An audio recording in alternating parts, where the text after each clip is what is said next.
Anyway, the idea here is that now, because I'm going to have the extra attack or the extra leveling power, I can then break down all of these weapons and get them into the right things that I need. We'll start with the yellow items, and then we'll move into the red ones. You are friends of my brothers? You are Bam. So then all my legendaries start leveling up. And in theory, when they need to be reforged, they will tell me. Sauron has bested us.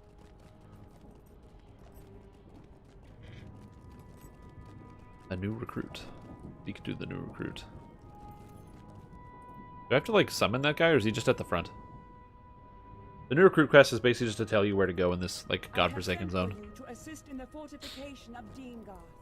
And the best part about doing these quests here is they're awesome while you're just leveling up and walking around doing the quest in the beginning of the expansion.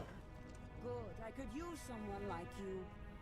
You know, just kind of meander around. It's nice when you get to play as a hunter or a warden with the additional movement speed for moving around in these areas, but still.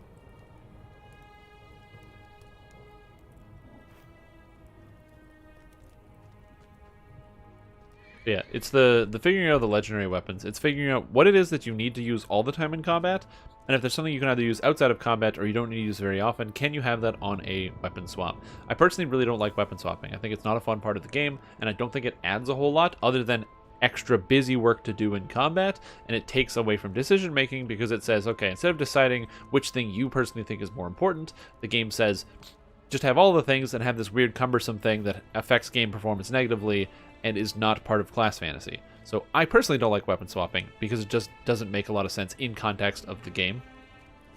Like, you know, the idea of having a legendary weapon is you have a legendary weapon. It's this thing, it's this big weapon that you carry with you throughout the entire game. Like how Frodo used Sting and he had it all the way through the end until they threw it into Shelob's lair.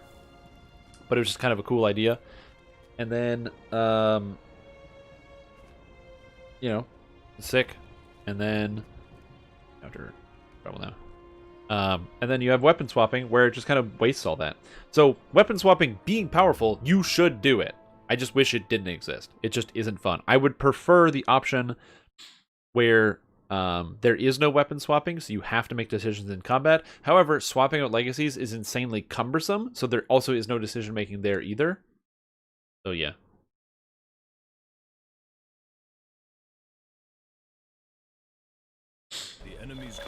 An easy example is on Captain. You don't have to think too hard about your... Also, I've never actually DPS'd on this character, so this is going to be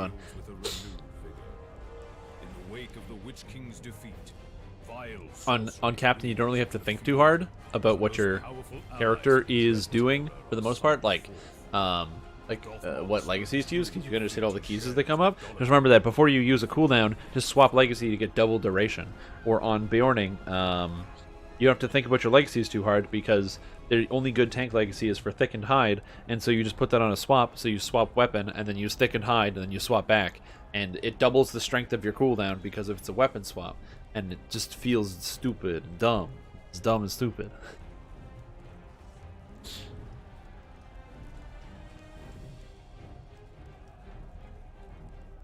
Yeah. Yeah, that's how I feel. Stupid and dumb and stupid. Yeah, let's go tank some stuff.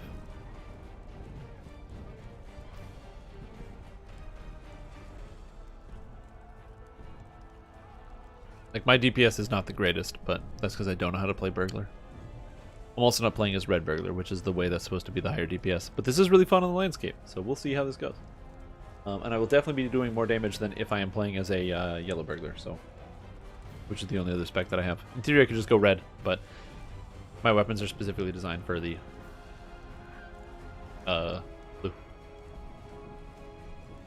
So I have the Burglar Bleed, Cunning Attack Bleed, Crit Response. I just have Harmful Gamble and Lucky Strike Gamble on my bag, or my red one, instead of Feint Attack and Subtle Stab. Instead of one of the Subtle Stab effects, which is what I would want if I was doing one of the other weapons. And I have my money bag for my all-in melee damage. All-in melee damage. Yeah, this character needs a lot of work, a lot of stats, things that go into it. Speaking of things that go into it, open my shared storage. Pass. Scarlet Crystals, and Glimmering Ethel Runics. And I can get a Sealed Rune of Striking. I can take that, and I can combo Relic it and deconstruct the Sealed Rune of Striking. Yes. And then I can go to my rune, and instead of 236, I can bump this up to 347, and I can put some crystals in here. My pocket ace. So now I can go up to 300 higher DPS. Oh man. Can I make that happen? There we go. Well, that was a bit of a jump in damage. And my DPS just went up by 400 points on my dagger. A little higher than that, actually. Not too bad.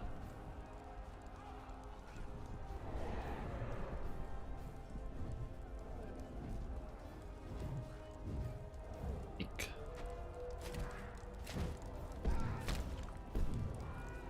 Uh-oh.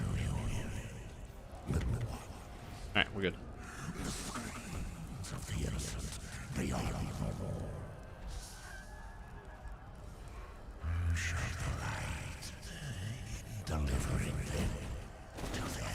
I'm just going to back up here so I don't get knocked out of stealth instantaneously. Because he shouldn't turn to face me. Possibly. That would be ideal. Nope, he goes for me anyway right away. Hilarious.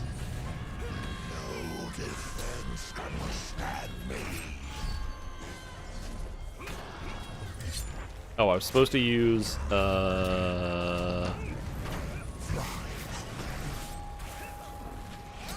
there we go. That's what I wanted to do. Okay, so I gotta go all in, and then I gotta do... Oh, I was supposed to aim first. This is tier 1, by the way. Whoops. We do all this prep, and it's tier 1.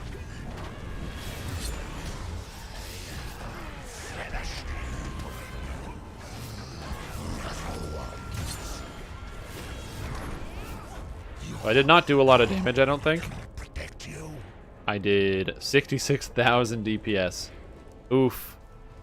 This is what happens when I don't know my proper rotation or what I'm supposed to be using. I'm kind of just like hitting the buttons because that's what you do in the landscape. That was T1. Did do T2.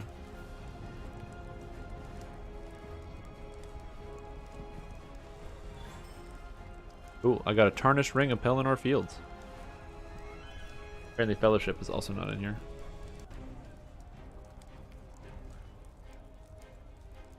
Okay, so apparently we need to do the higher tier, but yeah, that was not very much damage. I made a bunch of mistakes. One mistake that I made is I was supposed to use All In, and then combine All In with the Cunning Attack from Sneak to apply several different bleeds all at the same time that would do more damage. I did not do that, so that was a problem. Because I have Burglar Bleed, and I believe, and Cunning Attack bleed damage, so yeah, I should be making sure to do that. I just made a clerical error. Whoops.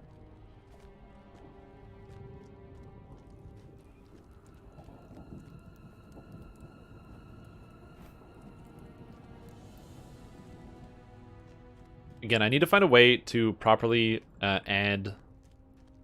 or I need to find a way to properly allow me to see the gambits when they're up. Like so not gambits, each gamble, what tier they're at. I think that's a problem that I'm going to be facing with this type of character, is that it's very hard to track. Because I'm looking at for the small little circles on the actual bar, and I don't think that's very good. So maybe there's going to be a UI modification I need to make and make an adjustment. Because that's something I will say is debuff tracking on monsters can be quite difficult, and on a character like this, where open it up. Okay, throne. Oops, throne. Up for terror. And click with your fingers, with the fingies.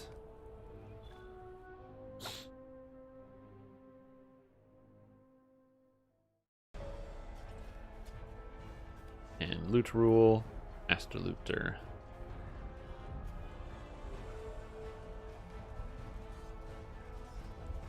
I have, how many coins? 341.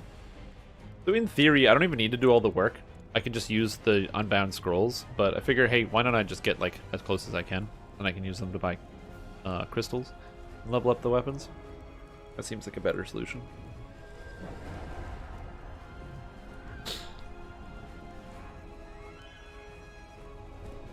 And we should be okay.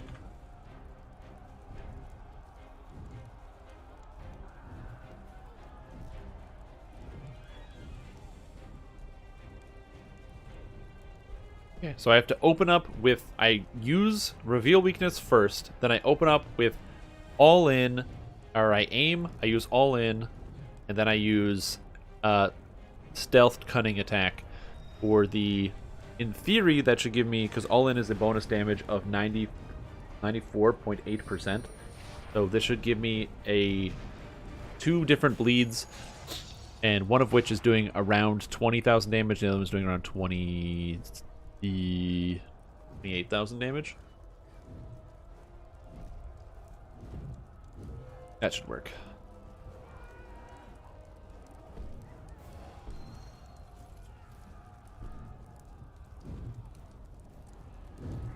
We going in? Yep. And again, I'm going to stay away because if I get hit, I get knocked out of stealth, and if I get knocked out of stealth, that destroys my opening. So that's one of the reasons why I'm over here. To give them time to like attack, because I'm the lowest health.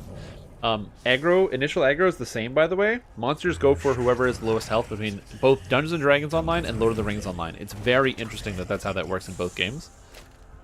So that's why I'm way the hell over here. I'm very disinterested with getting knocked out of stealth and losing most of my damage.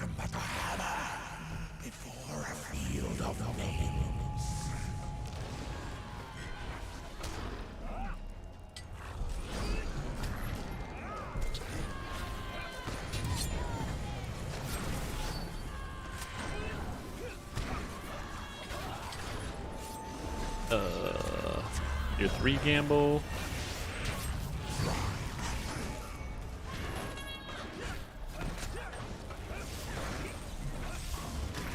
Yeah. I got the tier 6, that's good. I'm like trying very hard to focus on what each of my individual gambles are doing. Gotta reapply that gamble, and I only got a tier 3, which kind of sucks. The bleed.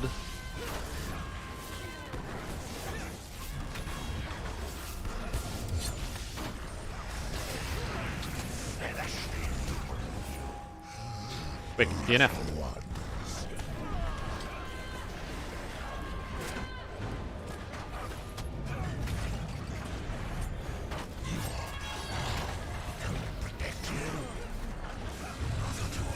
Okay.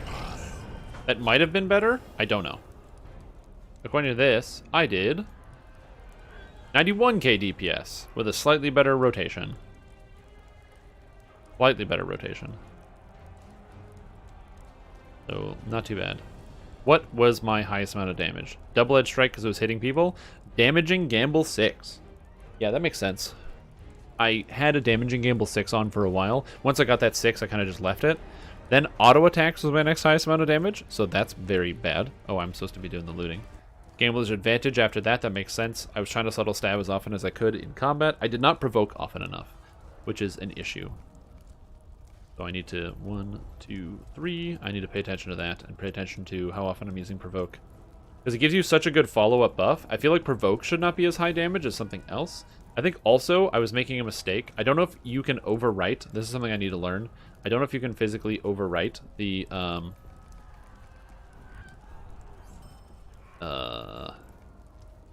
do you call it? The bleeds on Cunning Attack. If I use a second of Cunning Attack, I don't know if that overwrites an existing Cunning Attack bleed.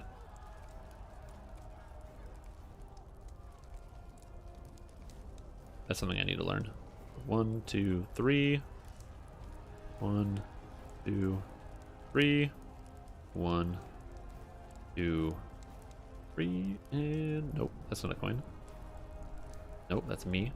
1, 2, 3. Bind.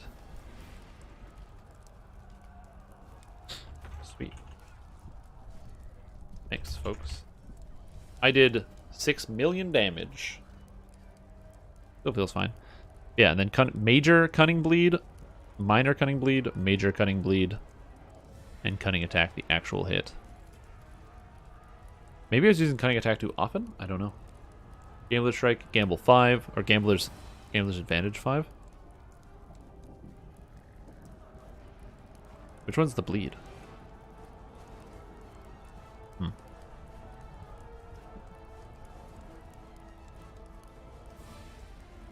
Thanks, all. Fellowship, leave. Yeah, examining the damage is where a lot of things come from. Also, something that is currently surprising me is flashing blades. They're a reasonable amount of damage as well. There's a higher percentage of my damage, so that was kind of cool. And then down at the bottom, you can see stuff like Gambler's Advantage 1, 2, 3, 4. The one I didn't have max stacks. This stacks up to 5 times. It says it stacks up to 3 times. No, it applies a stacking bleed to the target. Oh, it stacks up to 5 times, and the 5-time stack is the good one. And there's greater cunning bleed. Apparently I got 1 greater cunning bleed, and it did a reasonable amount of damage. Yeah, I don't know. I think the fact that I was trying to maintain the gambits as well, or the gambles. Now if I go healing, I can see I healed myself for a total of 92 or 89,000 with fine footing. Oh, did I? Oh, healing from Rakothas. That's it. It comes from the monster. Is the reflected healing. So the reflected healing was 253,000 over the course of the fight, or 3,500 heals per second from my own healing. Which was actually the majority of the healing that I got throughout the fight, which is kind of interesting. Versus my own ability, and then what I got from our Captain Tank.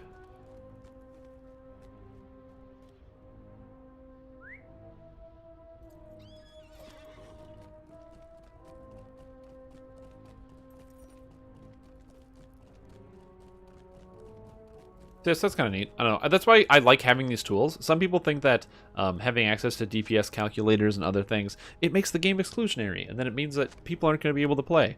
There are some people who will treat it like that, and I'm not going to say that that doesn't happen. But for me personally, it is so helpful for helping me understand how to play and what to do. Like, it's so essential to the experience of just, like, getting better at the video game, which is what I want to do. I always want to get better. Alright, so let's start with the dagger. So this dagger, I'm going to call this one yellow for now. It will get a better name, but I want to have yellow here so I remember. Okay. Harmful gamble damage or critical chain skills critical multiplier. Well, I want critical chain skills critical multiplier. And that is a minor. So let's take that because I want that for sure. Beautiful. Burglar's Sword. Coup de grace damage and subtle stab critical. Subtle stab. Oh, subtle stab crit is a minor. That changes what I'm looking for now, actually. That makes that way easier. So that changes things. So that is actually a minor, which makes it easier for me to collect up some of my weapon abilities. So subtle stab critical I would like to have. So we're going to take this here, because I'm going to possibly peel that off. Sword. Subtle stab damage multiplier. Beautiful. I don't know if I have anything that has that. Nope, I don't have anything. And I don't need Lucky Strike critical ratings. That's good. And Surprise Strike and Subtle Stab critical damage. Alright, sweet. So I'm pulling just a bunch of legacies that I actually want. And the idea is that once I level them up high enough, I can deconstruct those legendary weapons, and then magically the legacies will be better, basically. Which is cool. I like that. I will see these weapons go to those who remain. And I have to spar with everybody that's in the same town. I have to go to this guy and be like, hey buddy. We fight for a better day.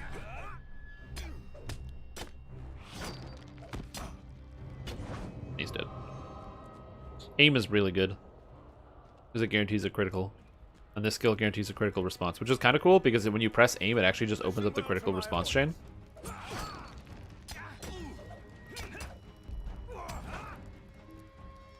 He's done. Oh, another thing, even the odds. I think I am going to cut even the odds, because the evade rating is really cool. Everything else is just rating based, and rating based skills, since your character is always going to have a highest amount of rating. Basically, it's a buff that makes it so when you use, when you use, I think it's Subtle Stab? No, Double-Edged Strike. You gain a buff, but the buff is irrelevant because the benefit of the buff implies that you aren't at max stats. The option is either A, be under max stats and hope that you can buff yourself up to cap unless you don't get those stats from the buff, or ignore it completely. And I think the answer is ignore it completely. Thank you. I am a complete nerd and total loser, so that's pretty much all I got going for myself. Hey, if you're gonna do something, might as well do it well, right? If you're gonna just nerd over whatever it is you're working on, you might as well just do a good job while you're at it. Yeah. So it's just trying to figure out the math as to what is the most efficient way to go about doing the things, and I feel like banking on not capping out your stats and then using 5 points here to cap out your stats at random is a very bad use of 5 points. So I think I would cut these 5 points here for sure every time. Even though you do get loaded dice, which increases the proc potency, it's not worth it. It can't be.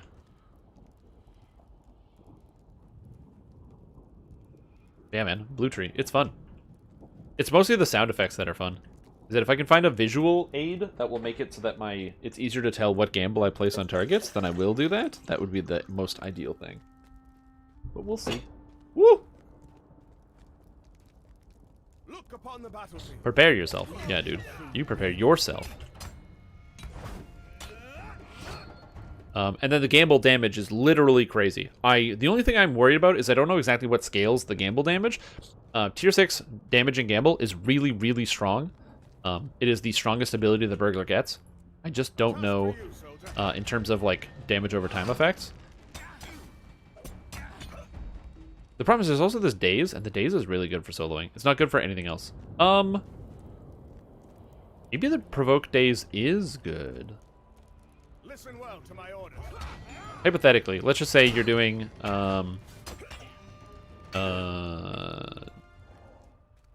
what's that boss fight? Amdan Demul, the Beast of Slaughter, and you're a burglar, so you're on bat duty. And one of the bats is doing stuff, and you can just freely daze them every time you hit them.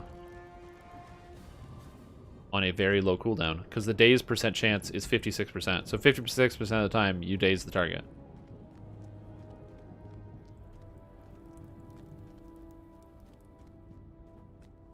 Wait a minute. Do you think the daze and complicated terms do the same thing? So you can play Yellow Burglar and have the 5-second grace period on the daze. And since the 5-second grace period applies on the daze, which is here, which is a 56% chance, 56% of the time you apply a 5-second stun to a target that doesn't incur a stun immunity. This is a very interesting idea. Again, I don't know if this is a good idea, but I'm perplexed. I'm curious about the possibilities. Thank you. And assist Durin the Fourth. You got it.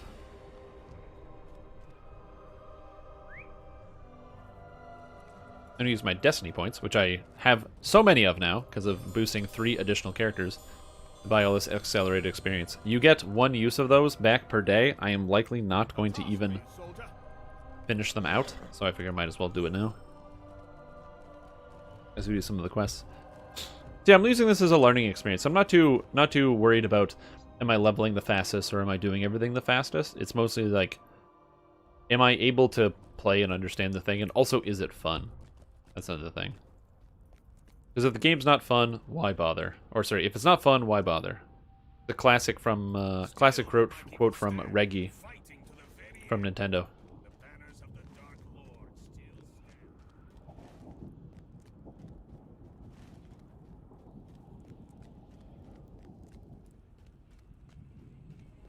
Heed my orders.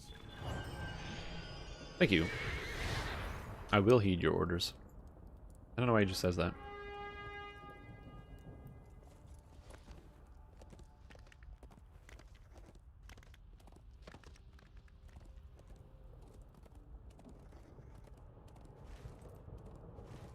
Yeah, I think that the fact that the burglar has too many cool pieces in their toolkit is fun. And hell, I can stealth on my horse. It's the best. Whoosh. Monster, he doesn't even know. He's like, what? This guy? This is an orc. This is clearly an orc on a horse. I've seen an orc before, and I tell you what, this guy on that horse, that's an orc.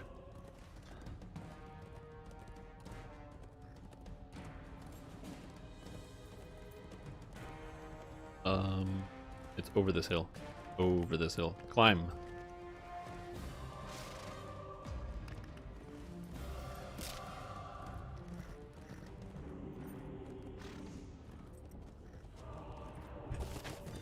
Can I do this on a horse? Yes, I can. Hell yeah, I can do this on a horse.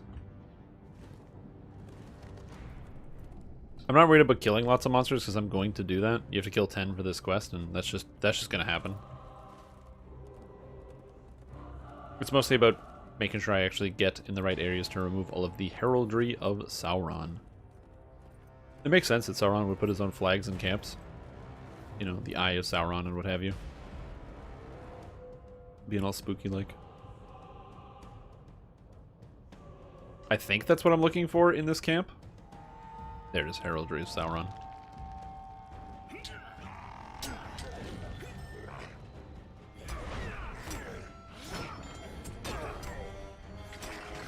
I think another thing that I'm doing really poorly is subtle stab. I don't know why, but it's very hard for my brain to subtle stab all the time. It's very free damage. You just have to remember to press the button because it's fast, and you have to press it before you press something else. So what I mean by that is subtle stab's an ability that, because it's a fast skill, it basically has no animation associated with it, but so you can like press it and then something else really quickly. But it's hard to press it after you press something else, if that makes sense. So what you want to be doing is you want to subtle stab and then do something. And then, you know, once it's off cooldown, subtle stab and then kill somebody else. And then wait, and then subtle stab and kill somebody else. Is that a hopeful orc? Yeah, I killed a hopeful orc. So, and Trickster is even more important for you to subtle stab things. Because if you're not appropriately subtle stabbing stuff, then you're missing out on your cooldown reset. So it's supposed to be subtle stab, then provoke, then gambler's advantage, then subtle stab, then gambler's strike, and then another skill. So it's basically subtle stab skill, subtle stab skill, subtle stab skill. So every second skill you cast should have a subtle stab before it because it's free DPS as it doesn't incur like an extra penalty. At least that's what it seems like.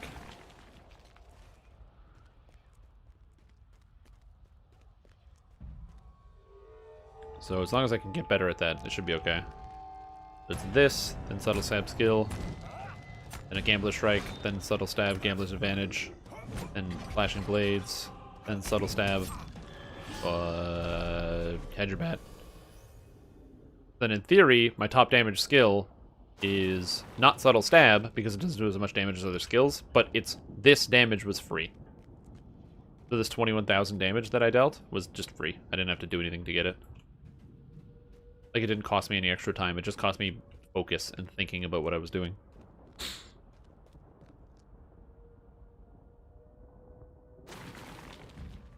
Also, unfortunately, the landscape is very different with this character because you don't have a lot of time to apply debuffs. So, like, as an example, my Gambler's Strike doesn't really have a lot of time to deal damage to a monster because the monsters die so quickly. It only really applies for bosses. And I think that's something that's just hard to learn in this game. Dungeons & Dragons Online isn't too bad because, you know, you can, like, monsters have variable amounts of health, so you can learn how to fight them and add your damage properly. But in Lord of the Rings Online, if the monsters don't last for a long time, it's very difficult to learn how to appropriately, you know, kill all the monsters. Like what order of skills you should be using and what effects you should be using in what order, because monsters just don't last long enough for you to actually learn that. The landscape can actually teach you some horrific bad habits. It's one of the biggest problems with Warden, is that Warden is not too difficult to level because you get a couple really powerful skills right away. Surety of Death, or you get at level 14, I think, and you can literally only use that skill and level the entire way, and use nothing else. It's very potent and extremely strong. However, it teaches you the horrible habit of only using this one skill, and if you do that, you're doing not even a quarter of the damage of a regular Warden, who's now wardening circles around you.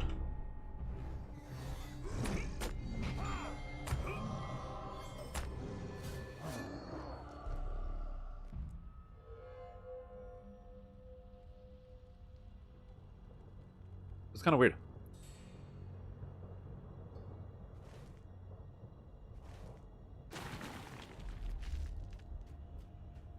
So I don't know where to put up the rest of the Heraldry of Durin. I don't really mind these quests. I just think they're a little long. I like the Minas Morgul questing experience for the most part. I just find there's a couple. In each zone, there's always a couple quests that you're like, well, it just could have been a little shorter, you know? Yeah, so far leveling the burglar has been incredibly easy and also pretty fun. It's got some unique abilities. An ability I never use is All In. If you use All In and you kill a monster, you don't get the negative effects. So you can basically just use All In whenever you want. But monsters die so quickly, it just doesn't matter. Like, watch. Mortar him, hopeful. So I debuff, make him turn around, use All In, go whoosh. Bam. And now, I don't get the negative effects of All In. So, because I killed a monster. And so I have this extra, like, 100% damage increase. Which also affects your damage and gamble as well. If you get a tier 6 gamble, it's, like, really crazy. And then, All In expires, and I don't get the negative effect. Use other things, especially when single target other than Fish Shield line. Yeah, the problem is it's not really super helpful on the landscape because things that aren't the Fish Shield line kind of suck on single target. Like, for example, Mighty Blow on Power Attack, Mighty Blow, and Unerring Strike, which is the Spear Shield Fist, Spear, and Fear Shield Fist, Spear Shield. Those individual skills, they do 0 on hit damage. Like, when you hit the monster, it doesn't do anything. It only does big bleed damage. And the bleeds are awesome, but because the actual skill itself barely does any damage, when you use it on the landscape, the monsters just stay alive and keep hitting you. Also, they're not area of effect, so you can't use them if you pull a big pack of monsters. The only exception to this is if you decide to Spear Sweep, which is applying Mighty Blow, and then following it up with a Wall of Steel, or a Power Attack, and then following that up with an Onslaught. Both of those are fine. I walked away from this? He didn't want to kill this Mortarim cultist? Unspeakable. Gotcha. Man, I will say, I think All In just adds to your physical mastery. It does. It just adds to physical mastery. That's kind of cool.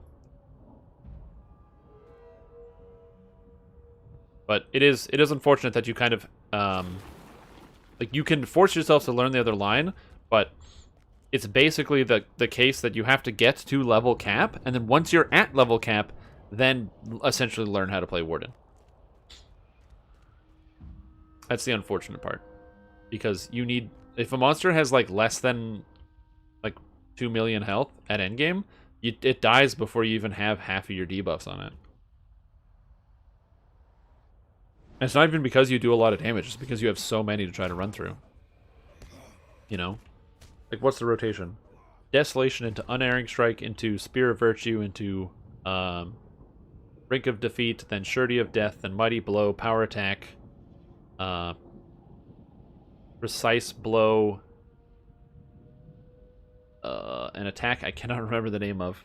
It's Fist Spear Fist, and then Fist Spear, and then Wall of Steel, into Onslaught, into Deft Strike, into Range Resounding Challenge. Where am I going? I'm looking for flags. So it's just, you have so many skills that you want to apply, and in such a very specific order, and you don't do that on the landscape because the monsters are way dead way early in that rotation if you're trying to do it in order.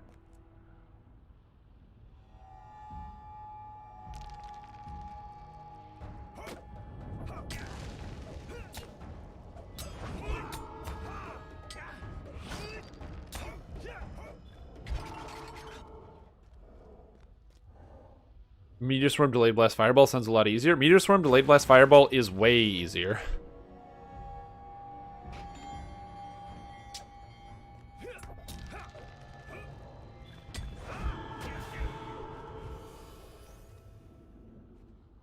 Yeah. I like the fact that if you get a kill while All In is going, you don't have the penalty, which means you can just All In whenever you feel like it. That's such a cool skill.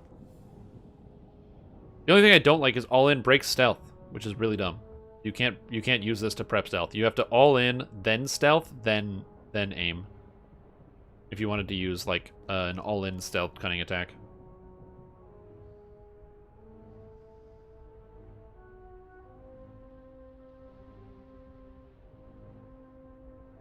Still though, pretty cool ability. I feel like you can apply some crazy dots, because if you get like a stealth all-in cunning attack, you apply like a 45k dot every 2 seconds, which is literally like 22,000 DPS automatically.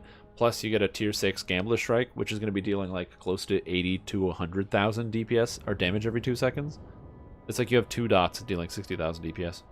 You're not even including the fact that you're beating the monster to death with your daggers, just like, well, not beating him, but stabbing him. Give him the old backstab, you know?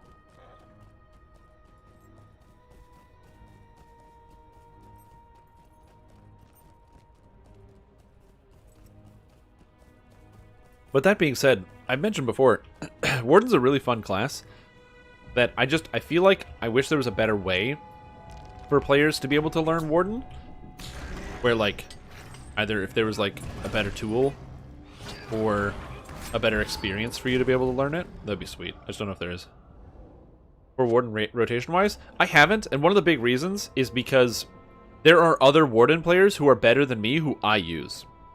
So, for example, if you want a really good rotation Warden guide, Gin has a really good one.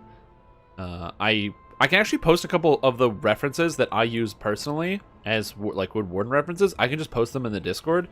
So if you yourself want to, you know, amp up your Warden game or learn some of those things, I'll post them in the Warden section of the Discord, and then that way, you know, it's just something that's pretty easy to follow up on. I find one of the problems with a lot of the YouTube videos that people do is they just have a video of themselves playing the game, and if you have just a video, it is so hard to follow because Warden skills go like this, so it's hard to actually go. You'd have to watch the video in like ultra slow motion, and even then, if you are watching the video, I would say at 0.25 times speed, I don't think it would be possible to actually say, like, to announce what it is you're doing as you're doing it. Easterling hopeful? Oh, I'm sorry, buddy. Are you hopeful? Oh, shit. It's a ghost. Aye, a ghost!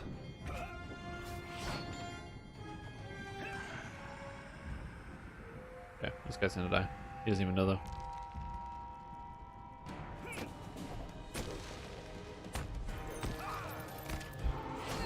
Okay.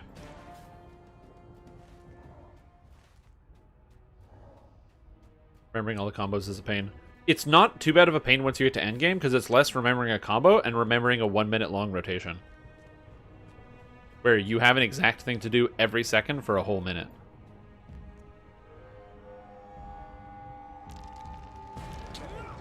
And if you do it if you break the order by even the tiniest percentage, your damage is way worse as a result.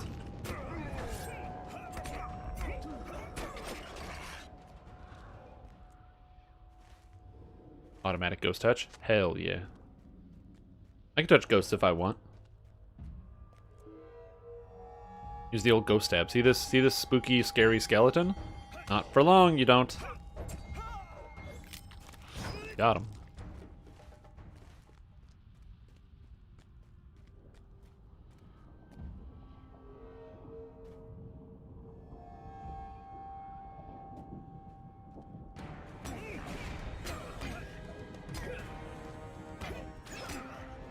Gotcha.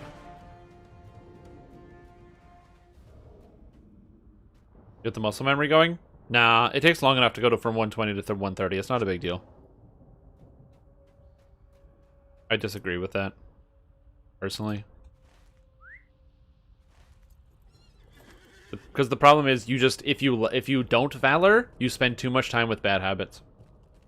You muscle memory the bad habits. Like, you muscle memory opening up a fight. Like, in every raid fight, you want to battle prep some skills and then be ready to use things in a very particular order. And if you level your Warden, you don't use battle preparation. You just don't. You just don't use battle preparation in landscape. You maybe use battle preparation and then mash Fish Shield to start with to open with Desolation, one of the Warden skills. maybe, because that's what I do while leveling and while just landscaping. But for the most part, you just kind of don't even use that skill. Battle preparation and battle memory as well. You never use battle memory on the landscape because battle memory only lasts for a few seconds. Like after 5 seconds of being out of combat, it drops.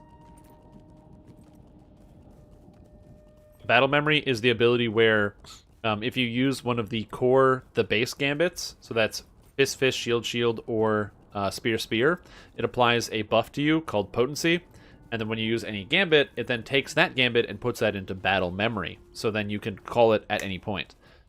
So what you do is you use that for the really inconvenient gambit of Ranged Resounding Challenge. Ranged Resounding Challenge requires you to swap into your range stance, build up Resounding Challenge, and then use it. It's really powerful because it applies a damage over time effect, and it's your highest damage over time effect. So you want to use that skill and work it into your rotation. But every time you have to swap stances, then build up this thing and then swap stances back, wastes a bunch of time. Which is why you battle memory it, so you don't have to do that all the time. I see the great banners of my people above the ground. Oh, I have to reforge these things. I didn't even notice. Alright, so let's reforge.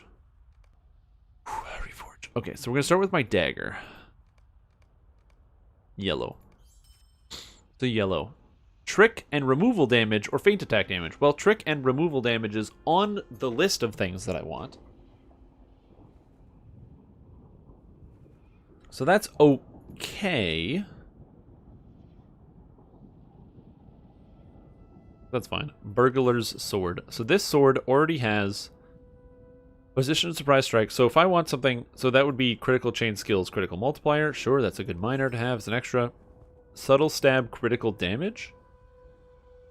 Yes, that's another one I need for this dagger. So we're going to go with subtle stab, critical damage. And another burglar's sword. And this one doesn't have subtle stab damage. What's on my dagger? What's this dagger? This dagger is subtle stab damage, position surprise strike, and critical response. Okay, I'll just take subtle stab damage because lucky and gambler strike damage I don't ever need. Yes, okay, cool. Right, so it literally saves you 5 seconds on your rotation of not having to change stance every time, and so that's one of the reasons why you always want to be using battle memory. But you literally never use battle memory on the landscape, because why would you use battle memory on the landscape? Like, you don't have enough time. Because by the time you use your potency effect, and then you change stances, then you build up your skills, just from using the basic gambit builders, you will kill the monster in front of you. So you just don't need to use it. It's very, very weird. Here you are, Tarandil. I am impressed. I hope this works. It must. I have shown our trophies to the guard, and he at least will allow us inside.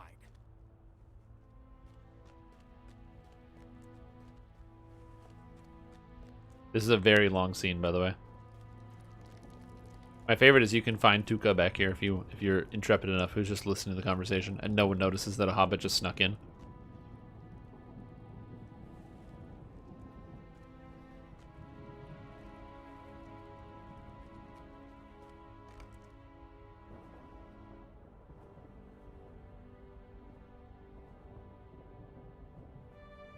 I just don't know when the cutscene begins. I am going to straight up take a washroom break and refill my water cup, but I gotta wait for the talking to start. How is it these days? Game's pretty good.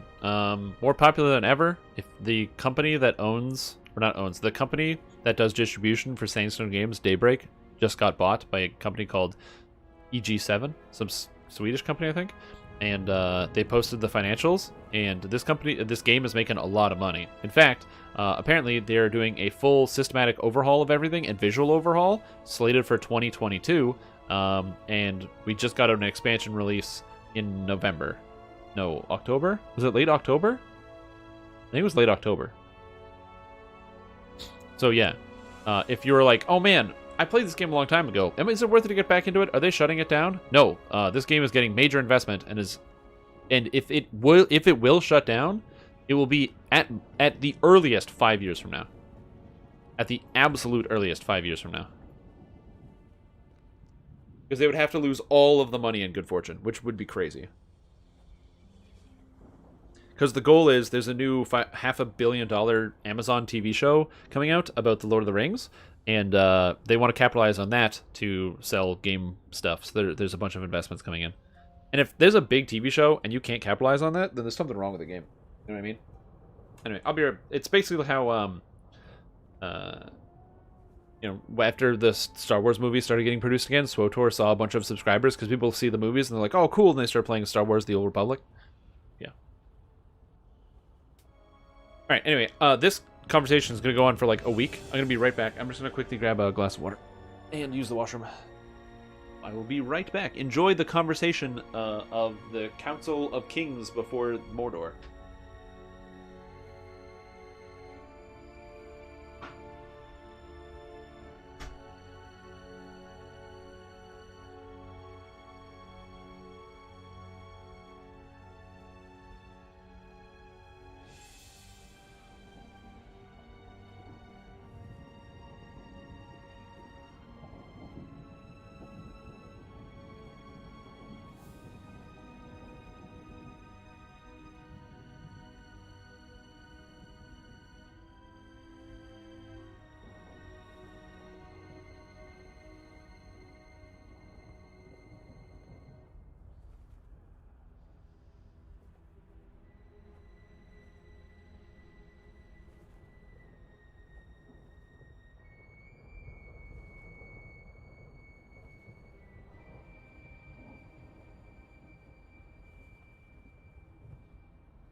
Oh no, I have to talk to Vamasil. No.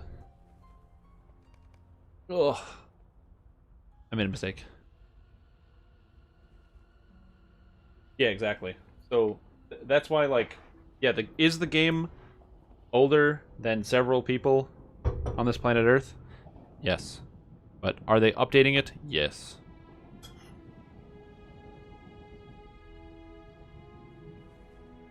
I grabbed a snack, so I literally threw some boiling water in some oatmeal. So I thought that'd be a good idea. Yeah, so it's looking pretty good. I am excited for the future of this game. We're getting a new class next year. The Brawler, of which we have no information. So that's kind of cool.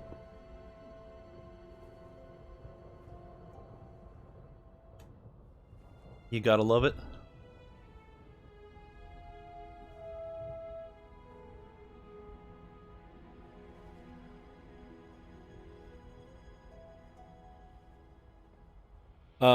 No, there's no Lotro Amazon MMO. They pumped the brakes on that one. There was an unsigned agreement, basically about a bunch of story and a whole bunch of other things. But apparently Amazon wasn't interested enough to go forward, and so that project has been shelved. Because if the show is coming out in 2 years, they can't. They haven't started the work on it, so they can't put the MMO out in 2 years. It's not feasible. MMOs take too long to build.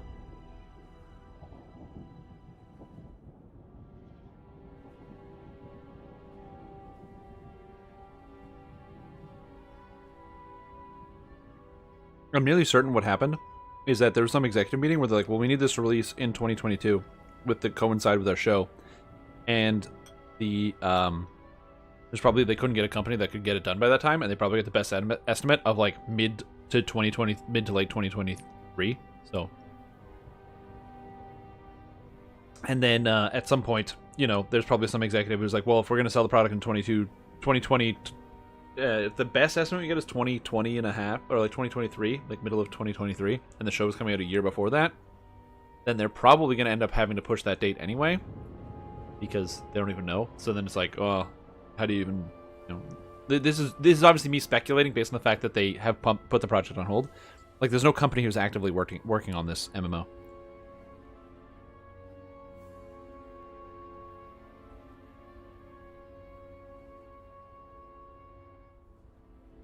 Which is, I'm pretty sure, why people are looking at Lotro and being like, ooh, and why it's an exciting project and it's something that they want to invest in. Because hey, why not take advantage of something when you have no competition? No competition in business is the best competition.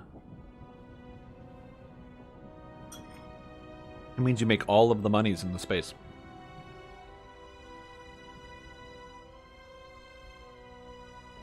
I mean, Lotro's competition is obviously other MMOs, but in terms of competing for the Lotro or Lord of the Rings viewership and gamer base,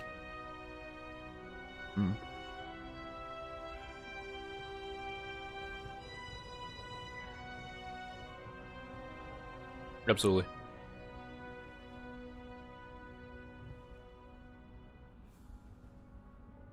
Well, there was a article from a totally real website that talked about how the game was in the works and they had a bunch of signed documentation, but it was all unsigned documentation because it was from a company that didn't end up working on the project.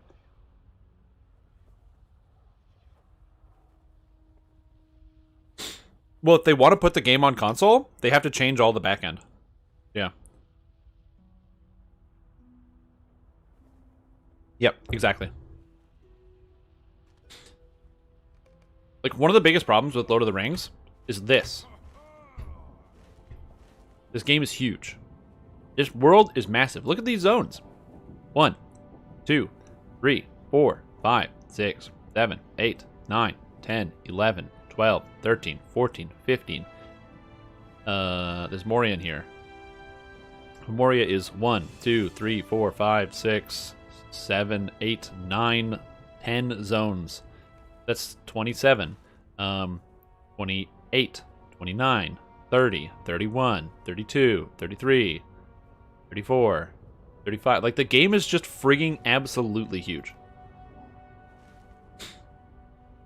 Yeah, exactly. And then New World is also the thing that's coming out, so.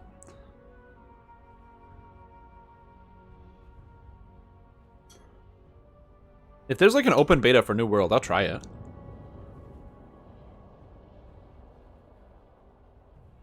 Yep.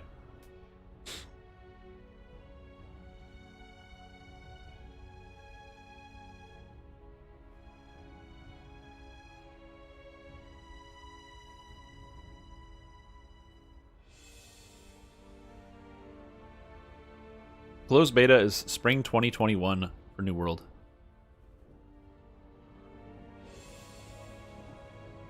Yep. Hello, my name's Julie. Don't autoplay advertisements. Garbage. Oh no, is this actually the video for the article? No, apparently it's the video for the article.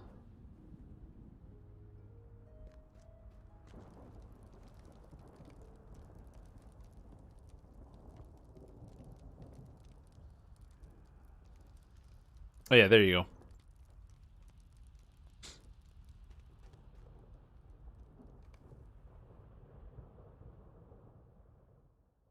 Yeah, so but like I said, I think that early 2023 is very wishful thinking.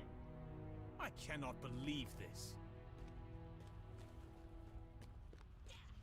Yeah, I didn't play New World. That's what the only thing I saw about it was that there were a bunch of people who did play it, and then their general concern was that it seems like New World is the type of game that just doesn't. The problem with it has the MMO problem, which is a new MMO comes out and there's nothing to fucking do. It's one of the major issues with any new MMO that comes out is that they come out and there's nothing to do. Like, it'll be good 2 years after it comes out because there's lots of stuff to do. But yeah. Yep. Yep. It's just because, like, in Lord of the Rings Online, what do you want to do? Well, there's, like, different zones to explore, places to go, quests, people to see, storyline, dungeons, all this other things. World of Warcraft's the same thing. But if you make a new MMO, people are expecting, you know, World of Warcraft. They're expecting that level of investment, but they can't get that amount of time. It's like what happened with Destiny. You know, they had Destiny 1 with all this content, and then when they made Destiny 2 and everyone swapped over, there was nothing to do. Because they just didn't have the content yet. They didn't make it yet. Now there's a million things to do in Destiny. There's too many things, actually, and you get overwhelmed. But the opposite problem is very, very true, and it's a big deal if you make an MMO.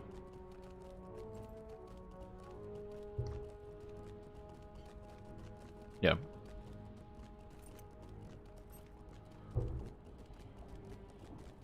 By the way, PvP MMOs will never make the most money because PvP means a bunch of people have to lose, and people hate losing. That's why World of Warcraft is so successful.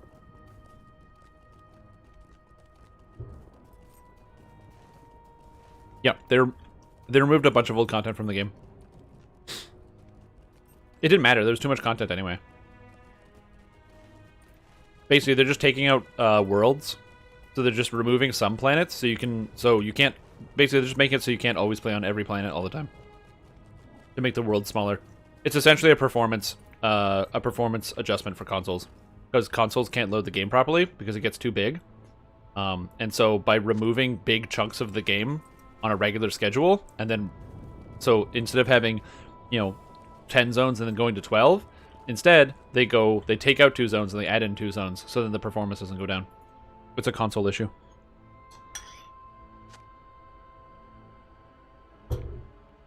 They're like, consoles are not good enough to play the video game, and we can't just get people to buy PCs, so...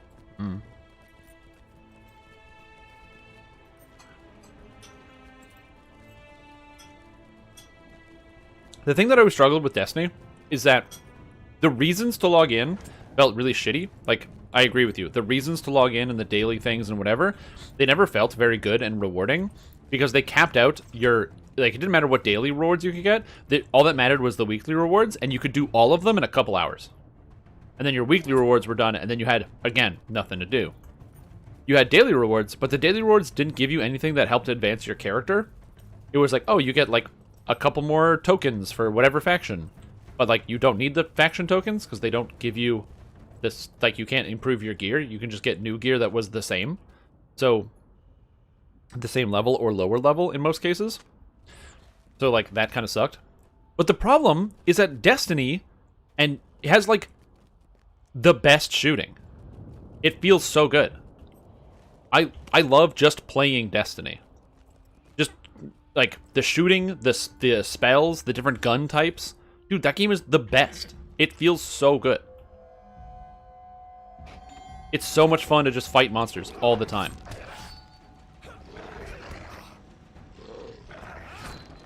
And they know that. And that's kind of what they bank on for their audience, I'm sure.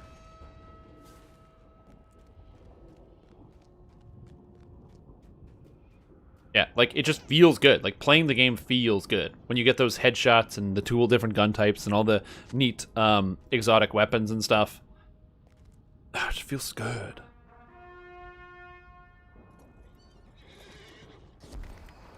But it does have, like, its continual problems of engagement and getting continued engagement. So for me, I go back to Destiny probably, like, once every 9 months or so, and I play for, like, a week and a half to 2 weeks straight. Like, every day I'm playing, and I'm having so much fun, because, you know, man, Gambit is fun, and Crucible is fun, and Strikes are fun, and Raids are fun, and Nightfalls are fun, and the Well is fun, and all these things are fun, and then you get kind of bored of it because you do your weeklies twice, and then you just kind of just play in the game, and you're done.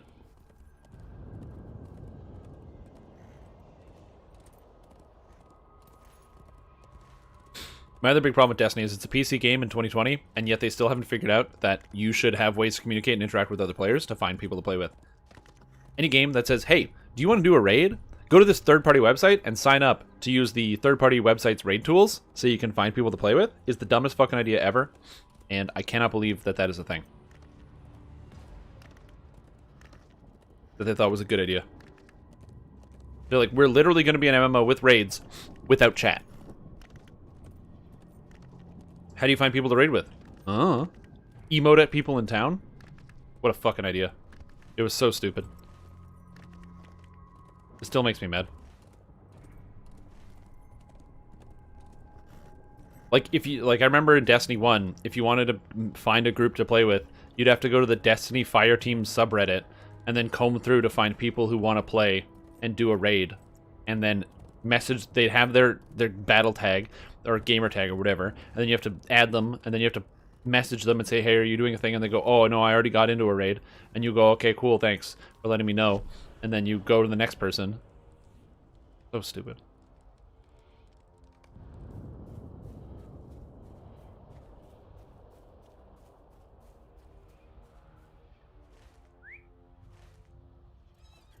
When instead of just having a menu in the game, which was like, looking for group, I'm doing whatever raid.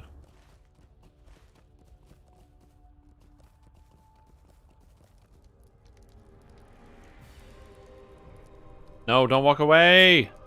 I hate this quest. This is probably my least favorite quest in Minas Morgul, is this quest, because the monsters, you have to talk to them, and you have this really long induction bar that you have to wait on, and they run away from you. And it's very annoying. Die.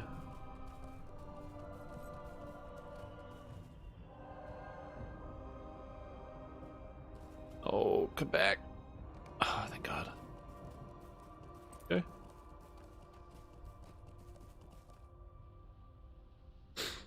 Yeah, and FOMO, exactly, with the seasons where you want to get all the seasonal rewards and you're trying to do stuff and you feel like, oh no, but if I don't play now, then I can't get the season reward. And if I can't get the season reward, then I can't get the season reward. Then I could get like a nothing.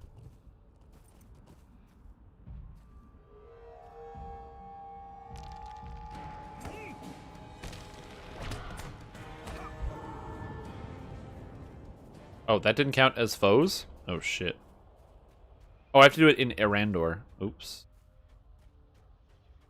Oops.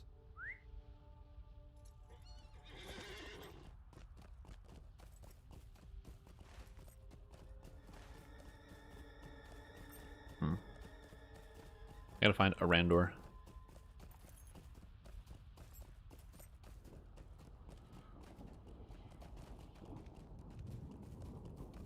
Does Mordor Ward count as a Randor? It says Parth Daneth at the top.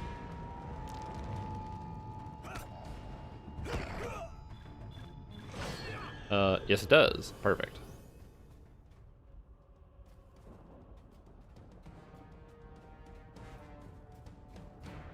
Yeah, I should have killed more orcs while I was on the west side of the screen. I wasn't paying enough attention.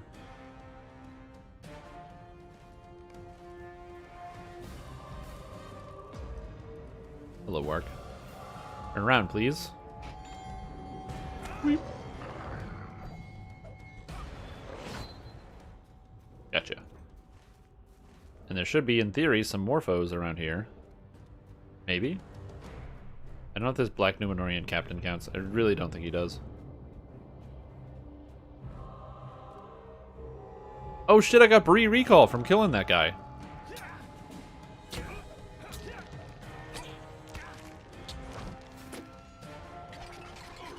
Gotcha. Yeah, that did not count. That guy's a health bar.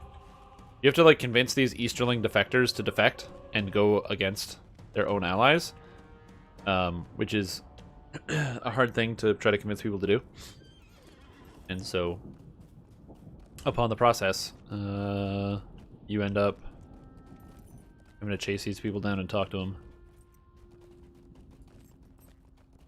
Yeah, Burglar's really good. It's a cool class. The thing about Burglar is it's also it can be very bursty. Like your opening is crazy because you pop out of stealth and you just start butchering people. So it's a weird double-edged sword. where like, yeah, the damage does feel very good, but also in the first like couple seconds. I mean, the fact that I was capable of doing 91 or 91k to Rakothes, which felt really good, because I'm curious as to what my damage would be right now. Like if I took my character and I went into like a 6-man dungeon, what my damage would be like. I think it would be mostly fine. Easterling Defector, cool.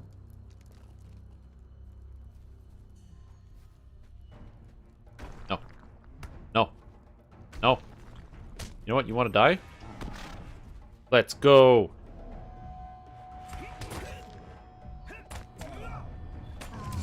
I don't know why all my skills are gray, but good enough for me.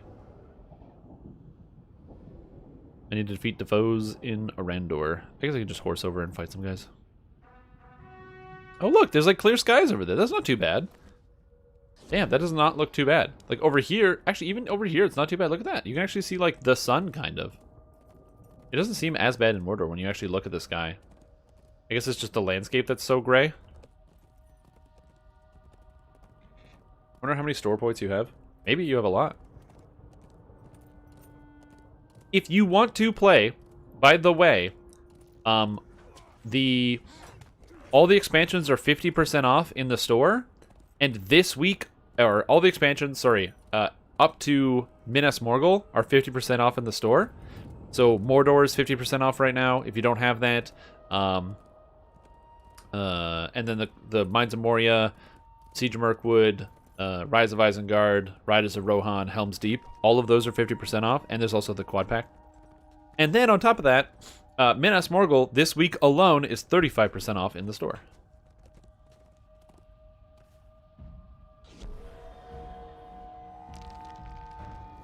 But yes, if I can help convince you to decide, hey, you know what? I would like to re-download this game. This looks like fun. That guy's having fun. And yes, my plan is working. Not really my plan. I don't know. I just really enjoy this game. It's fun. I have no complaints about it. So if you're like enjoying my shared experience, then yeah, gotta buy them all. Yeah, you gotta buy them all. If you have a lot of points though, all the expansions except for the latest one are also in the store. So if you have a shitload of points, you can just point away your expansions. Damn it! Where are the monsters? I need to defeat foes. There we go. There's a foe. So Minas Morgul and Mordor and whatever are in the store, and it is likely that the newest expansion will probably be in the store as of like February or March. It's just like DDO. At 4 or 5 months after the expansion comes out, they go into the store.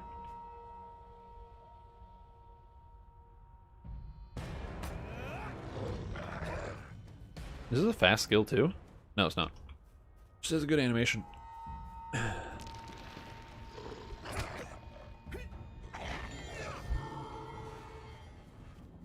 One more foe. One more foe.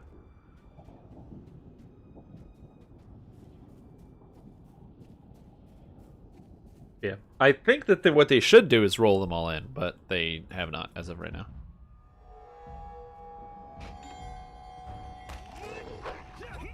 Right.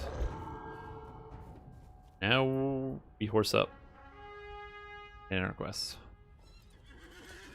I need to go into this fortress over here in the distance. Okay, so I googled New World.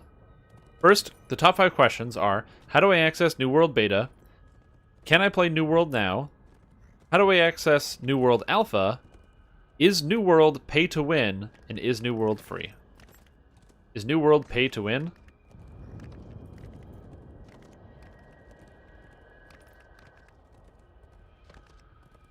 We're going to have MTX in the game, but no loot boxes, no pay to win. It's all just like additional vanity content. There you go. No pay to win, guys. Don't try to pay to win in the video games.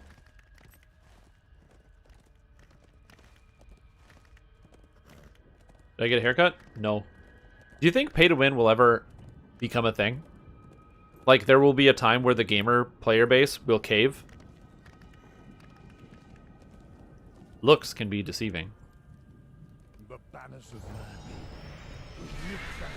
Leveled up. Who fight for the Great Alliance. You convinced a number of Easterlings to assist us.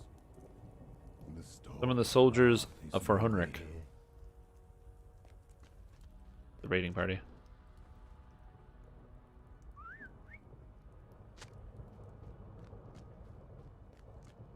But how will I win if you can't pay? That's true. Black Desert Online. Oh yeah. Well, phone games are very much like they incentivize you to pay. They are very much like you should pay to win. Gacha games? What's a gacha game?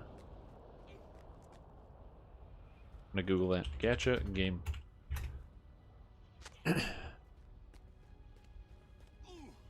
Oh, anime games. Or a style of anime game that are gacha games. Gotcha. Gotcha. Capsule toy vending machine mechanic. This is somewhat similar to loot boxes, including inducing players to spend in-game currency to receive a random virtual item. Oh, it's just games that use loot boxes, the main distributor of equipment and or what have you. Yeah. Why play if you pay to win? I don't know. I just have to ask that question because, like, you know, everybody rallies against pay to win, including me. I don't like pay to win. But, like, companies like pay to win, right? Because they like making the money.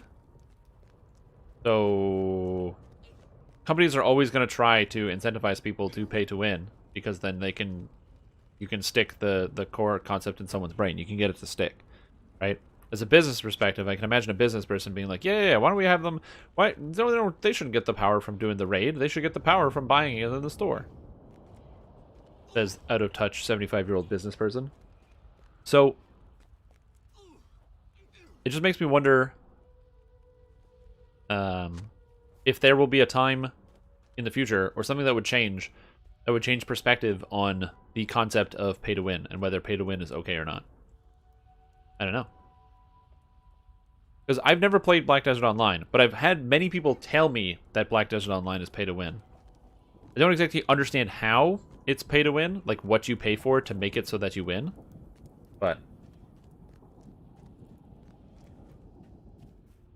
like, for example, in The Lord of the Rings Online, there are loot boxes in this game, and the loot boxes actually contain loot. It's important to note that the loot box loot is not as good as the lowest level loot you can get from content. So if you have literally nothing equipped, and you don't want to play with a single other player, then it is the best items you can get without farming for them. But they're not good items. You can buy items that let you ignore item degradation when you try to enchant them higher. Ah, I see. So, like, enchanting your weapons also makes them weaker, so the more powerful your items are, the easier they are to break and or lose them, but you can pay to make it so you don't do that. That makes sense to me. Party gathers in Moch Darga, formed of warriors from all across the corpse fields. Huneric, Lord of the Theudar, has noticed the enemy forces gathering at Moch Darga and wishes to halt their raid upon Adambel before it begins. They're gonna spawn eventually.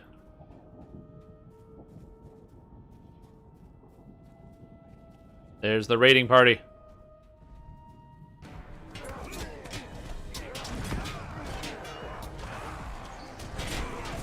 Should I hit as many monsters as possible so I can count as in combat with all this garbage?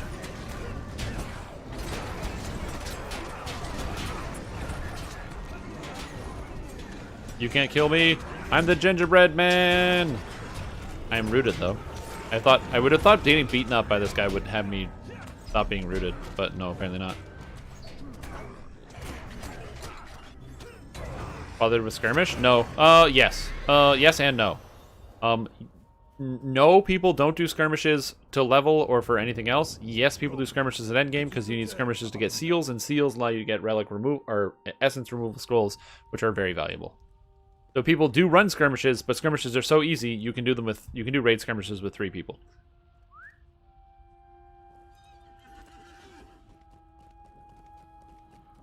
I agree with you, EXZ. I don't know why you have to pay for things that aren't current. No one should have to buy Menace in the Underdark. Menace in the Underdark should be rolled into the subscription.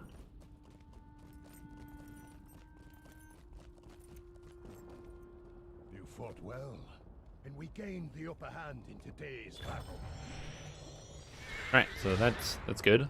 The raiding party is done. Now we have to go to where? We have to go here, to this place in Ayman Duir. Ooh, honored in the Great Alliance. Sweet. Look at that deed. Hey, there's a loot box. It literally happened. I found a loot box. It's literally called a loot box in this game, which is hilarious.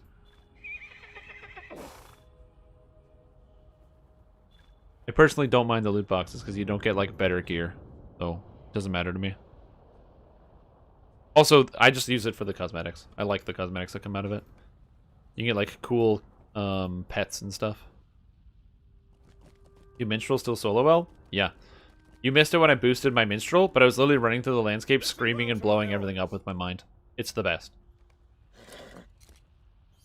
Module 1 server for DDO. I don't want that at all. I don't want a you know, classic DDO server because I can't enjoy that experience. I enjoyed it a lot when I first played it, but I can't enjoy it now.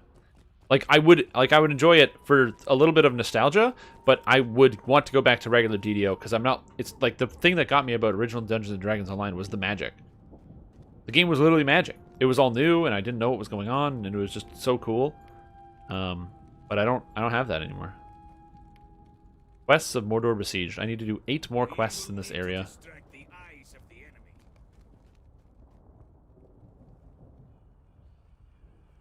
Especially considering I've already played all the content. Like, if I want to do Harbor, but then make it feel hard again, I would just turn up the Reaper mode. As opposed to, you know, something else. Motivation to log in because I do, and then just sit there not sure what to do. Oh, what level are you? Are they only selling expansions? Yeah, they've mentioned that it's something that they might do again. Is give away all the quests for free. Give away all of the quests for free. So it's not like that is something that will never happen. You know what I mean?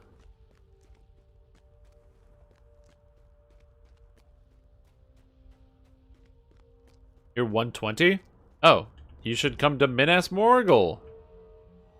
If you can find your way, I don't know where you are in the world, but what you want to do is you want to go talk to, if you can get to the Beorning house in the Wells of Langflood. No, not the Wells of Langflood. In the Vales of Anduin. God, it's so big. Anyway, not the Wells. In the Vales of Anduin, you want to go here. So you want to go up here. Vales of Anduin. And you go here into the Beorning house, and you talk to Gandalf, and he gives you a quest called Shades in the Swamp, and then you just literally do all the things for Shades in the Swamp, and that takes you to Minas Morgul, and it goes in a straight line. Yeah, that's the content above level 20. Once you're at level 20, all the content above level 20 is Minas Morgul.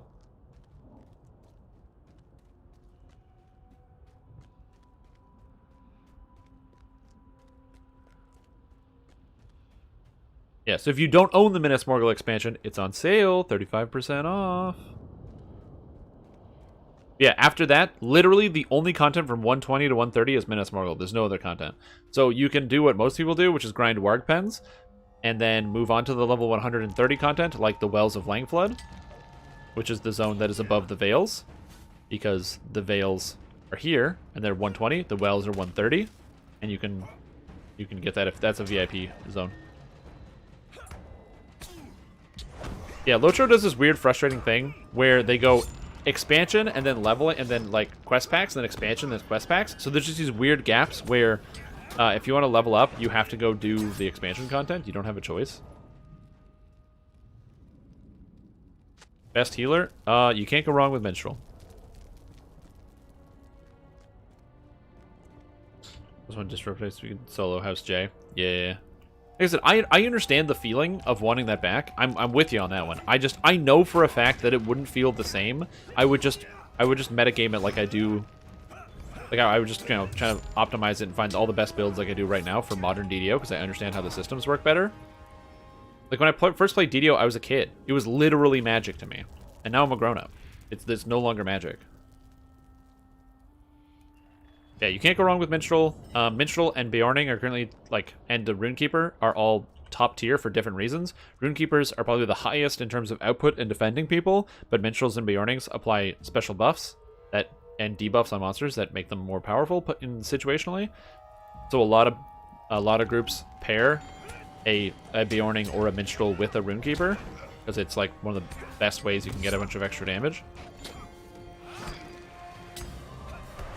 And,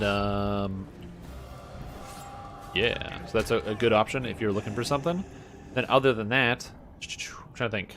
What else is good? And then there's Captain is the only other healer left. And I play Healer Captain, and I'm not allowed to play Healer Captain. So when it's Raid Night, I don't play Healer Captain. For six-mans and stuff, I still bully people into letting me do it, but people don't have faith. Also, it doesn't have good single target healing. So if somebody just starts dying, they die. You just watch. You just watch the health go like, and you're like, no! Stop dying! And you can't do anything about it because they don't have single target heals.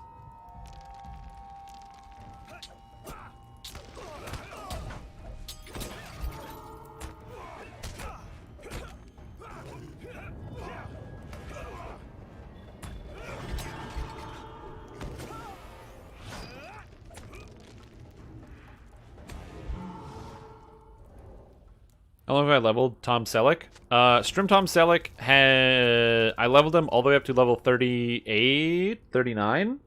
And then Valors were on sale for 1,700 points. So it's like getting an Autos box for 1,700 points. So I bought 3 Valors and then I Valored the character instead of actually leveling it. Is Archer Herald any good? No. Just use a regular one. Not a fan of the Captain playstyle? Yeah, so don't do that. Taking Shield of Dunedain away from Blue Captain screwed us? Possibly.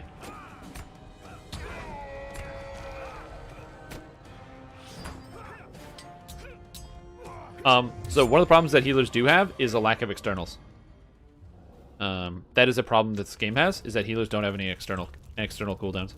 If you're unfamiliar with what an external is, it's a concept from like other games, so like World of Warcraft and what have you, where the healer has a effect they can do that's like a damage reduction effect that they apply to a tank. So instead of the tank applying the damage reduction effect to themselves, the healer will go and apply the effect to the tank instead. So which is to say that, so it's like a special, it's a cooldown, but you apply it to somebody else instead of yourself. So for example, Paladin has something like Devo Aura or things like that, where it reduces the amount of damage that somebody takes. And I agree with you that Captains not having one makes it weird because they're like buffing supportive characters, but then they can't buff properly. Kind of weird. Hello, Black Numenorian. Oh, why am I going after the wrong one? Well, that's fine.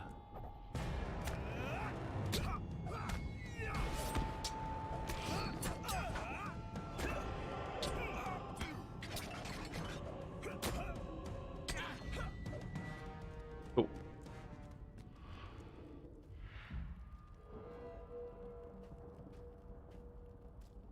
On a bag? Yeah. Thanks for the tip. That's my plan. The problem is with this character, because I just boosted it, I'm currently in the process of getting weapons prepared, so I can actually start building up secondaries. I have a few hundred scrolls and 60 crystals or so saved up. I just it just takes time to level up the things, but I'll get there. I do want to do that, but that's a very good tip. Absolutely. All right, do this. Speak to the new recruit. Come to me, recruit. Hello. Right, give me my item I'm going to break down for embers. Mwahahaha. I still don't have the ember thing. I forget where you get that.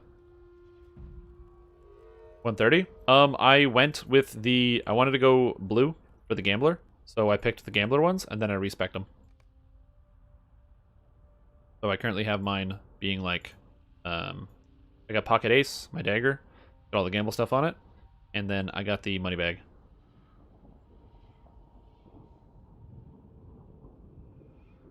So I picked the gambler ones. It is important to note that if you're watching and you see it says Red Warden at the top, which it's been saying for 2 hours, but I'm like a bad live streamer, so I don't update my screen. Bluebird. It is important to note that Blue Burglar is not the best way to play Burglar. If you want to do the most damage, you want to play red. If you want to get into groups, you play yellow. But since I'm leveling, and I have access to wonderful and smart people in my guild who are very good at Burglar, I can learn from them, so I can get the opportunity to learn how to play yellow and how to play red. And I know why people don't play blue, but because it does less damage than red, and it doesn't do as much debuffing as yellow. So why would you decide to play something that's kind of in between two different ideas? So I'm with you on that one. So that's why I wanted to take the time to like kind of learn, hey, what is it about it that people don't like? And you know, it's for me, it's like a learning experience. This character is going to swap into a red-yellow burglar when I hit level 130, but I still have to do that. Yellow bag and red dagger. Yeah. I try to go and, you know, route my own path and kind of discover things as I go along. I'm very fortunate that I have a lot of resources I can throw away, so it's not a big deal. If I was stressing about like a few hundred scrolls, then maybe I would have been more particular about it. But they give you a lot of the scrolls, so you don't have to care too much about it when you like level up. Oh, thank you for the hydrate. They give you 3 legacy replacement scrolls, so.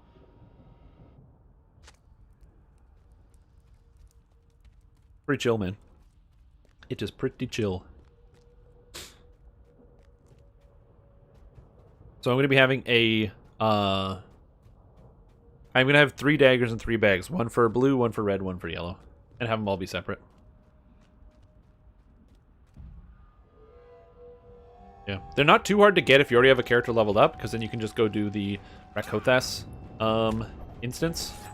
Or not Rakothas, but you go do the first boss of Throne of Dread Terror, and it takes 30 of the coins that you get from that boss to get you a legacy replacement scroll. So it's not too bad, but yeah.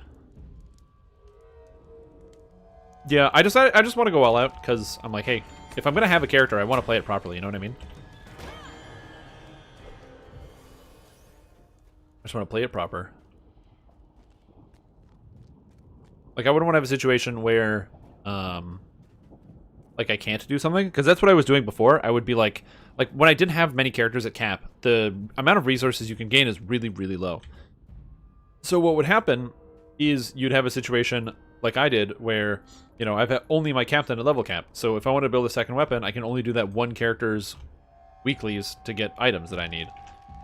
Which is, like, very, very low. So how do I solve this problem? Hey, get out of here. So how do I solve the problem of, like, not having enough characters? Well, the answer was just level up a bunch of characters. Then when I had a bunch of characters, I did a bunch of resources. And you are stunned. Haha.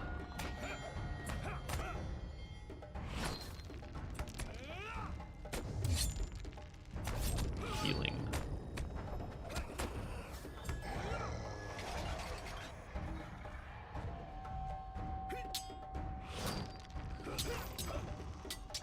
Get behind this guy, and then provoke into animation cancel, and then dead. I also gotta remember to use Burglar's Antidote more often. I don't use this very often.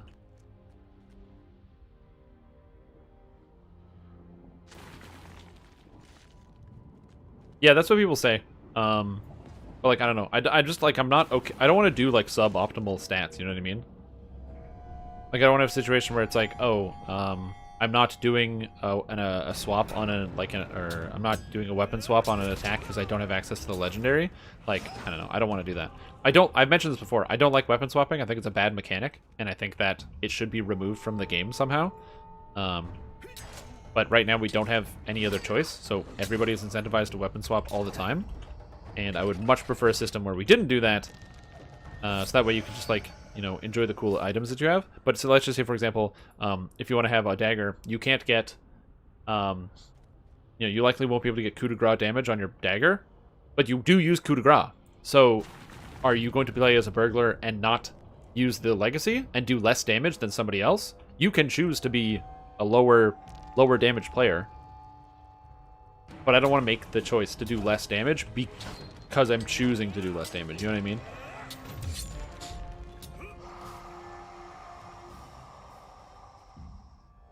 And that's the thing that, like, why I don't like weapon swapping, is instead of it being like, oh, I have to choose between these 7 legacies on my weapon and choose which ones to use, instead I have to go, okay, well, if there's 10 legacies I want, I just put some on this dagger, some on this dagger, and then swap them around in combat, which gets rid of the decision-making, because you don't make a decision, you now have access to everything, so there is no decision-making, and then also, that game mechanic isn't fun. I don't want to weapon swap in combat. Yeah. On my champion, I weapon swap almost like every 1.2 seconds you weapon swap. Because you got a 2-hand, you're brutal, you're relentless, and something.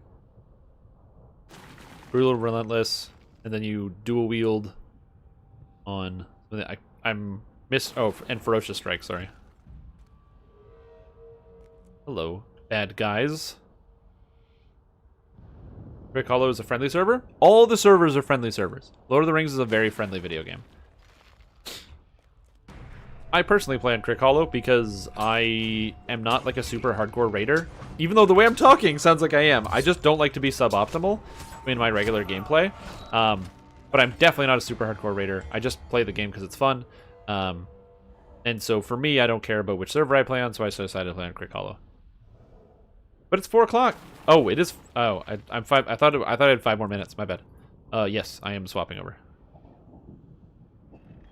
Hey guys, do you like it when I show off the Lord of the Rings Online, this cool game where I can play as a man who has got a disgusting gross mustache who wants to sell you a used car? Well, this is a very cool game that you can play for free if you go to Lotro.com and download it. And you can see more content if you want to see me. I stream Lotro every single Tuesday. However, I am done streaming Lotro for the day because we're swapping over to Dungeons & Dragons Online because I have to raid. So if you have never seen Dungeons & Dragons Online raids and you're curious as to what they're like, it's literally raid time. So I'm swapping over right now, and I'm changing up my description at the top.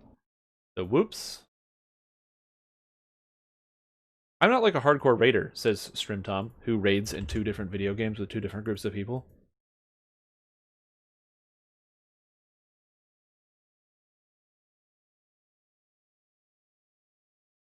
Yes, please close. Also, Lotro doesn't close. You can't get it to close. If I press close, it just hangs there and just refuses to leave. It's like an in-law that stays at your house for too long. Change the build, organization at the top.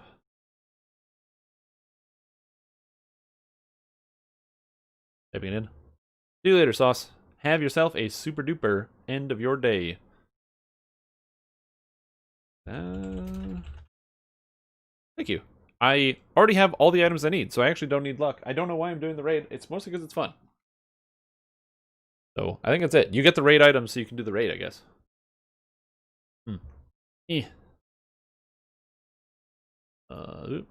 It is voice, push to talk. Go ahead, go here, jump in Discord. We are good.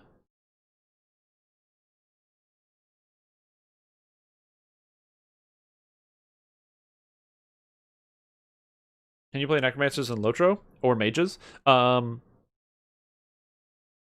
You can play a Mage. You cannot play a Necromancer. It's important to note that the only person described as a Necromancer is Sauron. Because Sauron is the Necromancer. That's what they call him. Or that's what the elves call him, is he is the Necromancer. And so that would be bad to play as something akin to Sauron in the Lord of the Rings, because that would be bad for the story and character development. So no. But that being said, you can play as a mage, sort of. You have access to the Runekeeper, which is pretty cool. Runekeepers are fun. They shoot lightning and fire out of their hands, and the explanation as to how they're able to do so is very hand-wavy, but it's basically they have magic runes that have words of power on them, and then they read the words of power, and then that essentially allows them to shoot energy out of their hands to do stuff. So that's kind of neat. And lore masters are, again, a little hand wavy. They're the master of secrets, and that magic is essentially the power of secrets and knowing the true names of things. And essentially, because lore masters are the masters of secrets, they know secrets about the world. They know a little bit of animal speech, so they can call an animal to their side. They know some concoctions, so they can make like little fireball potions and things. It's less so about it actually is a real magic user. They don't conjure magic. They're not conjurers or spellcasters. They know secrets.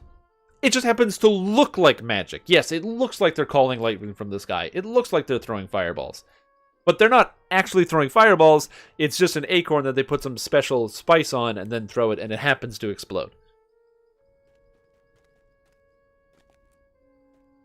But there's no, like, Dungeons & Dragons style, I throw fireball, I cast lightning bolt. But lore masters dual wield swords and staves, just like Gandalf from the movie, which is very cool.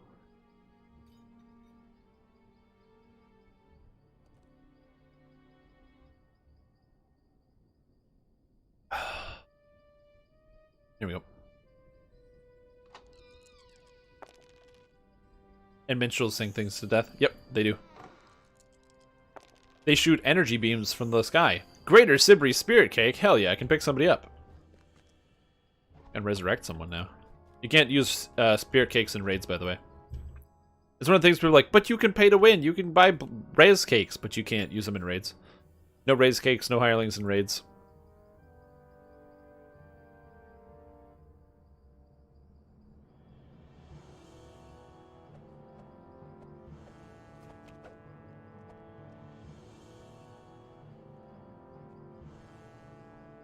Where's my...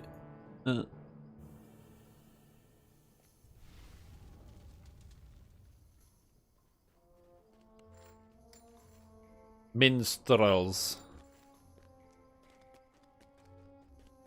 Yeah, minstrels are pretty cool. I like the fact that they do that. Yeah, well, they also do a lot of beam of light stuff. I'm gonna say something that's gonna sound really out of context. But, hold on a sec. Why don't you just do a line of cocaine?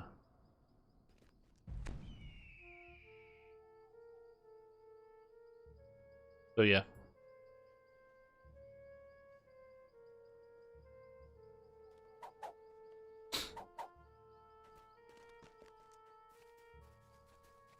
Sorry, I just had to recommend that to somebody, but yeah. Anyways, let's do some raids. So the plan is we're going to do some raids. If you've never seen some of the raids in Dungeons & Dragons Online, you get a chance to see them here. Dungeons & Dragons Online is very different in terms of the rating scale of other games. Number one, raids in a classic MMO are these big epic adventures with lots of big bosses that are large and they do all sorts of things. But in Dungeons & Dragons, raids are single adventures. So the whole idea here is that when you go and you do a raid adventure, you are specifically going to do one thing. So it's not like, this big piecewise thing where you wipe to bosses and whatever. If you wipe to a boss, that means you have to restart the whole raid because it's a one and done sort of dealy. So, for example, we are going to be going to a boss here called a raid called the Vision of Destruction, which is literally one big boss fight. That's it. It's just in one room, one boss. We got to win. Us versus the enemies, which is kind of neat. So, if you've never had the opportunity to see any of this stuff, it is a little bit different. The character that I'm actually playing today, I'll give you a little bit of a backstory. I'm playing as a rogue. And I'm playing as an assassin of sorts. So my idea is to sneak about and then instant kill people with sneak attacks and assassinate people. So that's kind of the idea. Dexterity is my core stat because I'm a elf and I'm very dexterous. As far as what I'm using in my enhancement tree, we're using the Assassin tree because I want to get to this ability here, Assassinate. Assassinate allows me to instant kill monsters. It also gives me increased stats when I pop out of stealth. Very similar to the Burglar that I was playing, except in this game, you can go into stealth anytime you want because there's no in or out of combat state.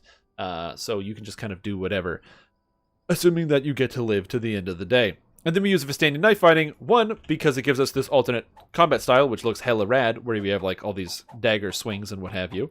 So that's great. And then also, because it gives hella stats for dagger fighting. And that's pretty much it.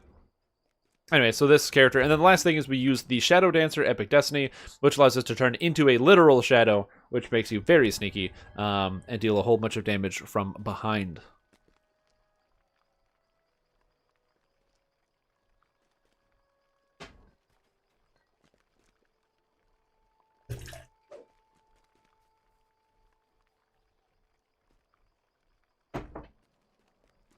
Yeah, do it.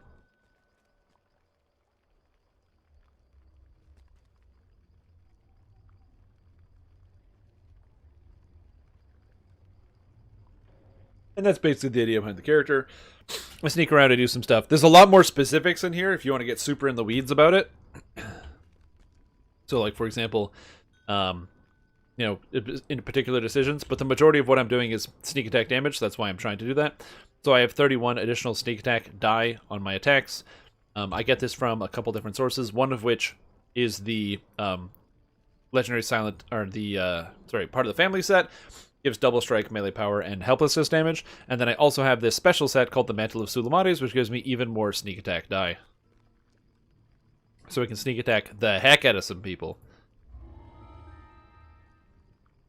Oh, I don't know what difficulty we're doing it on. I'm not going to open this up.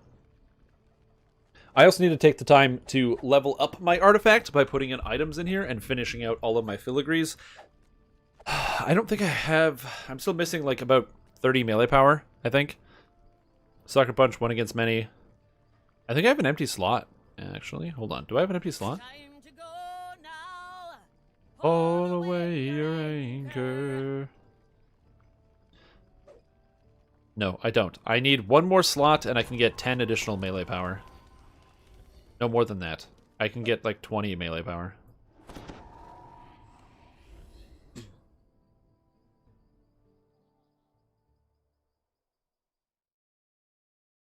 So yeah, says that.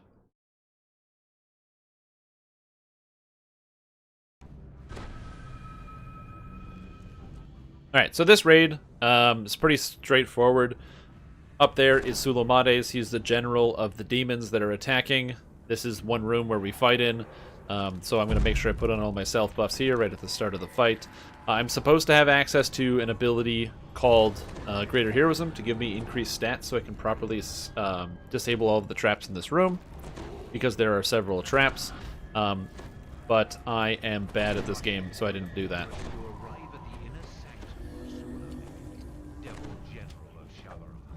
I'm going to go over here because I do not want to get hit. An ad is going to spawn right there. My job is to get rid of all of these traps.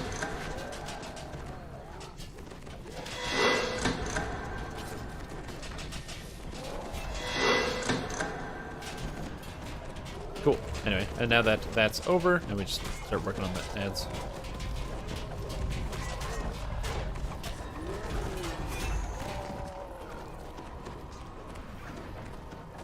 Okay.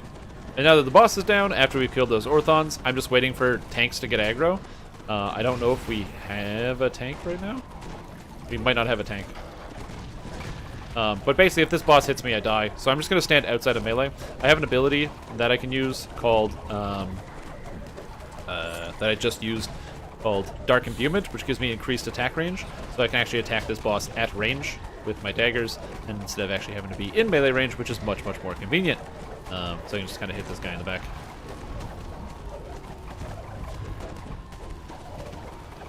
Unlike in the Lord of the Rings Online, there is no positional damage on this character. It's just that the boss will kill you if he hits you in the front, so you want to stand behind him. And he phased. So now that he phases, we want to be killing all of these Legionnaires. They do a lot of damage, so that's where the assassination comes in, because I can one-shot them with my special assassinate abilities. However, when Assassinate is down, Dire Charge him, stun him, and knock him dead. Then pop back into stealth, go ahead to this guy, assassinate, and etc. And that's essentially all I do with this character. I do a bunch of damage, I hit people in the back really hard, and I'm constantly popping in and out of stealth so I can assassinate the monsters when they come in. This is a circle. Sulamates is up here. He's still active. You can't deal damage to him. He's currently invincible. He has like a shield. And we have to kill all of these ads that come in. When Sulamates does pop down to the surface, he's down now. My job is still on ads, so I am currently focused on ads more than anything else. And so even though I could go and start hitting the boss, if you don't do ad control in here, you essentially like the raid wipes. So you need to make sure you're managing ads. And since that's kind of what my character does, that's why I have not dropped, or I haven't started hitting boss yet. Now, it's important to note that DDO, especially DDO raids, are hella laggy. So if you're looking and you're like, man, this raid seems very laggy. Yeah, that's just the case. That's just Dungeons & Dragons Online in a nutshell. Okay, did we phase him? No. He does teleport away, which is an aggro drop. And when he teleports away and aggro drops, you gotta be really careful. Also, I apologize for like the big bright lights. Those are auto spheres of dancing. They're effectively crowd control effects you put on the ground. If a monster walks into them, if they fail a will save, they are forced to dance, which is very, very helpful when a whole bunch of monsters spawn into a zone. And that's kind of the fight. Eventually, he's going to teleport away, which he did, so I'm going to pop into stealth. And now we have another phase. So now it's the same thing as before. He's up top. He has 2 of these phases, one at 70% and one at 40%. And now that he's up here, he is essentially going to stay there the entire time while he's bombing whoever he has aggro on with just a whole bunch of dangerous spells. Once all of this stuff is done, so like, you know, he's hitting people, we have to combat these bats that come in. So we have these bats that are going around the room. They hit really, really hard on the higher difficulties and will essentially one-shot a DPS player.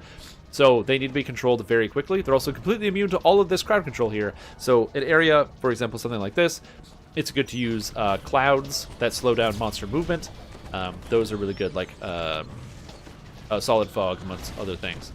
And then you have to stay out of these circles. And when a circle appears, it explodes and does lethal amounts of damage. And I think that's pretty much it about the raid.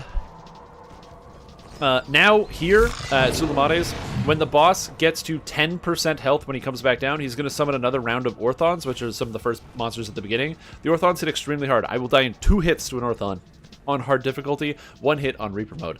So, it's important that when the Orthons come down, we kill them or get rid of them or, like, distract them somehow with tanking. You cannot just let them run around and kill everyone in the party. I mean, you can. You just instantly lose and have to restart the raid. Because that's the whole raid. It's just a single fight. Now, since this is hard mode, when the boss comes down, we are likely going to simply focus on the boss and do nothing else. It's also important to note that when the boss gets under 5% health, he is then going to spawn a new set of bats called Exploding Fire Bats, which, again, deal lethal amounts of damage when they bite you, and if you ignore them, they explode and kill everybody. The reason why I'm standing over here, always stand with the party, by the way. Always stand over here if you're doing this raid. I'm standing over here because I'm in stealth and I can't get seen, so Sulamares can't target me, the ads when they spawn can't hit me, and it allows me to survey so I can move to hit the right targets. But if you happen to be, if you're not stealth, stay in with the group.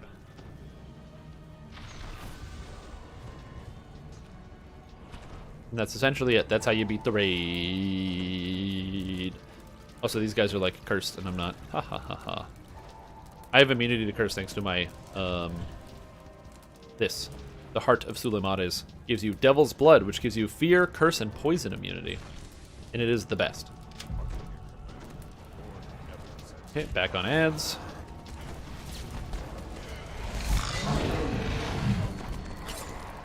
And then back into stealth. I'm going to use my Consume and insta-kill some people. Hello.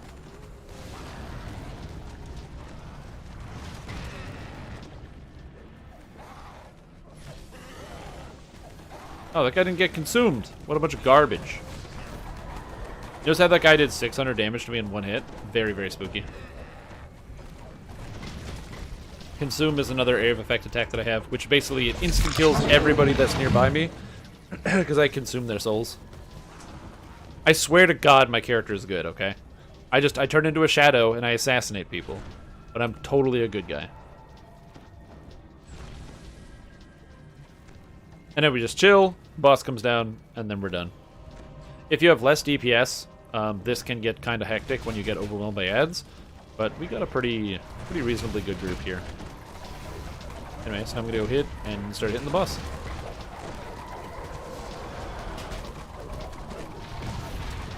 I'd be very careful in case the boss turns around. It's one of the reasons why I have threat reduction, is because if I do a shitload of damage and then the boss wants to turn around and kill me, that causes major issues.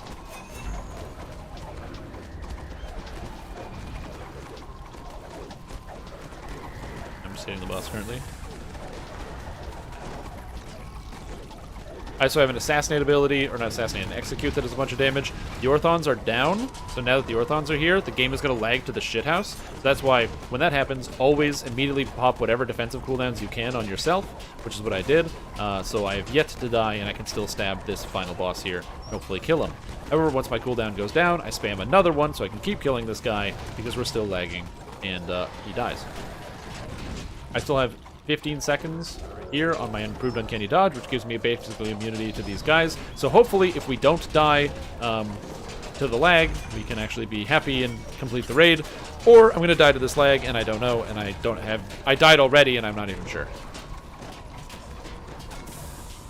Alright. Alright, and we are good.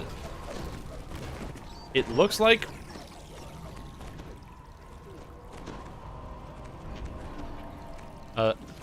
nobody died. Nobody died. Not even one player died. That was crazy. I've never done this without someone dying because of the lag.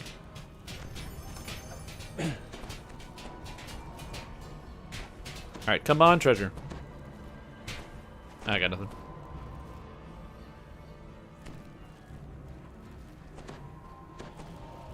Tumbleweed, I think. I'm trying to see if I have any of this raid gear. I'm keeping all the raid gear from this raid in my inventory. So that way, if I don't have one, I can always roll on it. Levix. The Fang of ZZ. Fang of ZZ has to be bad. But there's like a weird monk application.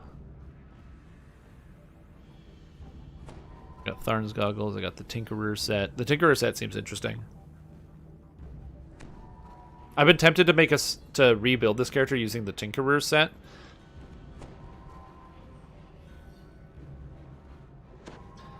Yeah, Fang of ZZ is another cool item. Quality Constitution. It's got Hound's Blood on it. Can't even keep this up. It's got Hound's Blood, which gives you immunity to Charms, Poison, and Petrification, which is pretty useless. But, 2-piece set. You are protected by a swarm of hostile bees that lash out when you are struck in melee range, and on Vorpal melee strikes, they will also swarm your enemies, dealing piercing damage over time. That's such a cool concept. That, like, you have bees that protect you and also kill people. What's a good trade skill for Lotro? All of the crafts are useful, because to get some endgame stuff, you need at least one form of craft. So it doesn't particularly matter. I would say pick whatever is best for your character. Cooking and scholar craft are for the endgame consumables, and they are good for every single person in the game. It doesn't matter, or it doesn't matter who is doing it. It's completely irrelevant. Or it's a completely irrelevant, what kind of class you are. Both cook and scholar, you're going to use both the materials. In terms of some of the other stuff, so like a different specialization, if you're playing as a minstrel, the armor specs are probably the worst ones, I would say, because you don't really need them for anything. Weapon specs are probably better because all the armor comes from like the raids. So I would say if I was going to pick one, Metalsmith lets you build shields, which are essential. Weaponsmith and Woodworker let you make offhand weapons, which are also very useful and craftable for people. And you can also, if you are a minstrel, you can make your own instruments, which is nice, instead of having to trade with somebody else, which can be inconvenient sometimes.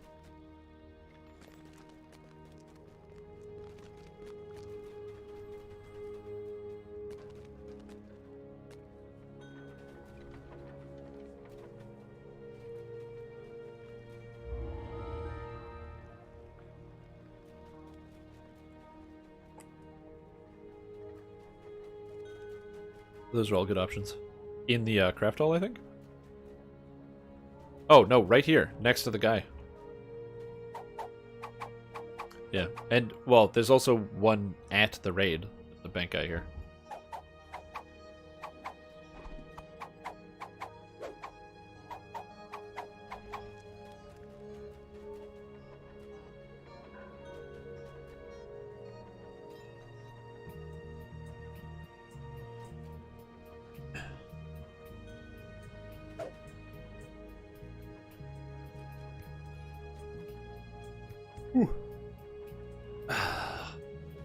I'm going in.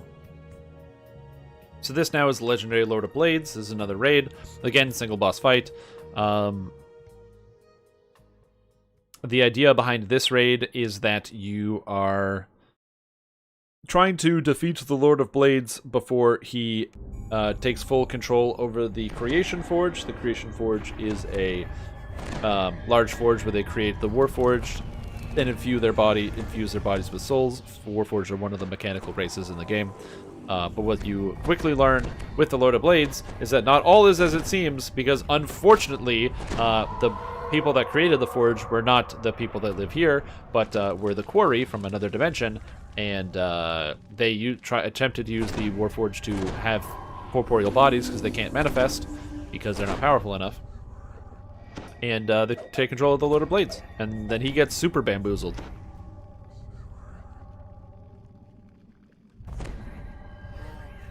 Which is kind of interesting.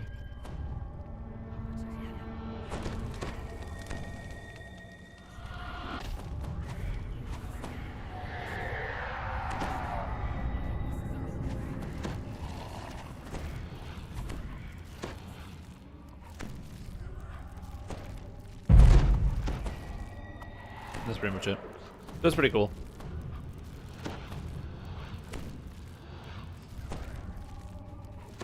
And there we go.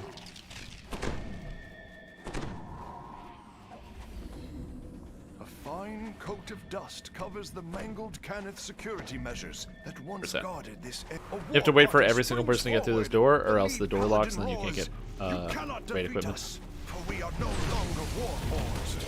We trust the light of the forge. Assassinate. We are blade forged. Regular ads are very, very easy to kill in a lot of different like raids and stuff, because they can be instant killed by instant kill mechanics, and then also and a lot of people have those. For example, me, I am an assassin, and then also they get stunned and they don't have too much health. However, it is important to note that just because something can be easily insta killed, it does not mean it is not dangerous. Usually, even though those monsters can die very quickly, even on like Reaper mode, they hit really hard and they will just instant kill you as well.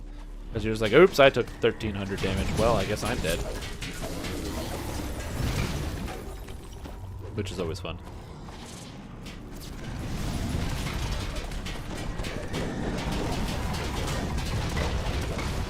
One of the important things to do as a rogue as well, because you have an ability called Assassin's Trick, it makes it so monsters can be sneak attacked. So you just use that at range whenever you're going and attacking monsters. It doesn't break stealth, which is very convenient, so I can use it around. Think about. Also, one of the convenient things about playing this type of character is I don't need to have access to feather falling, because my character just already has it, because I like fly around. Love that.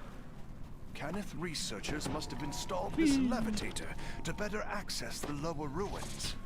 Judging from its wear, that was decades ago. It's difficult to tell. No, everything's already dead. Themselves are. I find this room is annoying because I feel like I never get to actually fight the monsters.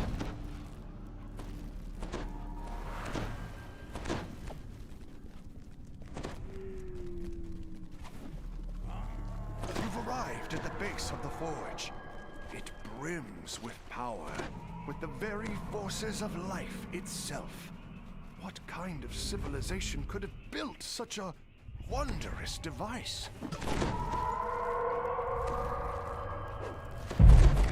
Alright. All here? Cool. So for this stage, it's pretty simple for me. Clean up ads, and then hit the boss. Blades turns his hateful gaze to you. Cannith wants And I think we have somebody who's ranged for doing all of the pillars on the side of the Creation Forge. The voice acting in this raid is very good. The very source of our creation. We have bathed in its light and gained power beyond what we once were.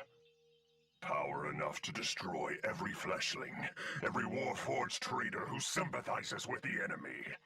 Beginning with this corrupt city. Beginning with you. Yeah, this 2 guys did. And then we work on a Hound of Blades, and that's pretty much it. The way this phase goes is you have to kill the Hounds of Blades, because the Hounds of Blades protect the Lord of Blades. And then once both Hounds are dead, you then move on to the Lord of Blades. And you kick his ass. And that's it.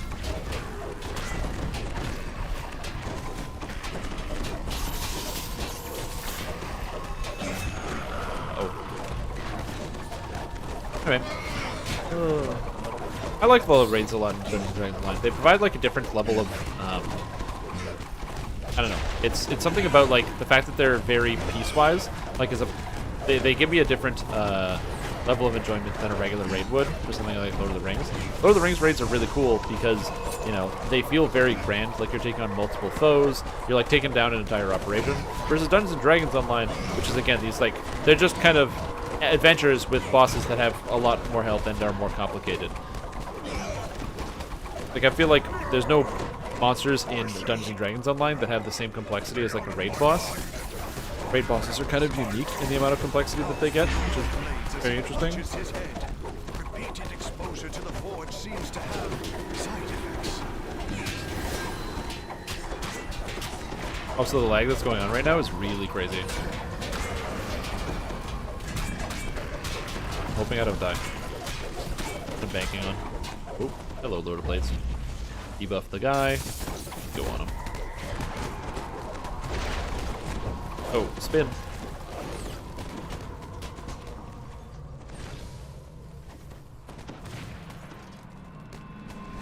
Yeah, the raid lag in DDO is like really bad, and there's kind of no way to fix it. I'm hoping that at some point they'll be able to do that.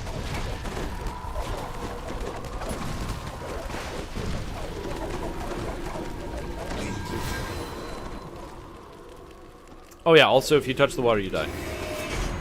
Fuck! Damn. Alright, I'm going to the washroom. I'll be back. I'm AFK. Fuck that.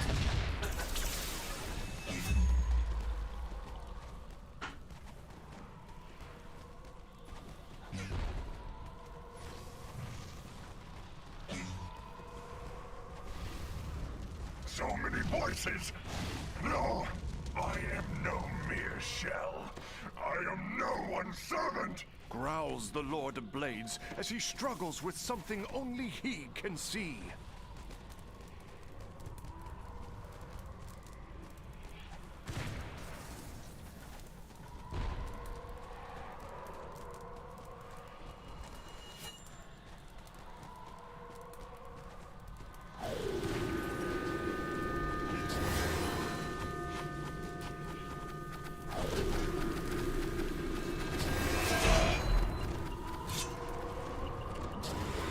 And I'm back. Still play raids with all the lag going on? I mean, you gotta play raids. Raids are fun. So basically what happened is he jumped, and when he lands, he kills whoever he lands on, so that was cool. And also, I can't be resurrected because there's a cooldown timer on raises and raids now. So, yeah. Yeah, and also having less players also makes your raids easier. There, we're good. Oh god, the lag. The lag is,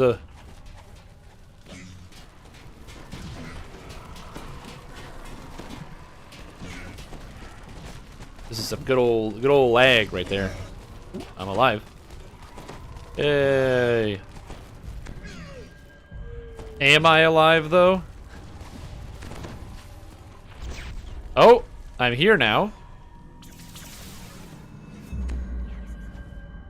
Whatever the Lord of Blades' mind was contesting with, he seems to have lost. A strange creature now perches on his head, working its tendrils deep into his skull. A voice clearly not his own. I just cast a spell. I use the scroll to grab a Tensor Transformation. It gives me an extra +5 to hit, as well as more dexterity. So my dex is at 90 right now.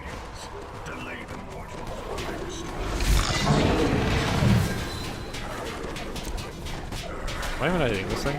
Oh, there we go.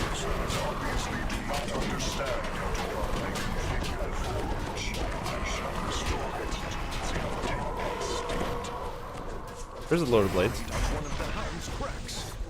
Damn. Oh, he's over there. Okay, cool. Got him. The forge's regenerative power has its limits after all.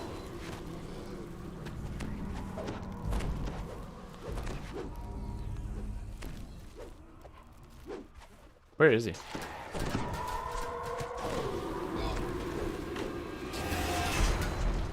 Lord of Blades versus Ultron. I feel like the Lord of Blades would win because he's a god. So I feel like he would kick his ass. Like, the Loader Blades has, like, holy magic. That's kind of a big deal.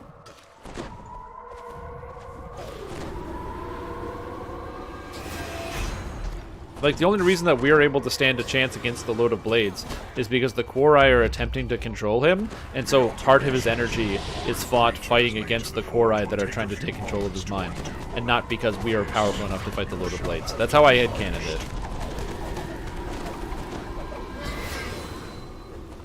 Just rope-a-dope him? Yeah, exactly. There you go. Yo, rope-a-dope. Classic. Just string him along until it's all good. Oh, no, no, no, no. No, no, no, no, no. I'm not getting in that.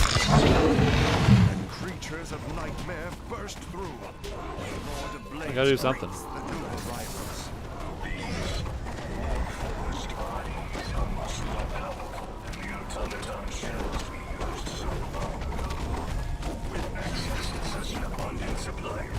Yeah, get him.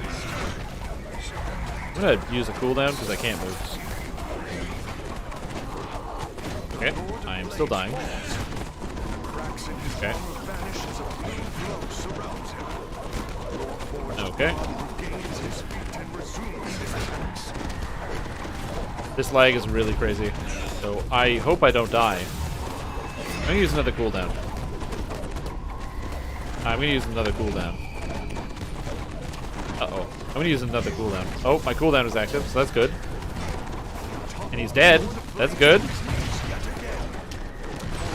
This lag is bananas. By the way, I can't see or do anything. Okay. I have no cooldown, so I'm gonna go over here for a sec.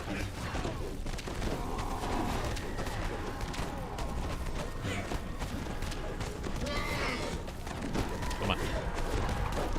It's getting worse, too.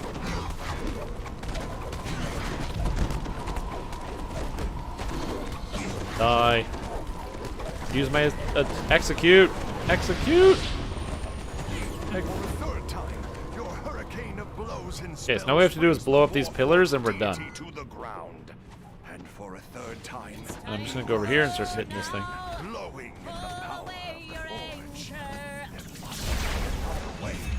No. Go away. Go away, Ancient Nightmare. Oh. I have a feeling this guy actually hurts. Yeah, he does. He actually hurts.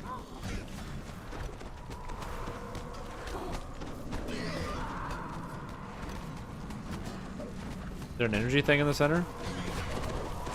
No, I don't have an energy burst.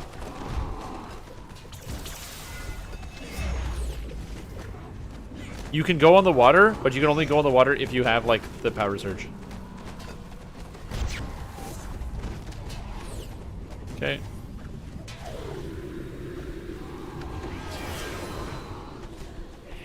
Okay, nothing's happening. Nothing's happening!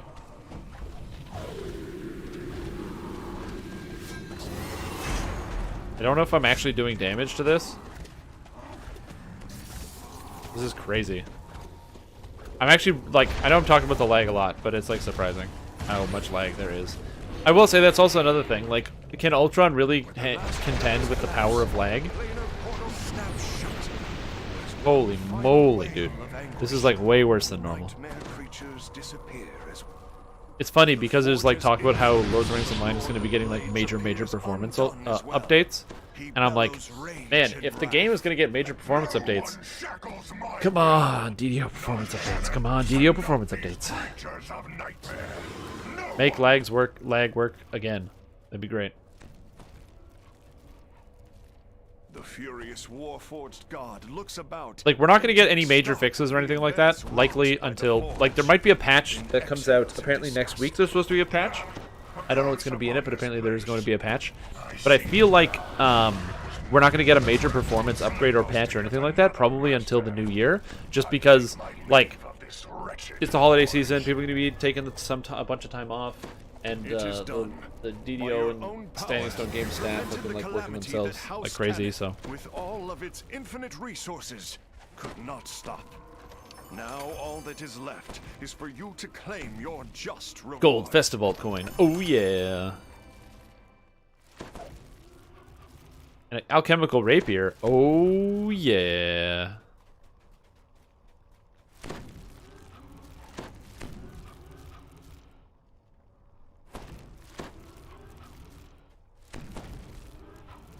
Anything cool in here? Anybody get anything cool? They're like, man, we should give away.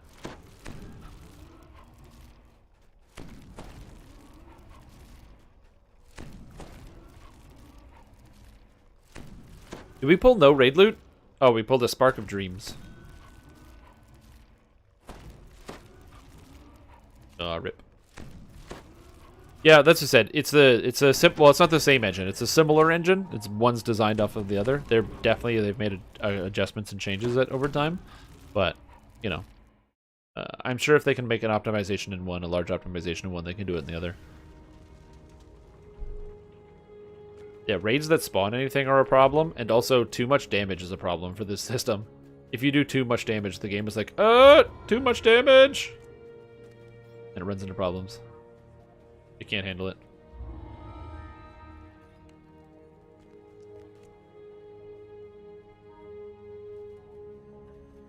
Chemical hand axe. Tobin's prototype. How's that typo still there? That's so funny. And then you can alchemically craft it.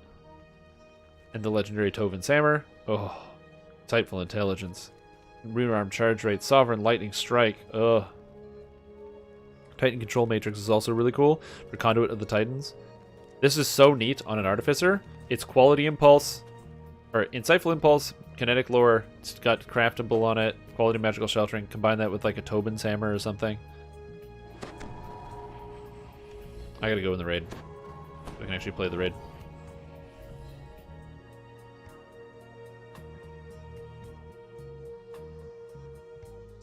Yeah, too many background calculations or something like that.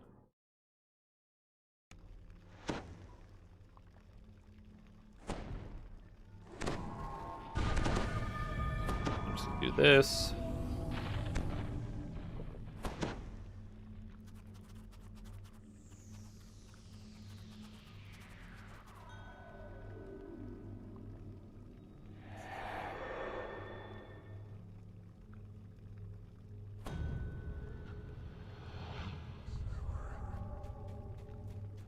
Thank you, thank you.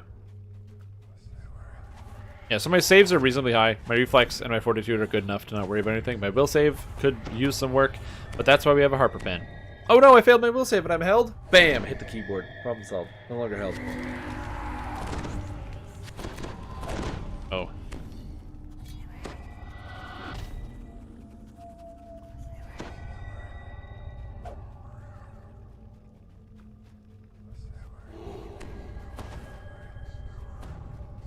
I am Tobin de Kenneth. If you know and me then we at kind of go all, into the dungeon. then you will understand that I merely intend to help the Warforged, nothing more. And we're now doing this on Reaper mode, which means the monsters are way scarier. Sort of. They hit way harder. Also, they went from having 250,000 health to having a million. So, you know. Reaper mode. With the lag being this bad, I don't know why we're doing this on Reaper mode, but we are, so.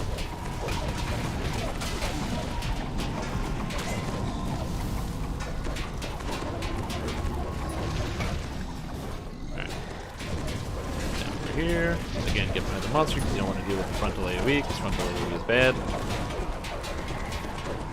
Be nice tucked up inside here. Get flipped.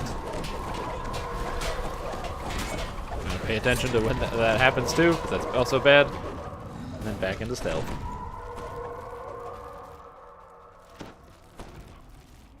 My poor guards, how you are quick to kill the ones I've saved from their misery. No doubt your minds have been poisoned by chatter lies. Still, you should be careful about the choices you make. Not a man to be trifled with. Over here.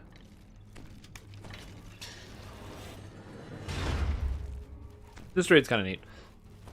There's a bunch of different mechanics. It's mostly just like a weird ad farm for the most part.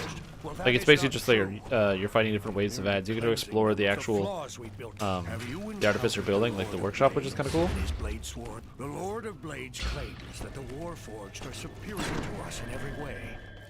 Would it show? However, I have discovered a way to fix the Warforged. A dim image of And now I need to go to the Warforged that are here and make sure I get ready for the insta-kill. I can't give up just when the need for my work is greatest. Mechanic leadership will come to its senses after Got I one. have There's a lot of Warforged. Try to dire charge them. They're immune to dire charge. They're not immune to death, so that's good. Then we start working on this golem, and we call it a day.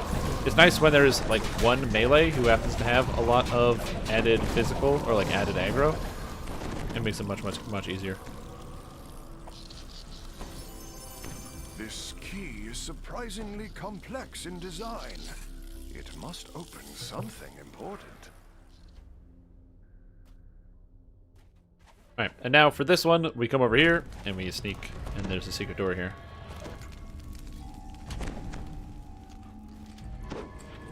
There's a bunch of monsters. Here. Hello. Got him. There we go. This is a very important area. Monitor, watch out, because they're facing each other. So it's one of those situations where it's like, hey, I'm gonna not make sure I'm not standing in front of this young man. Oh God. Whoa. Almost dying. So you have to monitor your health real bad.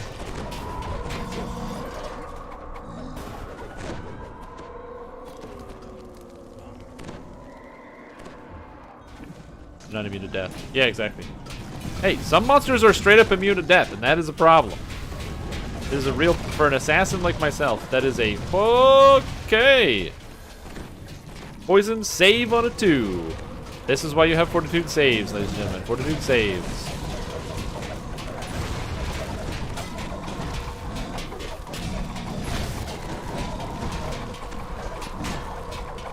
Why you have fortitude saves.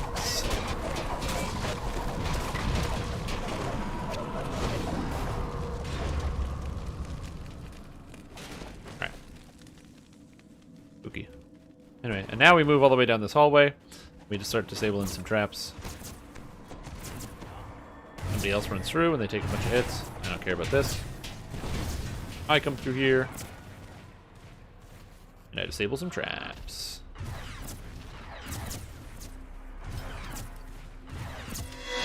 One. Two.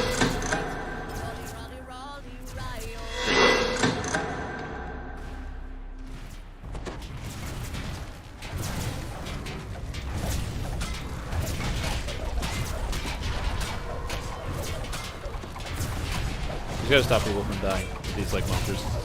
They're spooky as hell.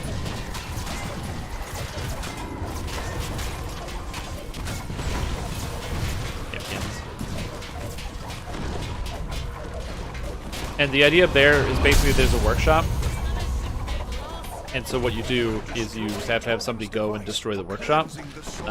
And so to do that, you just have to run around and go smash some stuff. So it doesn't actually require doing any damage to the monsters. It just is literally breaking breakables like pipes and stuff. And since that's the case, you can just send anybody in. So your tankiest person can go run around and do that room. Put those guns away. I know. It's just tough. I know you guys weren't expected to come to a gun show. Look at that. Look at that linear definition right there. That's the straightest line I ever saw. Holy macaroni.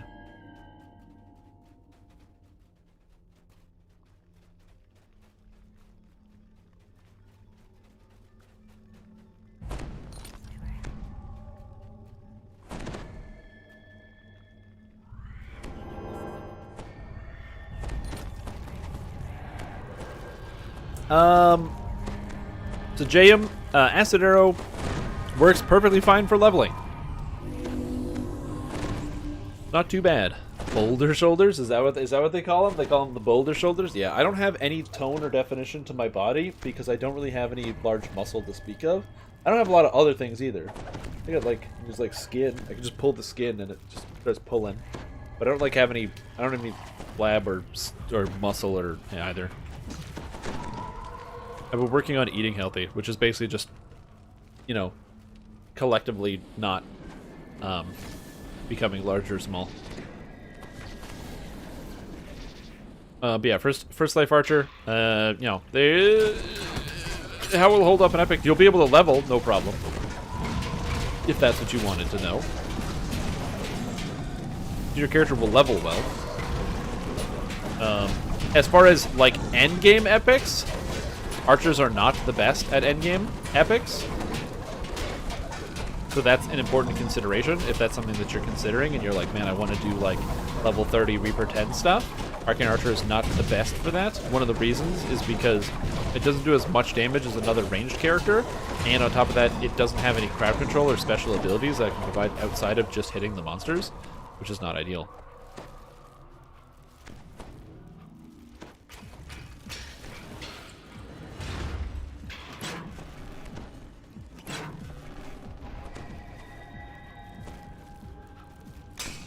What's this?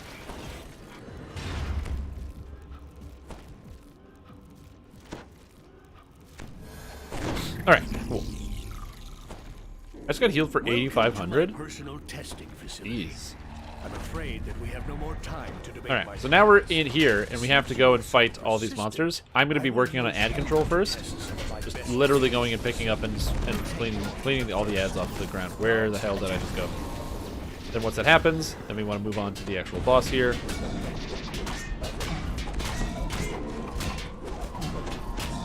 This should be interesting, at the very least. And essentially just start stabbing this thing to death. It's my important job to keep the assassin strict up all the time, to help out the other people in my party who might not have as much fortification penetration as I do. Also, there's a bunch of ads here, so I'm going to use one of my defensive cooldowns to prevent myself from taking any damage. Take 1,000 force damage, which is super dope. And go stealth. That's already done. Alright, cool. Assassin Strick. And let's start killing this guy.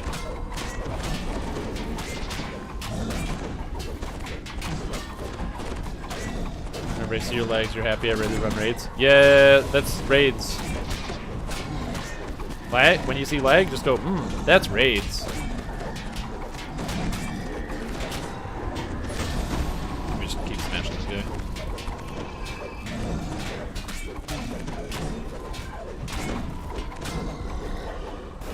And back into stealth. Have to try a bit harder. Deploy the sentinels and the heavy golems. While you're busy with those, I will prepare my next. And then we go here, make sure I'm standing behind, and start beating up this guy to death. Again, pretty simple stuff. Stand behind people, don't take damage. I am gonna die. I am super dead. Oh man. I don't know if we have anybody who's taken down the sentinels. Oh god. Die. Die, please. Oh god. The force damage. It's so bad. Arcane Zap. I'm making over 100 on my reflex saves.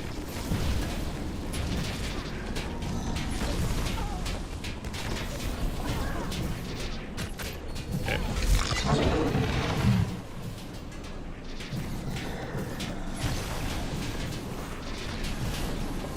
Ooze. Yeah, I got ooze as well.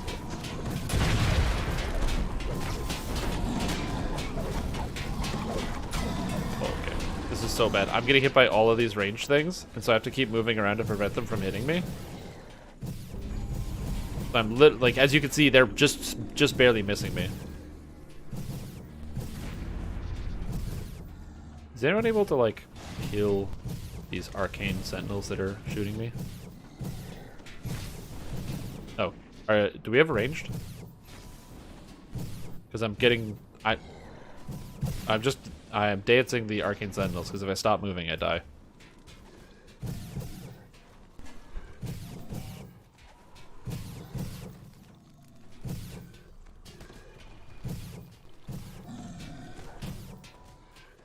Okay, cool. Then we're good. Whew.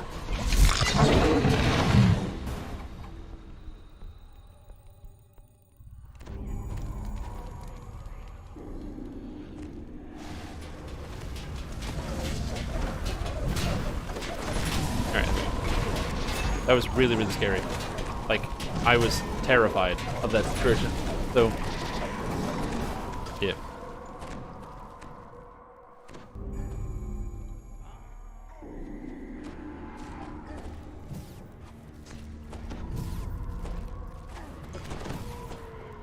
Oh yeah, now we have to do the traps. I think we have no. We are crystals, then things. There's crystals first. Weren't. That's okay. I got it. I'm ranged. Yeah, the bots. To be fair, that's very appropriate because that's literally what we're doing. Because like the bots make sense. Like we're fighting against bots. There are bots here in game. There's bots in Twitch chat. It's a combination of strike. You know what I mean? Okay, don't die, Strip Tom. Don't die. Live. Live. Live. Execute everybody. Live. Oh god, the friggin' damage is the worst. Oh, unbreakable force field. Oh my god, that was so well done. Oh shit. I'm still gonna die though. Maybe. Oh god. Oh god. I'm dead.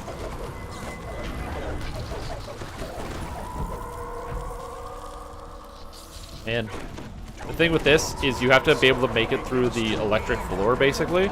And you need electric resistance. And I forgot that I needed that before I came into the raid. So I didn't twist in something. What I would have done is I would have, in this empty Twist of Fate slot that I have, I would have twisted in, from Draconic Incarnation, Energy Sheath, Electric, and then I wouldn't have died here. Yeah, the force field, the entire party thing. We have an artificer who's playing as a Renegade Mastermaker. Renegade Mastermaker is something that is unused by almost every single member of the player base, but it is insane in a raid because you get the ability to use the unbreakable force field. 95% damage reduction. It's crazy.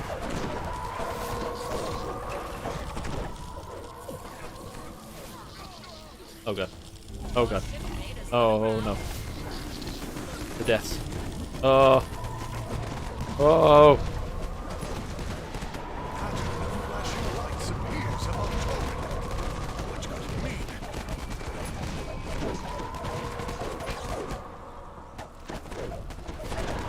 Such confidence. I know. I need to get a power, or is it wizardry? Yeah, I need to get a wizardry augment and slap it in something. So I have mana, and then I can do that.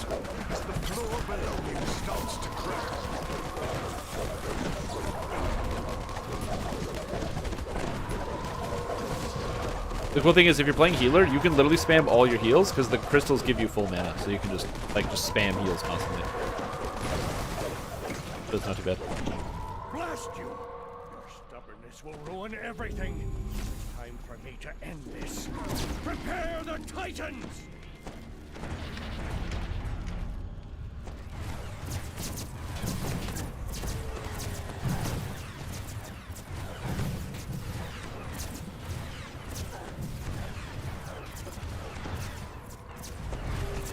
Okay, so now it's my job is to sneak around and disable these things. I'm gonna do that. Every single one I disable turns them, so they stop attacking party members, and if we control enough, they add a ton of damage to the final boss fight. So since we have multiple trap guys, you sneak about, and boom, boom, boom, disable, disable.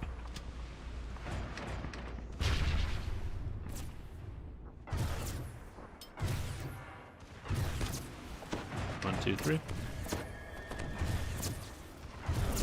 Do we got one more? Cool. I dare say that these Warforged Titans are my masterpieces. I put everything I know into these magnificent creations. Alright, and now we have to deal with the Warforged Titans, which are super duper fun because they deal a bajillion zillion damage, and we need to have somebody tank each one. And that one's coming in hot. I don't know who's going to tank Titan Mark II, but it ain't me. Oh, well, that guy died. Yeah, 3,500 damage a strike? Yeah, I'm waiting until this is controlled. I'll move over here. This is where it can be very fortuitous to have ranged characters, because ranged characters don't have to deal with some of the madness that come up here. It's also important to note that you can hit these guys from really far away. So you don't have to be in melee. If you try to get to the base, they will hit you with their frontal aura, because the AoE for the frontal is so large, it's actually beyond the cone, it actually reaches behind. As you can see, this guy got knocked down by the frontal. No, I have to use my special buff for that, and you have to find that sweet spot in order for my Healy wall to get on you, and it's a little bit to your right. Yeah, I'm standing right in it. Just healing.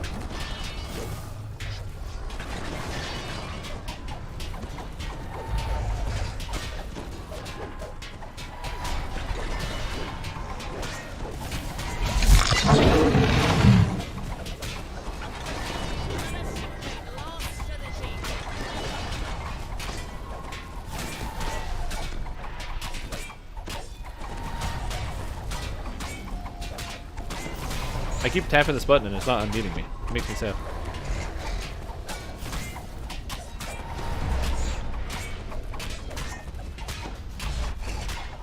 Audio silence. I was just saying, I don't know how long I was muted for, but that was really loud. So that was the majority of my point.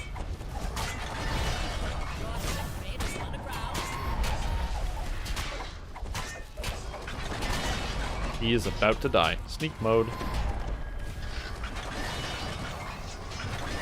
I'm gonna go over here.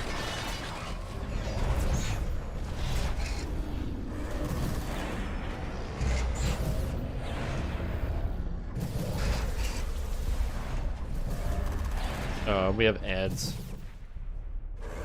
We got ads on Tovin, the force ads.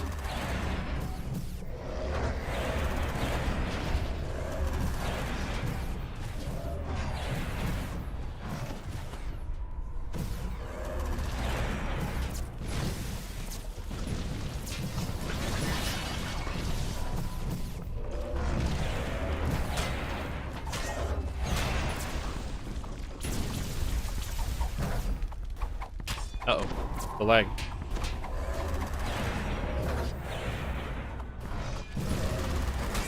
I should go around and raise people. I'm gonna do that. This guy is where? Over here. No, he's up. We'll start is up. Okay, good.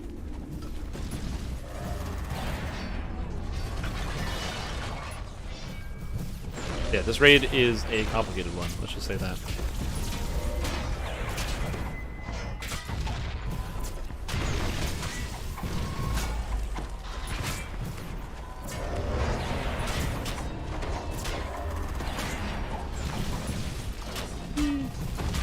Hitting this thing. It's probably a bad idea for me to do, but like, we do have to damage these things. Like, we do have to take them down. And I haven't done any damage to this one. Plus, with my incredible amount of threat reduction, I should be, for the most part, okay. Unless I get like 360'd by this guy. Yeah. Beating out a lip reader. Yeah, you gotta take that feat. It's really useful. The lip reading feat. Very, very, very, very handy. Actually, I can do that in pen and paper. I can let my or I guess I can't because my campaign is over. But my monk used to be able to lip read. Cool.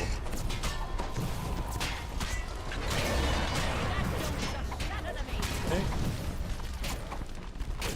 Now I'm just beating this thing to death. Okay. I will say, the irony is not lost on me that I said I will beat this thing to death and immediately died. I understand what happened. But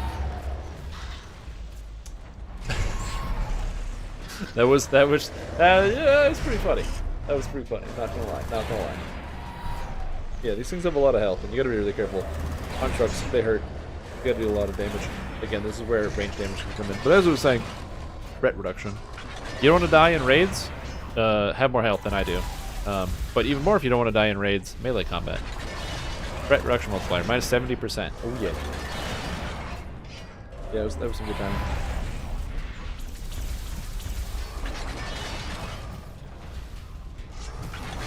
Yeah, I need to get some more health on this character. And the only ways for me to get more health on this character, there's a couple. One is to get more Reaper points. One is to get more pass lives. And that's it.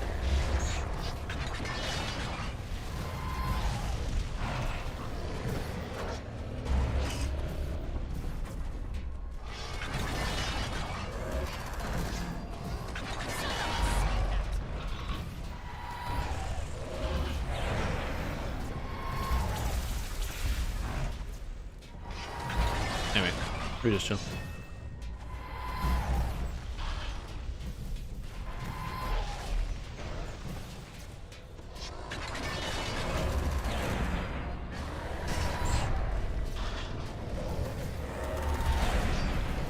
Yeah, this is an interesting raid. The problem with these constructs is they can't be intimidated, which makes them very hard to aggro manage. So even if you have a tank, your tank can't really do a whole lot.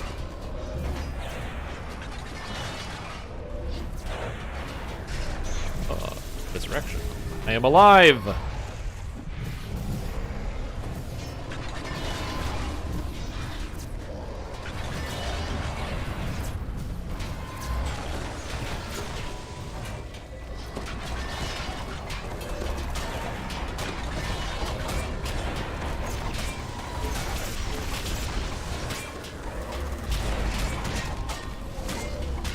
I'm gonna hope that this thing is not behind me killing me as I'm just shooting this. I'm just stabbing this.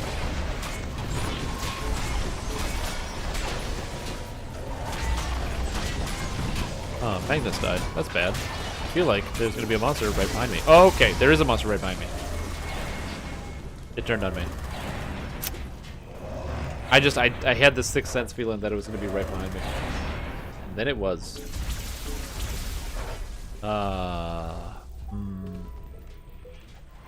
Yeah, and these things also have like millions of health each.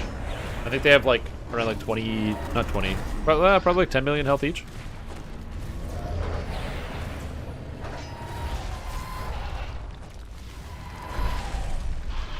Usually if you actually have all of these like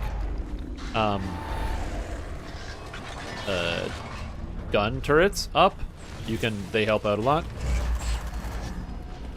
Because the gun turret actually does like a reasonable amount of damage. It's actually funny, if you just leave the gun turret up, it will slowly take down the Titan. Blend. Yes, indeed, Strimtom does blend. Ah, Strimtom dust. Don't breathe this. Any tips for someone trying out healer for the first time?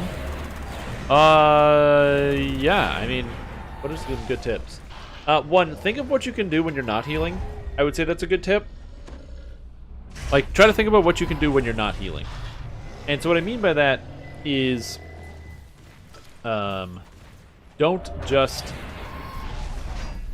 there we go. Don't just think about like, you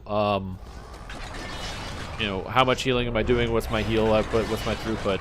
Think, okay, what am I doing when as I said, like, you know, when nobody needs to get health? Can I prevent damage? Can you be more about removing damage from the field? Can you be more about crowd controlling monsters? Maybe you're playing as a cleric, but you happen to put points in the falconry thing, so when you have wisdom, you can then blind and knock down monsters in fights, even without having to do stuff.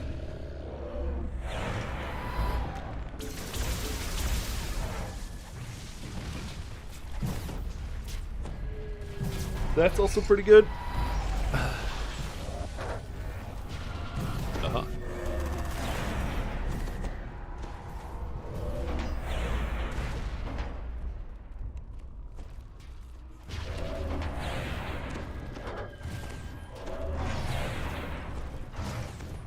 Huh. I've never seen this happen. By the way, this is going to turn around and kill everyone. Okay. Nope, there it is. There it goes. Oh no. Ow! It just shot me right in the face.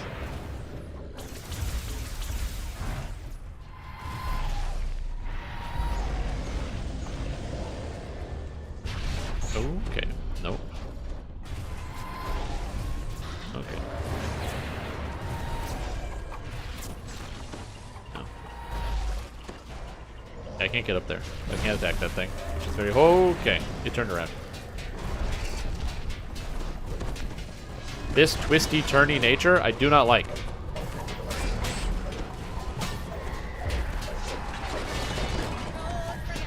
This is why you uncanny dodge? This is why you uncanny dodge? Yes, you see that dodge? That's success. That is success right there. All planned. Oh, baby.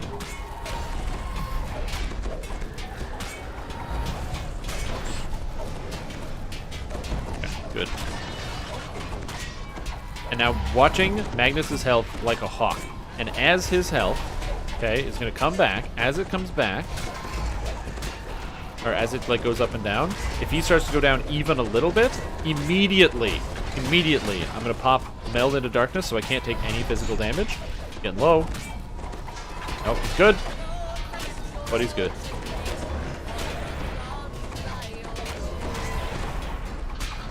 You gotta worry about your weapons breaking against these constructs too. Oh!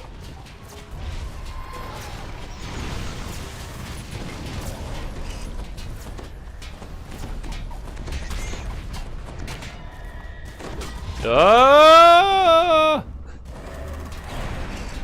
Oh, 1500. I'm gonna go towards the healer now. Cool. Perfect. When you start dying, don't stand there and die. Do something about it. That's another pro tip. Don't just be like, oh no, I'm dying of death. I guess I'll die or whatever. No, you can always do something about it. Also, pay attention to where your tank is, so you can slide around on the proper side. Yeah, I'm trying to think of what other things would be good to note. Yeah, mostly that healing is about healing, but then, like in this scenario, our healer is pretty much exclusively healing and not really doing anything else in the combat. But like another important thing about healing is not just getting some slightly positive healing numbers out. Okay, go away.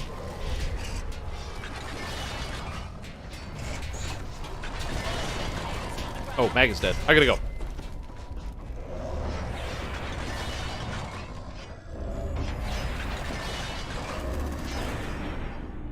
Adds on Tobin.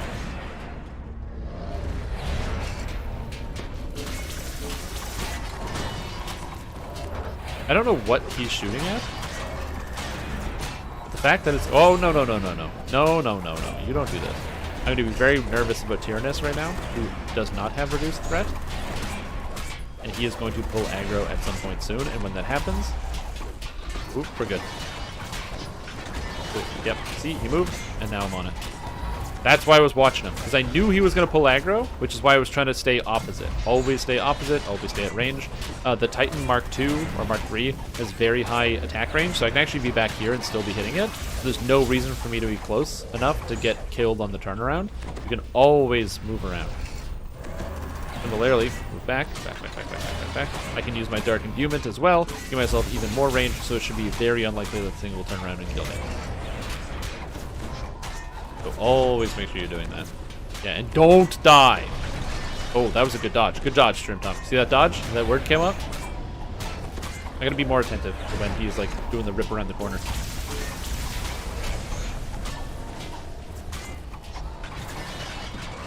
Come back here, hitting the thing. There we go. See? Chopping him down. He's going. Oh no.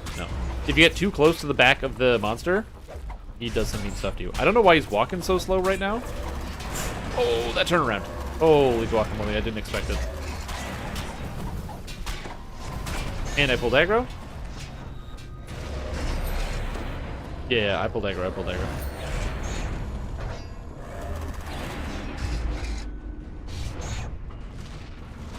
Woo!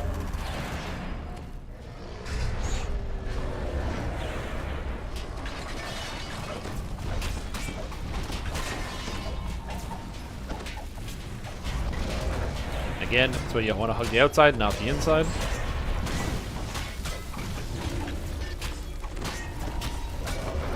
And again, this is one of the situations where range DPS are very good. Because if you have range DPS, they can literally just sit.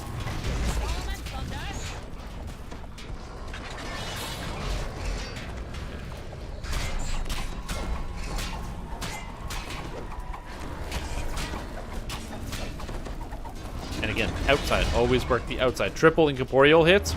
Wow, that was lucky. Woo! Okay. And I'm going to wait for this next bypass. Oh, he's kind of spinning it. I can't, I don't feel comfortable going in. I'm going to hold it here.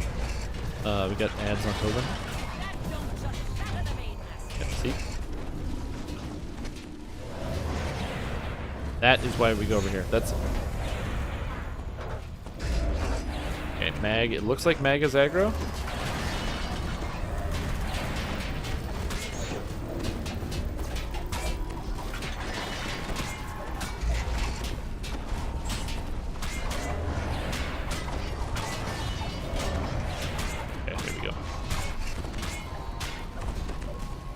So again, I'm just trying to slide around, make sure I don't die. He's going outside, I go inside, right? So I want to go opposite of the tank every time the tank moves in.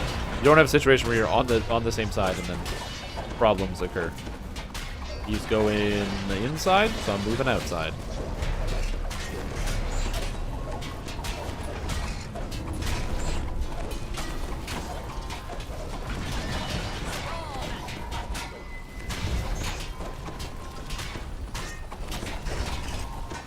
And we lost the Paladin.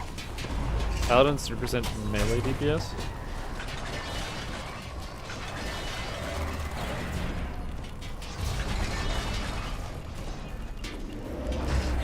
Okay. Cool. Okay, so now we're literally just holding DPS right now to make sure both of our ranged are up. Because we want to be able to get Tovin to Kenneth down in one go. And it's one of the reasons why I'm saving my action boost, so I can actually use Throwing Dagger and continue to contribute against Tovin.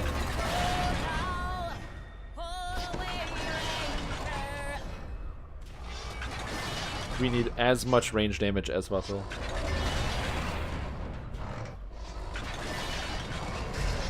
One of the benefits, don't ignore the fact that I didn't wear the legendary part of the family set for that entire time because I'm an idiot.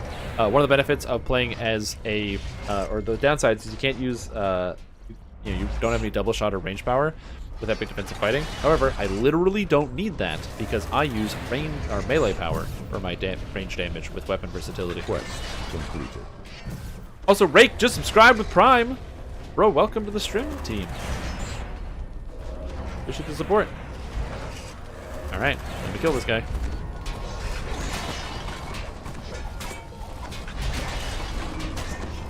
My Titans! Rhea is dead. Brutes! He was dead. Swapping to dagger.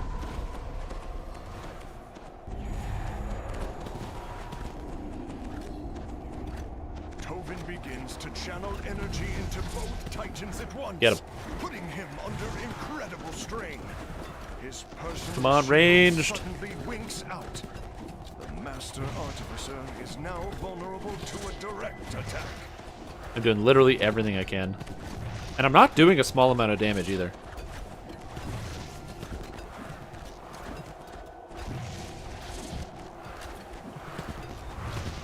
As you down another Titan, Oh, Master Artificer we're halfway. prepares It's to okay. mend We just gotta what re-prep. is more. So turn on epic defensive fighting, back to stealth.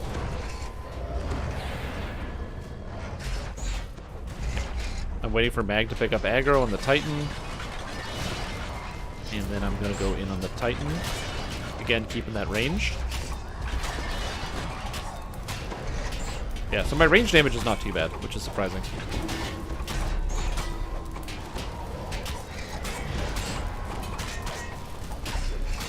Yeah, the one cycle is really hard. We had our range is all spellcasters, so that makes it very difficult to do one cycle. Whoa, outside or inside.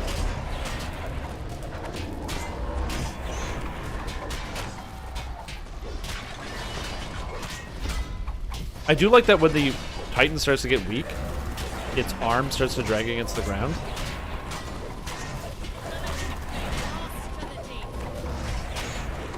Okay. This thing's almost gone. Oh! Oh! Hello? What are you doing? We're gonna need to make sure we get Preaching up again. Yeah! Woo!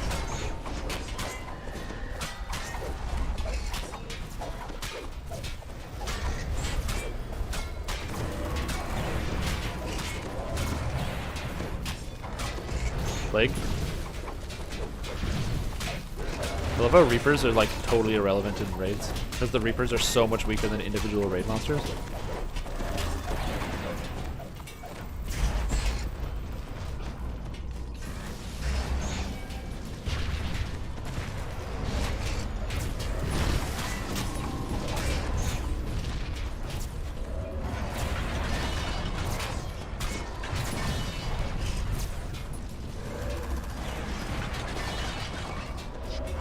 Yeah, I'm just watching it because the turret is shooting green.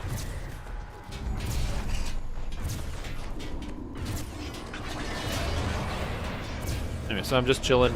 I'm gonna pop into stealth, which gives me extra melee power, and the melee power turns into ranged power for my actual ranged attacks, which is kind of cool. So I'll need to remember to use pop into ranged power, or pop into stealth. And we should be able to finish off Tobin. I actually haven't done this raid on Reaper once. This is pretty cool.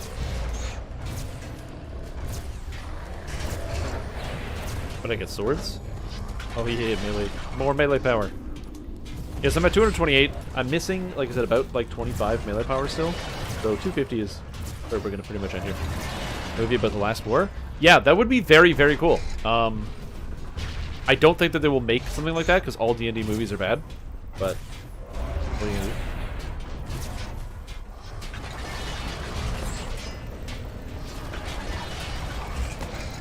Stop! Don't die.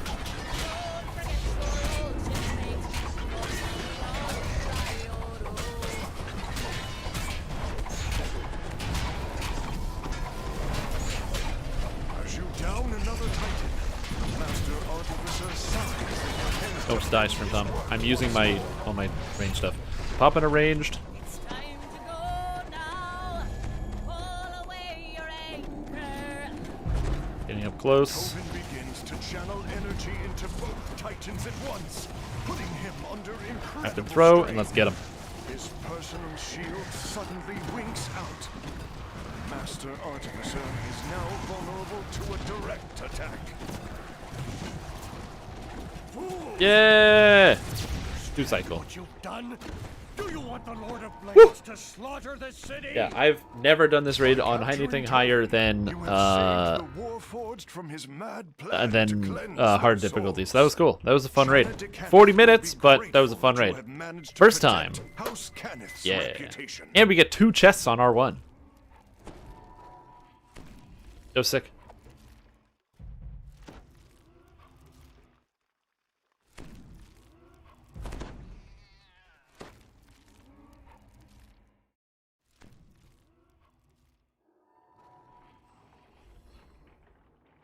Woo! I owe you a Coke. Damn it, not again.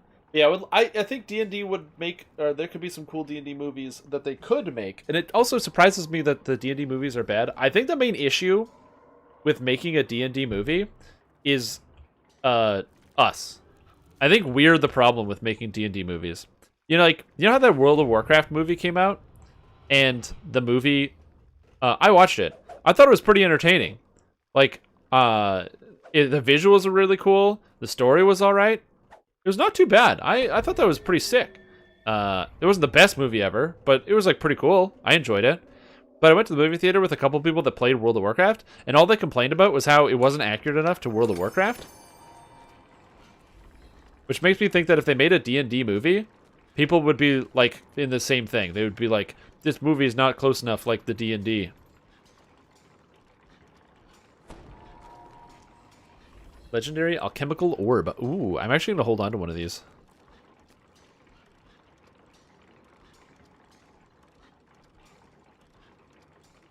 Right.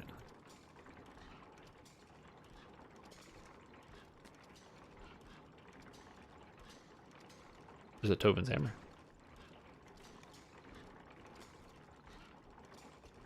Titan control matrix. Kinetic lore, impulse. Yeah. Electrical repair, force. Artifact for DCs. Sick. There's multiple D&D movies. I believe the Book of Vile Darkness is on Prime. I haven't watched it.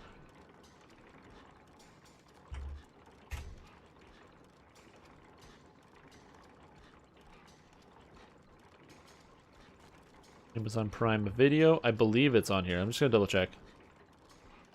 The Book of Vile Darkness. No, it's not. I don't know where you can watch the Book of Vile Darkness. Maybe Netflix? Yeah. You just search the database.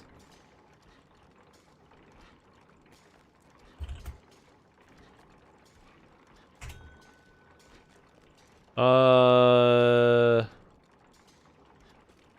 don't know where you watch this movie. It does exist, and it's rated a 4.5 on IMDb. Dungeons & Dragons, The Book of Vile Darkness, 2012. 2,000 years ago, Nargrul, a foul sorcerer who reveled in corrupting the innocent and spreading in despair, neared the end of his mortal days and was dismayed. Consumed by hatred for the living, Nargrul sold his soul to the demon lords of the abyss so that his malign spirit would survive. In an excruciating ritual, Nargrul's skin was flayed into pages, his bones hammered into a cover, and his diseased blood became the ink to pen a book most vile.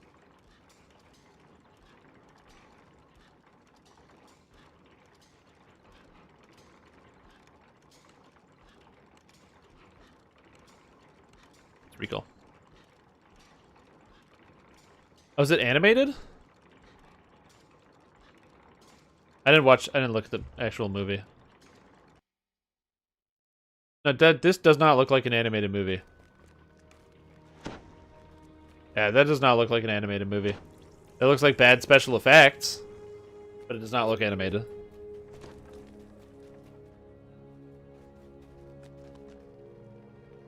Yeah, it looks like really bad CGI, but it does not look animated. Oh, sorry, Dungeons & Dragons 3, apparently, is the title. Dungeons & Dragons 3, The Book of Vile Darkness. Yeah, so that's what I said. I think the biggest hurdle to making a good Dungeons & Dragons movie is us, the Dungeons & Dragons consumers. Because to us, we'll nitpick everything about it and be like, well, I didn't like this about the Dungeons & Dragons. I didn't like this part of the Dungeons and the Dragons, and this part made it bad. But it's like, I don't know.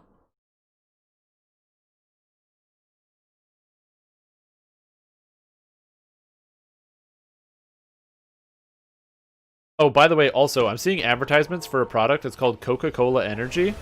It's a Coca-Cola based energy drink. I would just like to point out that I have never bought a more disgusting tasting product in my life. So if you want to buy that product, you can. But I'm seeing an ad for it on here, and it is vile. It is repulsive, the flavor. I have tricked people into drinking it as a joke, and it's a really funny joke because they are disgusted immediately and go like, "Oh, what is this?" Oh, the old D&D cartoon? Yeah. That's also another good one.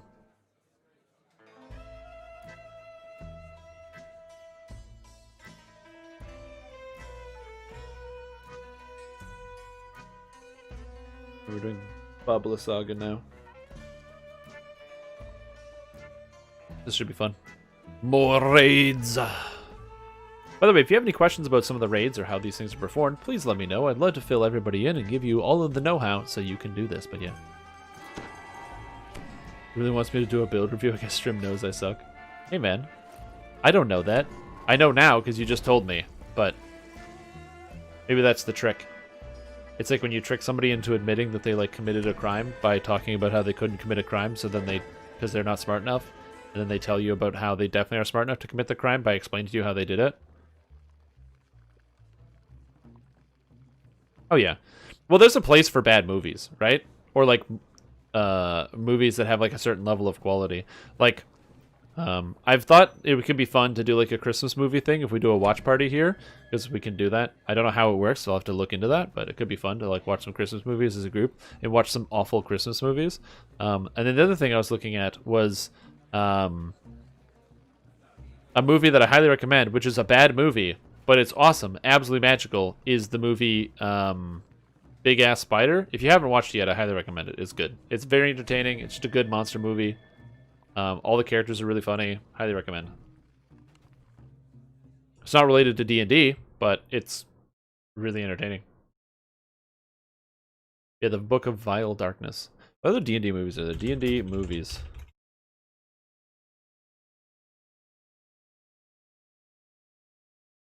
Okay, what do we got here? The best D&D movies ever, according to IMDb. Oh, these are rated poorly.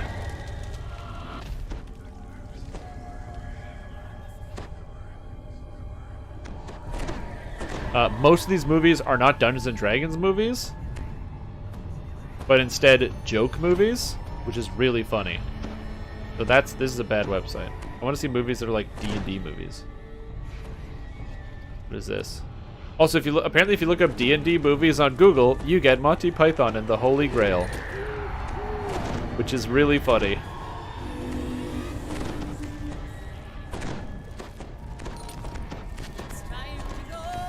Conan the Barbarian? I don't know.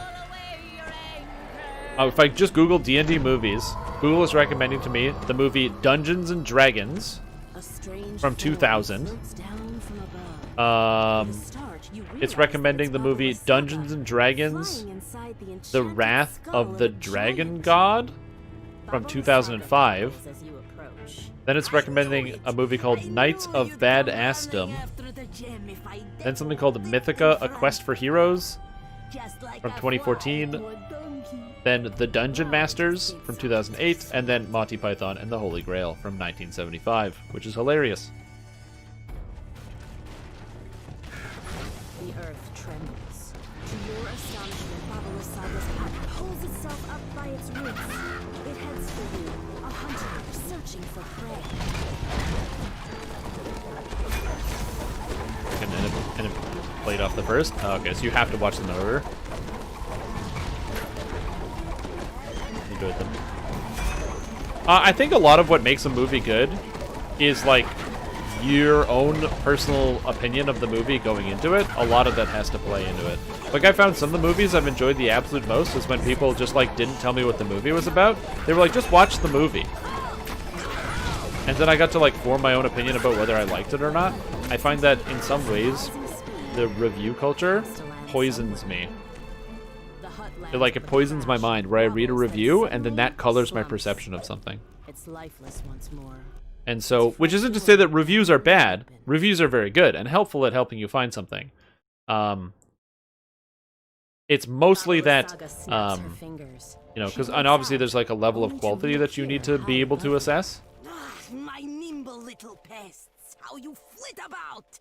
So yeah, I don't have any issues with like people criticizing movies or writing their own opinions about movies. That's obviously a good idea. But like I said, it's just one of those scenarios where I feel it influences me too much and too easily. The corridor splits here. You notice two levers that appear to be connected in Yeah, some exactly. fashion. The angry buzz of insects. Part of the D&D Satanic Panic. Whoa. Monsters and Mazes? That's not on here. On this list of the ones that Google is recommending. You don't see any way to get around this door. Yeah, exactly. Like, if somebody doesn't... I think that a great example is like... I feel like I don't resonate at all with the people that like the movies that are called Star Wars. Because I know tons of people that are really into Star Wars, and I know very few people that will say with an honest face that they enjoyed the movie Solo. But I'm not a fanatic, but I also enjoyed the movie Solo because I thought it was kind of funny. I was like, well, it's got a good story. And I was entertained for the most part. And it had cool action scenes. What I want to get at it. And the characters were funny. I don't need to have some, like, groundbreaking cinematic thing. But then people put so much stock in this thing and like, well, it doesn't represent everything I ever thought about this franchise and this idea. And I'm like, I don't know, I don't think about it too much. I think it also matters based on your investment. Off by a set of magical gates on each level. Rooms can be seen next to each one. Oh, there you go. So there you go. Yeah, it's like I said, I don't think it's a cinematic masterpiece. But like, I laughed at the jokes because they were pretty funny, and the action scenes were cool. Like, I really like that train heist scene that's in the movie Solo. It was cool. It's just a fucking cool movie. I feel like there's a lot of people on this side. Or it's balanced, I can't tell. Yeah, and then Darth Maul shows up at the end and you're like, what? And you're like, now you want to have that story. Like, I feel like the regular Star Wars movies are like, they're not bad, but I was just like, I don't know. I just enjoyed it. And for me, it was like, that's all I cared about it for the most part. Everything over the new payment system. Bottom minutes, Margle, I didn't even get a confirmation email. Oh, that's a problem, yeah. The system is slow right now because of the sales, too. That's cool. But yeah, so that's what I mean. I feel like I would, it happens a lot where, you have too many people who get really stressed about certain types of movies, or they get stressed about like a certain aesthetic about them, and then they kind of overvalue that over something else. Like if you're allowed to like a movie that's bad, even if the movie might be like low quality. Like for example, a buddy of mine really likes Spider-Man 3, even though it's like objectively a bad movie, but it doesn't mean just because something is bad doesn't mean you can't like things about it. For example, I just said that that new Coca-Cola energy drink is putrid and is a vile concoction created by just slurping together like muck off of the street and then adding some type of accelerant to it to cause you to be like more awake so that it qualifies as an energy drink. That's the flavoring of that product, and it's horrible, and I don't recommend anyone ever drink it ever. That being said, if you tell me, but I like it, that's good. You should like what you like. Who knows? You might even hear me tell you that it's literally the worst experience that you've ever had in your whole life. And you might go, man, that's that bad? I gotta try this energy drink, you know? You might think like to yourself, oh man, if it's that bad, I gotta have it. It's poison? I gotta try it.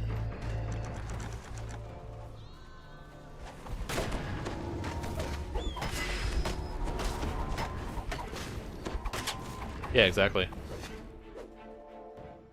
I think the problem that I have is I find all the Jedi stuff is so fucking boring in the Star Wars movies.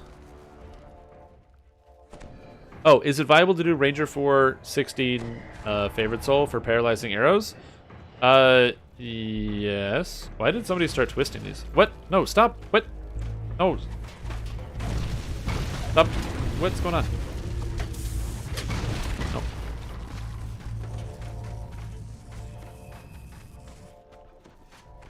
No. Oh, man. I feel like they project too much on how they feel the story should be told when it doesn't meet those lofty expectations. Yeah, exactly. So in terms of the Ranger favorite soul for paralyzing arrows, yeah, that worked just fine. If you wanted to do that, by the way, you can cut out the middleman. Just don't do Ranger, go Elf instead, and it's basically the same thing, except slightly more efficient. Well, I mean, that kind of helped, I guess.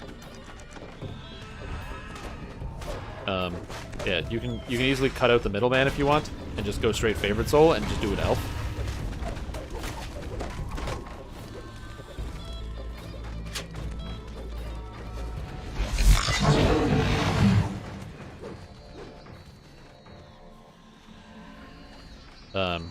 Yeah, so you could do 4 Ranger. I would probably just go pure favorite soul and go Elf at that point. Or maybe like take 2 Ranger to get like a bunch of free feats. Like you get Rapid Shot for free, and I believe, or even 4 Ranger because you get Precise Shot for free as well. And then use Paralyzing Arrows. And if you go pure favorite soul, then you're more of a healer kind of guy. It'd be New Coke versus Classic Coke. Well, kind of. I never had New Coke because I wasn't born in the 70s or whatever, whenever it happened. But what I can tell you is that that Coca-Cola drink is putrid, that new one. You can go try it for yourself. Please go buy it. And then you'll be like, wow, I didn't know you could make something so bad tasting in a drink and sell it for money. It's amazing. Would take a lot of enhancement points. It's 11 extra.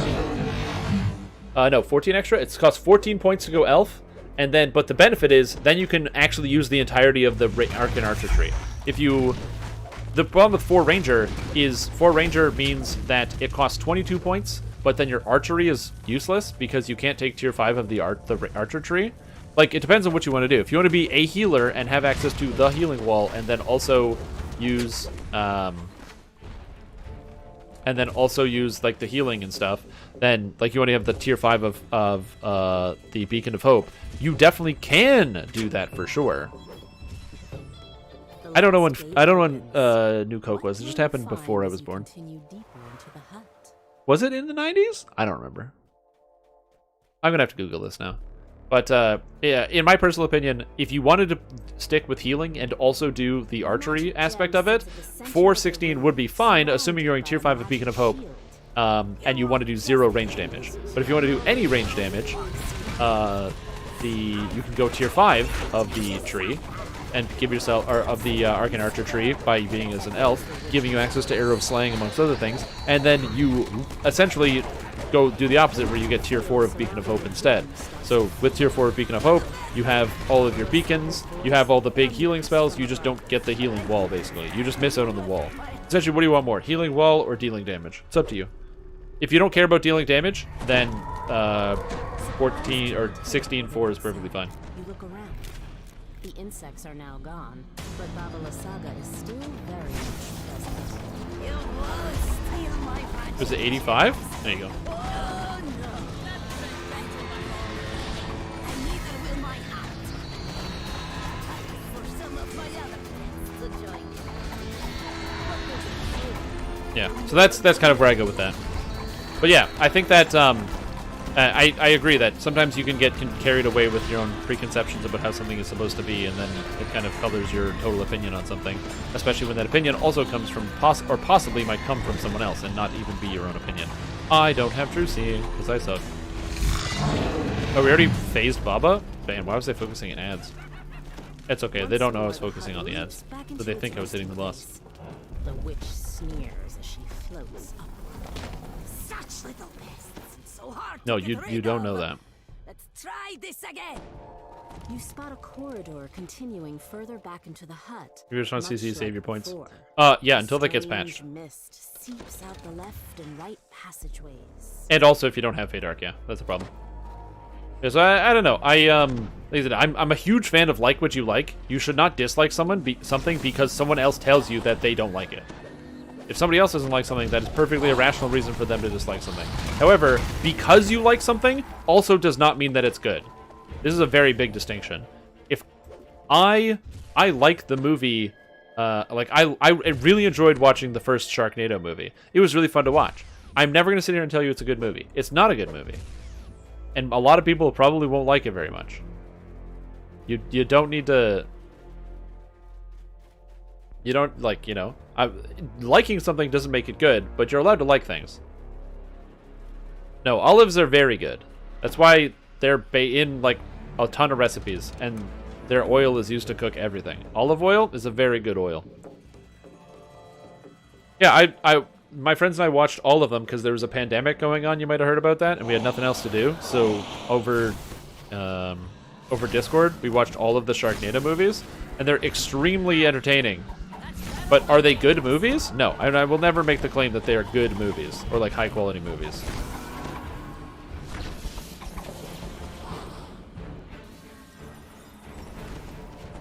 Yeah, exactly. It's a low quality, low budget movie, but it's very entertaining, and I like it a lot. Thought you were just head of the Tara Reid fan club? No. I don't know what movie she is in other than Sharknado.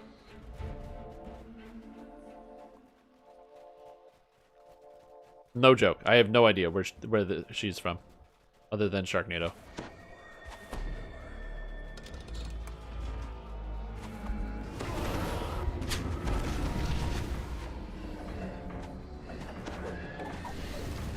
The only issue I had with the entire Sharknado series is that there's one of the movies that basically doesn't really have a lot of sharks in it, and they actually tried to tell a genuine story. And I don't know what the fuck was going on. Also, Neil deGrasse Tyson's in Sharknado 6 for some reason as a medieval wizard. It's an interesting movie. Yeah, exactly. There are tons of movies that aren't really good movies, but they are entertaining for their own reasons, right?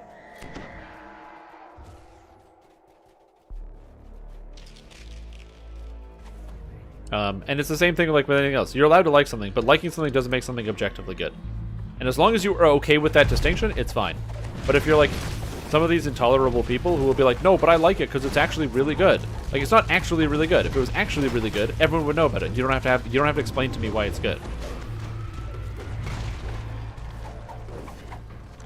Right? It's like chocolate. No one needs to explain to you why chocolate is very good. It's just really tasty and it tickles your brain. And you go, oh, chocolate, right?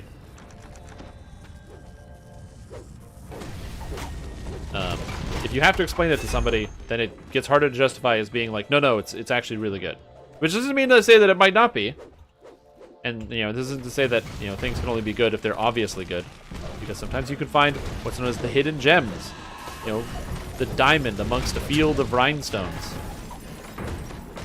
These are all possibilities.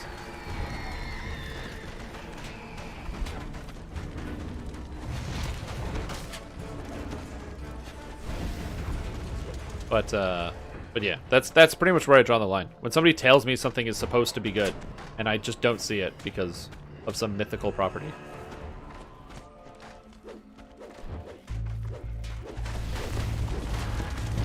Oh, is that Lupin? Is that from, like, one of them vampire movies?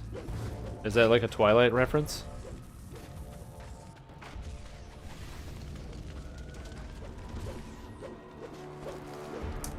Oh, got it. That's same thing anyway.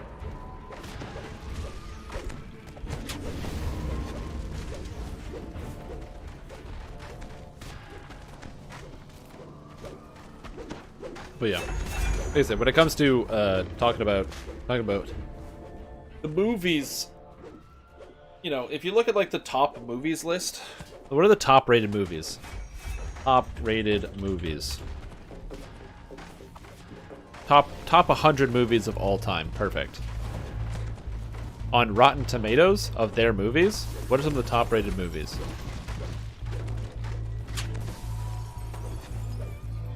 Man, these movies are very interesting.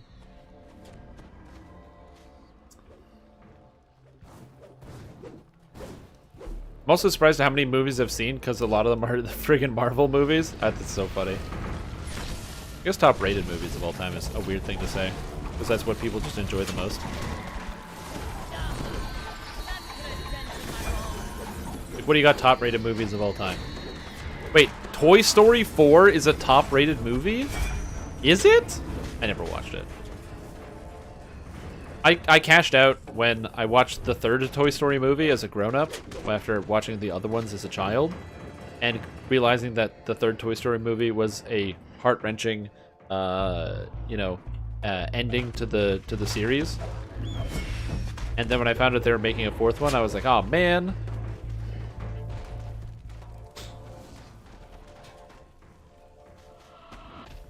Oh man, some of these movies are all over the place. Wait a minute.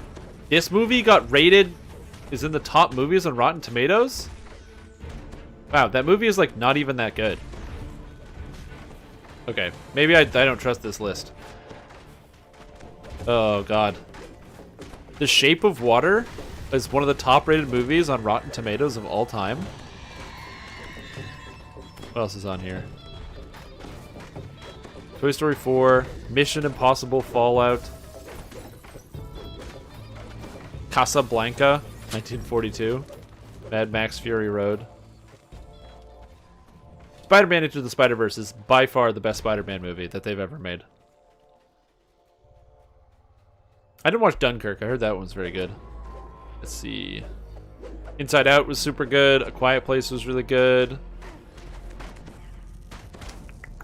Coco was really good. If you haven't watched Coco yet and you like watching all of those the Disney Pixar movies and you haven't seen Coco yet, you have to watch it. Protected gem still sits in the center of the room.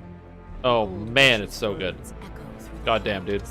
Back again. That movie was amazing. It's like I didn't watch it and it was on Netflix and Netflix kept being like, you'd really like this movie, you should watch it. You like all those Disney movies? You should watch this movie. And I was like, no, I'm not gonna watch it. I don't know. I don't know. And then I ended up just watching it. And it was so... Oh, God, it's so good. It's just so... It's a very, very, very heart-wrenching movie. Very emotional movie. Yeah, Rotten Tomatoes is not great. It was just... That was the first thing I came up when I Googled it. Arrival? That was not that good of a movie. I watched the movie in theaters, and I enjoyed that movie, but that was not that good of a movie. I think IMDb is a better place to go. For sure. How much money do you think Rotten Tomatoes paid to be up top? Oh, yeah, right. I gotta hit the boss. Because we're apparently dying. Because somebody thought this was a good idea.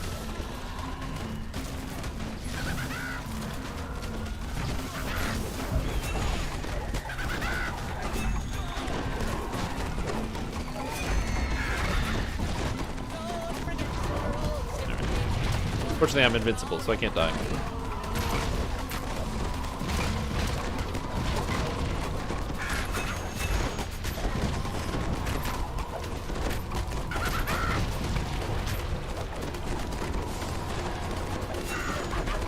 I can't do anything.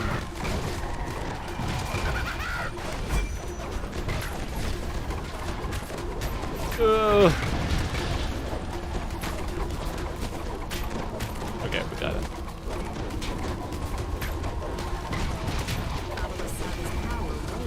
Oh, yeah.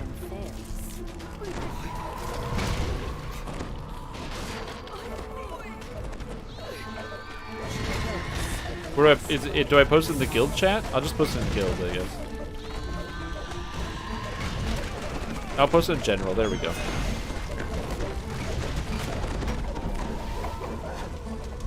There we go. Don't run the raid this way. Yeah, what we just did will always cause you a wipe if you have a pug. Don't do that.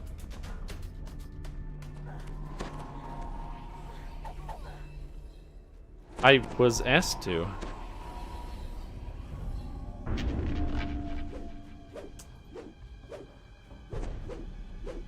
Okay, let's see. Top rated movies on IMDb.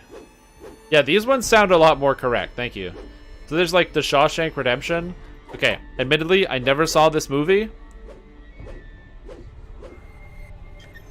But it's apparently the top rated movie on IMDb. But everyone I've talked to about it is like, this is amazing. So, that makes sense.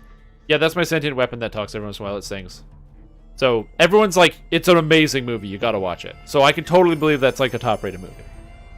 The Godfather movie goes without saying. Just watch the movie. If you're unsure, just go watch it. It's a very, very good movie.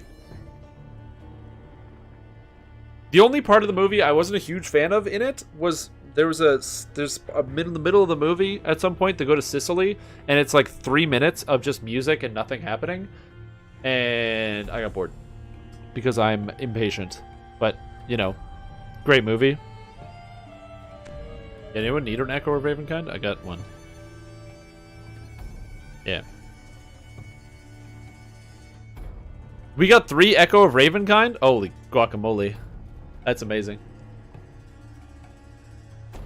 What else is there? So yeah, got Godfather, that just makes sense. Dark Knight, again, just makes sense. The memes are everywhere. Completed. Also, Wolfen, keep up the good subscribe. Work on YouTube and Twitch. Thanks, Wolfen, I appreciate it. Thanks for the support. That's so kind of you. Thank you so much. I hope you're doing good. Welcome back to the stream team. Hope everything is feeling good for you. I'm going to put this into my weapon. Thank you. And yeah, I hope you're doing good, buddy. That's awesome. I really appreciate the support. Welcome back to the stream team. The Lord of the Rings Return of the King as a top movie all time. I gotta say, the Lord of the Rings movies did do stuff with the cinema and the shooting, and they did make waves amongst all of the things. Have I seen The Mist? No.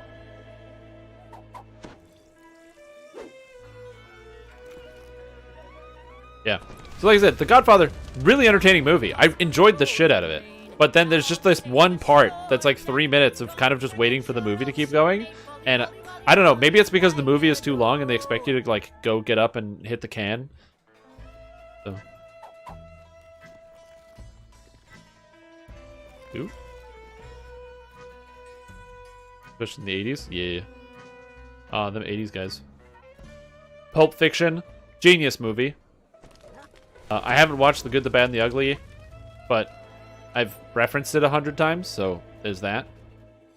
Then you got another Lord of the Rings movie that makes sense. Fight Club, great movie. I've heard that also good things about the book, but like referenced everywhere. Like you can't get away from referencing Fight Club. That's the thing. Forrest Gump again. Like, see, that's what I was talking about, right? So when we talk about, you're allowed to like any movie you want. You can always like any movie you want. But when you have to, like, you don't have to explain to somebody, like, oh, why is, like, you know, Fight Club a good movie? Because it's really, really good. And basically, like, apparently almost everybody that watches it likes it. You know, you don't have to explain why chocolate is good. Pretty much if you feed anybody chocolate, the only time they say, no, I don't want chocolate, is if they're watching their waist or they're allergic. And even again, those people will sometimes say, you know what, whatever. And just eat the chocolate.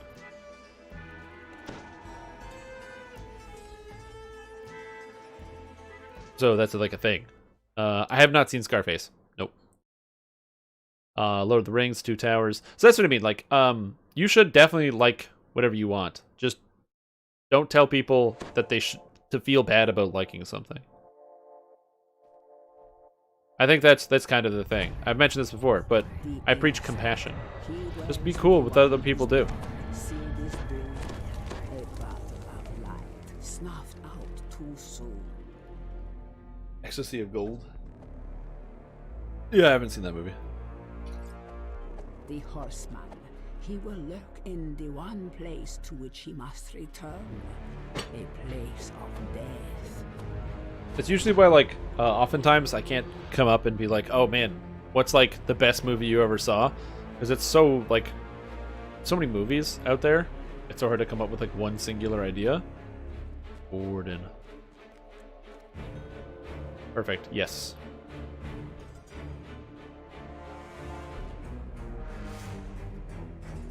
The Ecstasy of Gold. There you go. I'll add it. I will add it later. Leave my Discord up because I'm gonna post a Warden, all the Warden tools that I use, like the Matrix, 7. And there's a bunch of movies that I haven't seen yet. It's a Wonderful Life is one of the top-rated movies. I will say, it is a very satisfying movie. You got Star Wars 4 up there, Episode 4: A New Hope.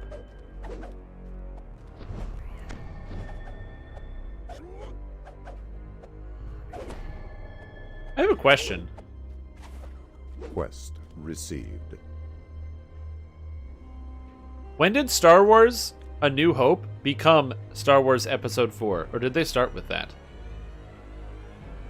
Princess Bride is high on the list? I don't know. I'll see if I can find it. Uh-oh. Princess Bride is 245. It just barely makes it in the top 250.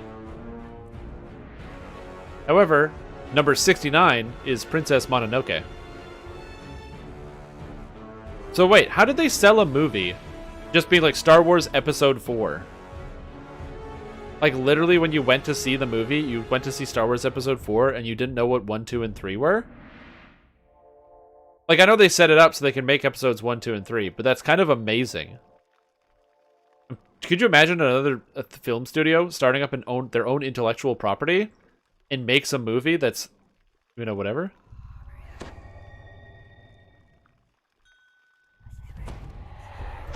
Yeah, that blows my mind.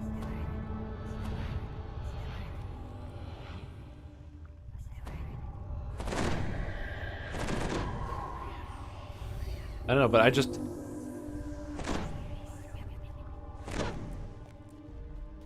I'm trying to just imagine.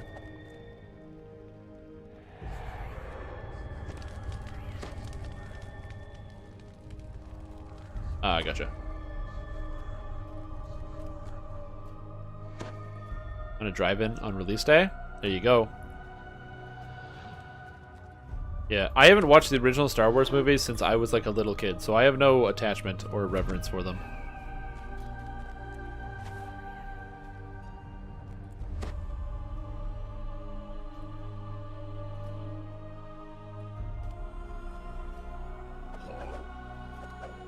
Oh, do you want me to grab the Sun Sword?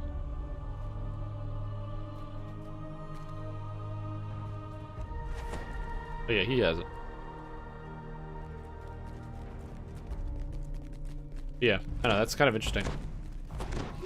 There's just something about the marketing and what have you. Like I couldn't imagine somebody doing that now. What has he got? Saving Private Ryan, Green Mile, Interstellar's another movie I haven't watched.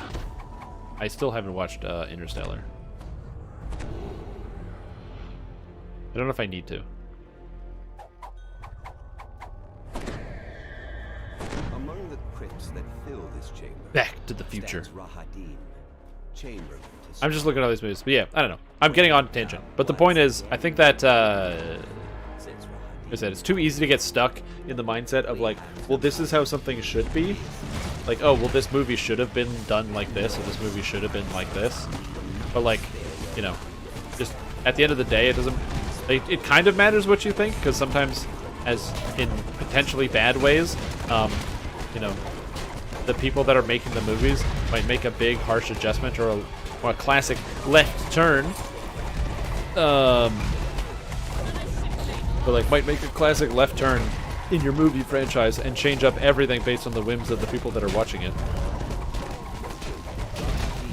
There probably is. But yeah, this is a much better list for looking at some of the ratings of movies. Yeah. I don't know. I guess I just like, I don't really understand how some people are like get mad about like other people not liking movies. I find that bizarre. Confusing. Oh! Assassinate! God, I'm so good at this. 104. Oh! God. Look at the skill. Oh, baby. I can press one button on the keyboard. Can you?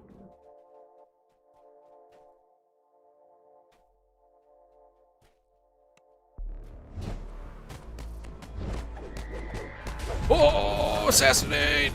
Oh, shit. Who is this guy who's just killing everything? I got all the raid loot from other people passing me raid loot, and now I can press one button, man. dark stone and bright brass. Yeah. The essence of evil. That's the thing is also is fun about being detached from these scenarios. I will freely and fully admit that I actually did like the Star Wars Episode 7, 8, and 9. I think that I liked the I thought that the 7th movie was just a fun movie. You know, you watch it with your friends, you have a ball, you go get the popcorn, you eat your friggin' you eat some popcorn, you watch a movie, shit comes on screen, they're like, rah, and this explosions. It was good enough. You know, it was a movie. And then when they made the 8th one, I went to see it with my friends, and I remember walking into the theater, and we were both like, huh, and we went to get a shawarma, we're eating our shawarma, we're trying to talk about the movie, but we can't, because it was just baffling and bamboozling. That one was always fun. And then that movie, I didn't really like it watching it, and I realized I liked the story that they were telling, I just didn't like the way that it was told. The movie was like kind of boring, there was a lot of waiting, and I felt like there was a lot of stupid pointless scenes. But like the story itself, like the ideas they had were good, just I feel like the presentation wasn't very good in some cases. And then and then the last movie, I was just like, well, everybody hates these movies now, so I'm just gonna enjoy it. So I just started watching it, and I was like, "Oh, that's kind of cool! Wow, look at that cool scene." I enjoyed that quite a bit. That was fun. Whack. Okay. Anyway, I'm gonna go do my job. You emerge into the tallest tower of Castle Ravenloft. High above your head is a great glowing crystal heart.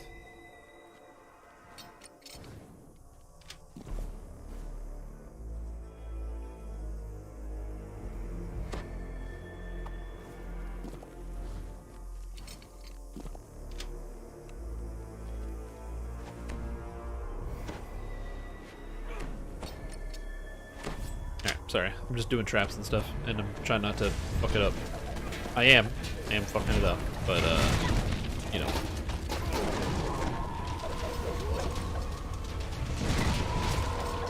Okay, we got those.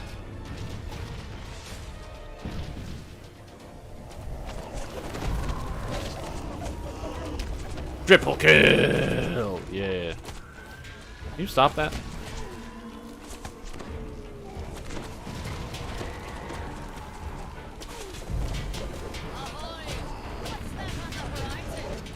Yeah, get consumed, jerks.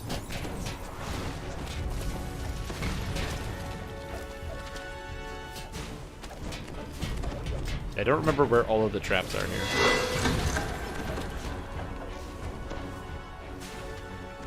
I feel like there's one here. Yeah, there's one here.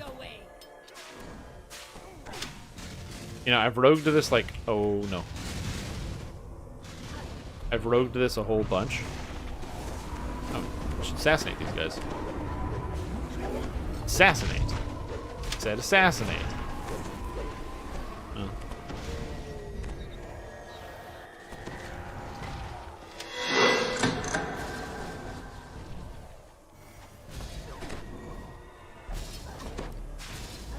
Go.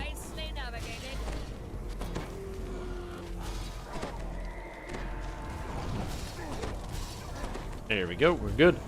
And now we got Monstars.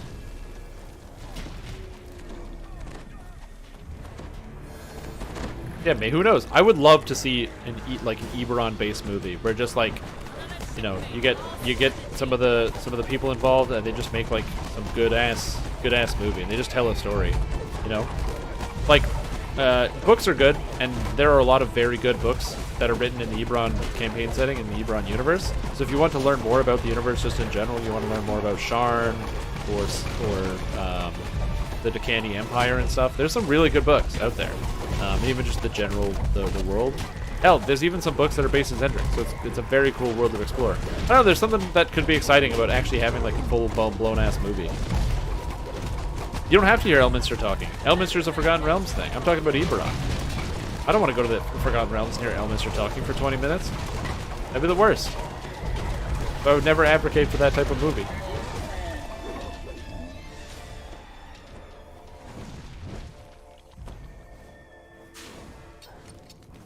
Yeah. Here. Ow. Out.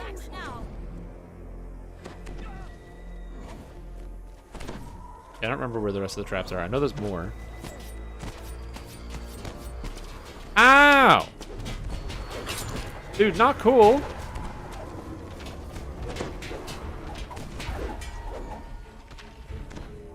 What do you need to make those saves? What is that? 19 plus 116 save failure? Well, excuse me.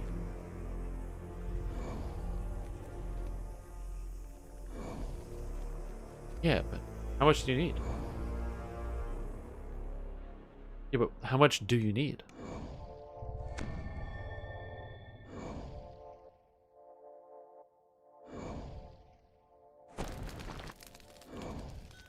You run Forgotten Realms, Midgard, all the same.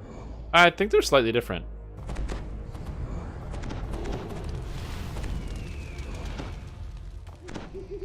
Alright, now it's time for everyone's favorite part. And it's my favorite part, because I'm just going to stealth and do nothing.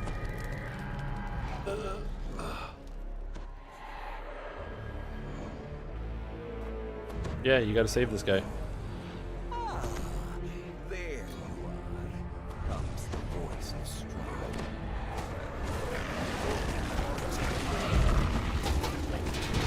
Assassinate. Numora.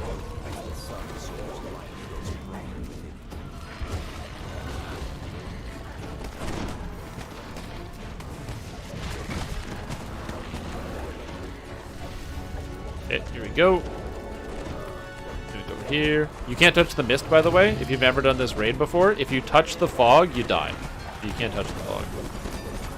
But don't touch the sides. Oh shit. Oh shit. Okay, we're good. Whew. Yeah, so the trick to this one is don't touch the sides. You can't touch the sides. You touch the sides, it's all game over.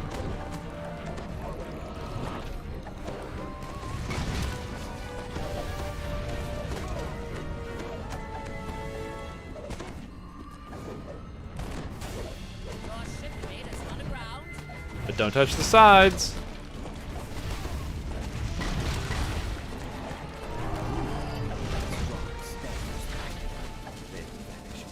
There we go. The heart shatters, its blood raining down on the tower. Whew. Oh, thanks for the hydrate. To the ground. Strahd hisses loudly and disappears. The wards on many parts of the tower have disappeared. A allowing you to proceed farther up the stairs. In the room above the tower, there we go. Esmeralda rises and runs to your side. By the All morning, right. she Now let's see if we can't get this done without game-breaking lag, which killed us last time.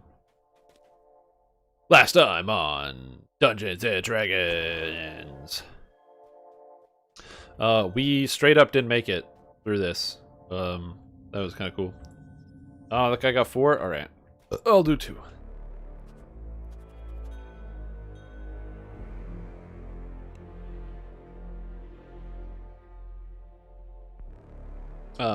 So the idea here, if you've never done this raid before, is that there's a series of cards that I don't remember. And the cards correspond to torches. And you have to open up these doors, and inside is a tomb. And if the tomb has a card in it, you have to light the torch. But you have to light them in order. So we were told at the beginning, Dark Lord, Marionette, Broken One, Innocent, Horseman. So we have to find the Dark Lord card, and then light the torch. Then we have to find the Marionette card and light the torch. And so on and so forth.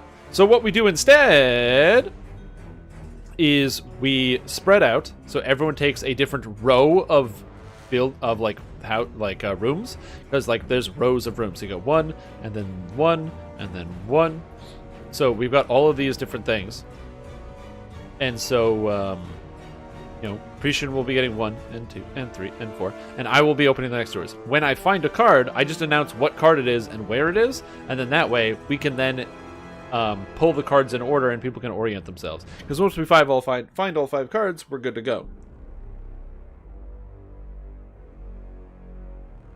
But yeah, Ravenloft is awesome. It's so cool. The theming, the feeling of everything, it's awesome.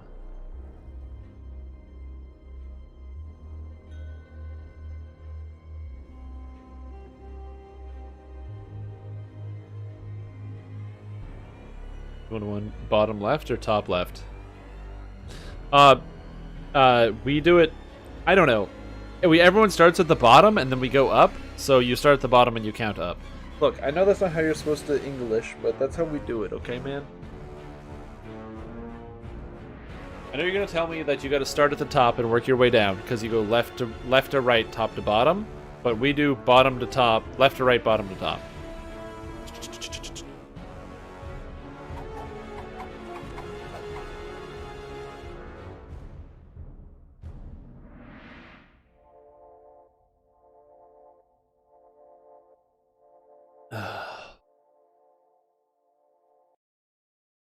Strahd trapped me up here. Now I'm I was spamming working this. on a way out, but you made it here first. Nothing. But never Next mind one. that. The important thing is the heart is broken. Nothing. The heart was blocking my keystone's powers. Let's try it now. Ah, there it is. The portal did not return you to Van Richten. Instead, you find yourself once more in the crypts. And before you stands Strahd. Strahd paces before you. This has all been very I have Horseman. he says. But it ends. Now. Oh, shoot. The torch erupts in brilliant flame. The torch erupts in brilliant flame. With the final Oh! Oh no! Strimp, save yourself. Heal scrolls. Oh! Oh! I live! Oh! Bless. And we're done. That was it. Pay no attention to my poor typing. Don't worry, I did notice.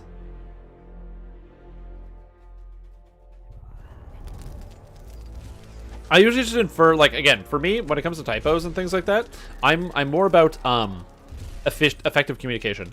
Like, that is the most important thing for me. If I can understand what you're typing, then it's all good. Come to my side. From within Strahd's crypt, 3 decaying, elderly figures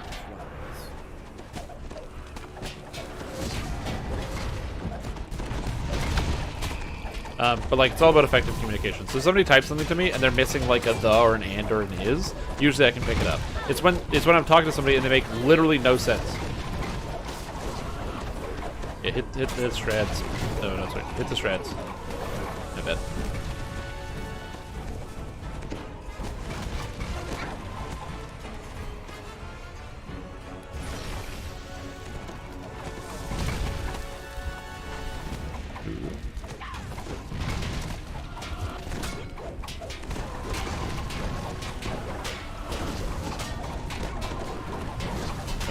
front to Strad. This raid's not too bad once you, again, like most of the raids in Dungeons & Dragons Online, they're not too bad once you know how to do them. Some of them are pretty bad once you know how to do them. Like Lord of Blades has a lot of lag, and it's got some real, what do they call it? I think they call it the real fuckery going on when you're doing that raid, so you gotta be mindful about that one. You gotta be careful.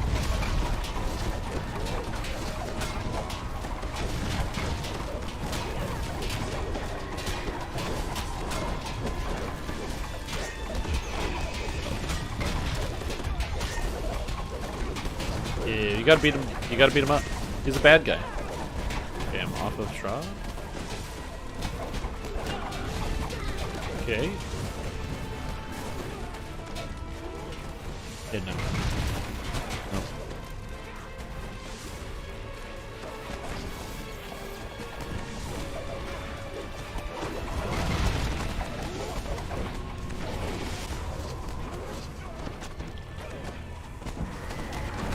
Get Strahd.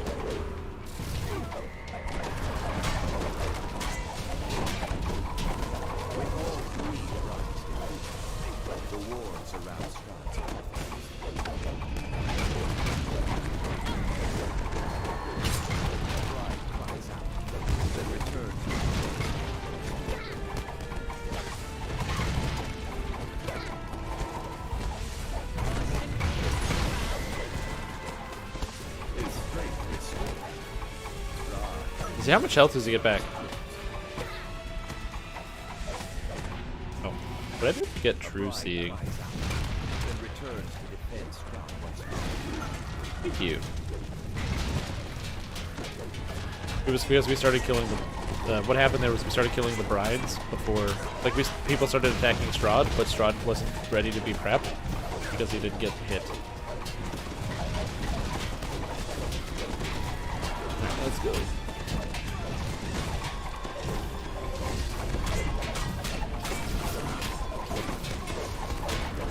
There we go, we're good.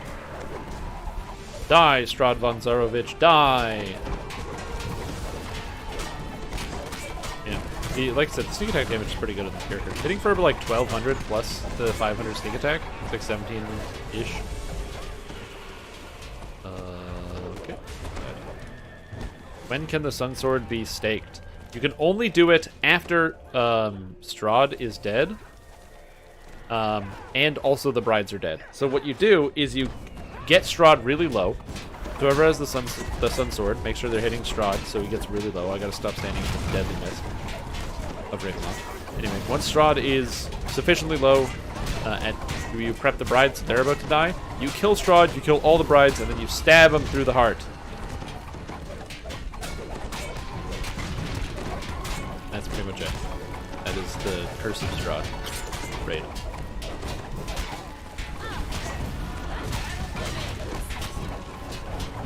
You know, now what's Strahd doing? What's Strahd doing with 3 brides? I don't know, man. He's busy. He's a busy guy.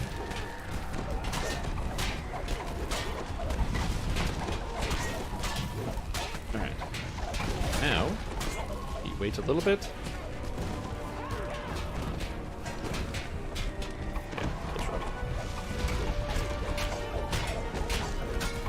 Okay, kill Strahd. Yeah, we got him. Then the warding thing is gone. And then when you bring up the dialogue box, when you click it, it says plunge the sword into Strahd's chest or failed the raid. I don't know why this dialogue box exists in the game, but yeah.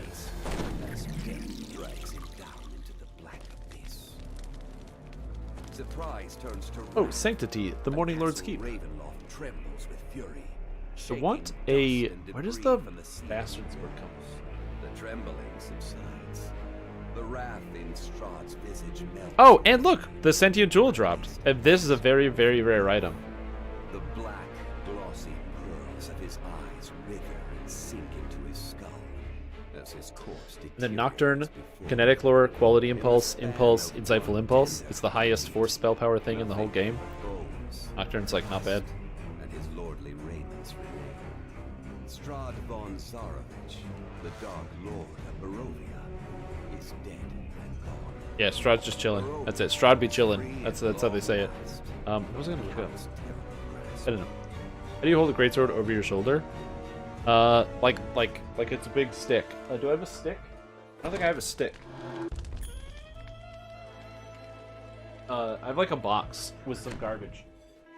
Dude, like,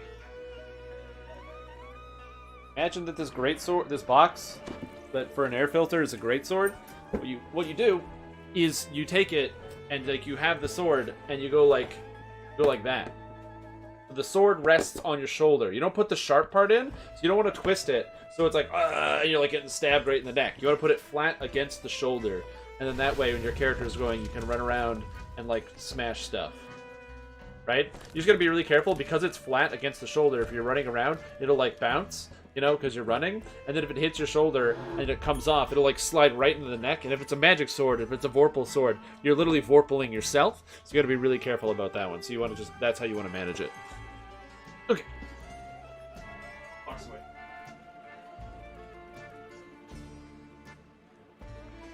Does that kind of make sense? I hope you learned something.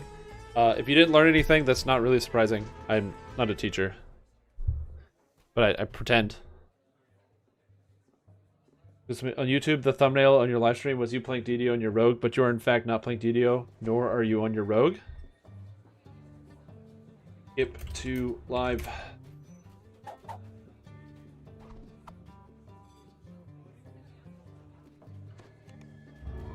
Alright, I gotta hit the washroom. I'll be right back. I know a lot of people who died holding their greatsword on their shoulder. That's funny.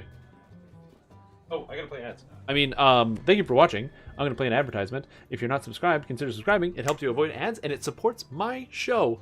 You can watch it every single day that it's on. Be right back.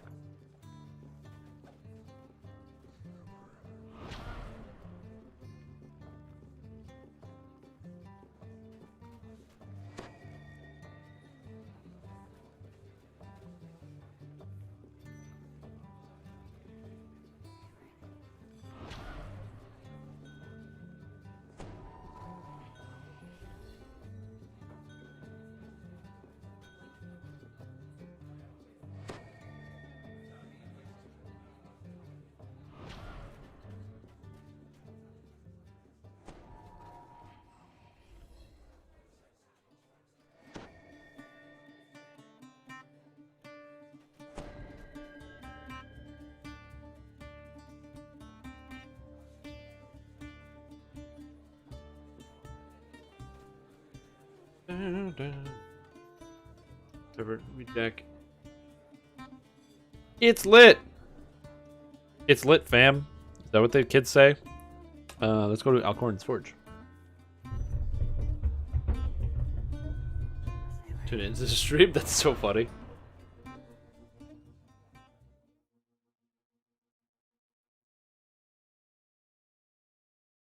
Get the broom. I don't want to put a broom on my shoulder because the broom's gross. It's got like dirt all over the bottom of it.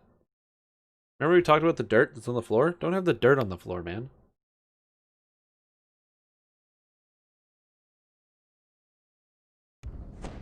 Right.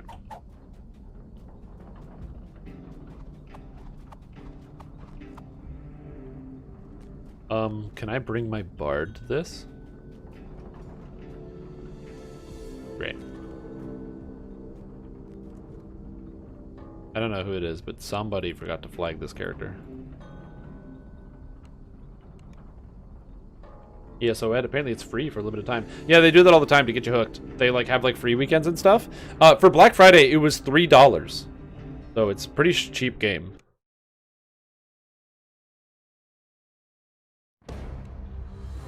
Bard. Strim Tom. I think that if your broom handle has dirt on it, you're sweeping wrong. Yeah, it has dirt, dude. There's just I don't want to have that. And now we change the thing at the top. Why's my health so low? Oh yeah. Well, the ring might drop from the raid. Oh, my epic. Yeah. Yeah.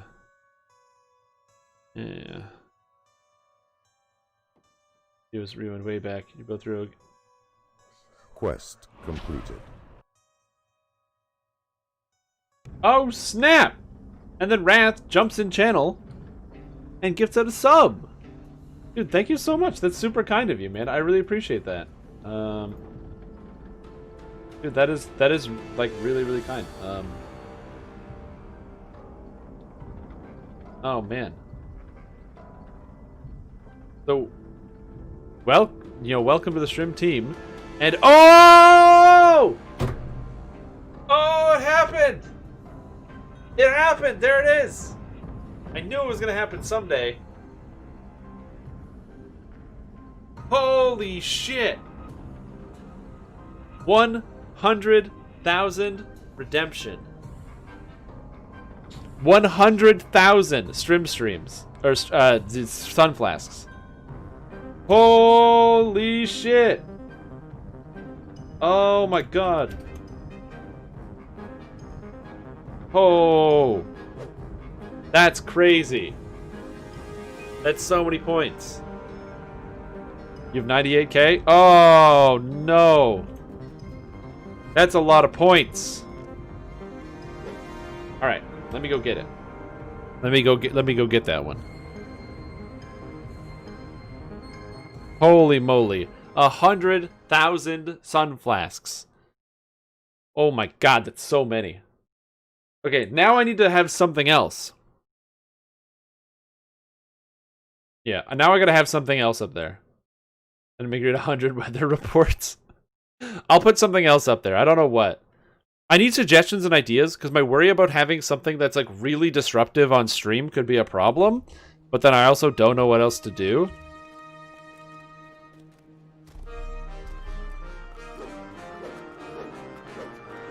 Alright. Terrific. We're off on an adventure. That's crazy. 100,000 stream gems. Well, I gotta delete this now. Because I would hate for somebody to redeem their 100,000 stream gems and then they don't get it. And they go like, I was saving for 100 years. Oh.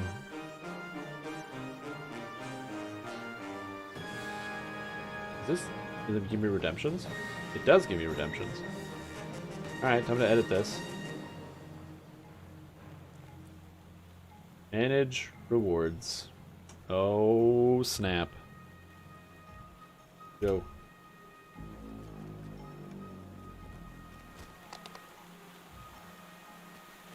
Let's go to the raid.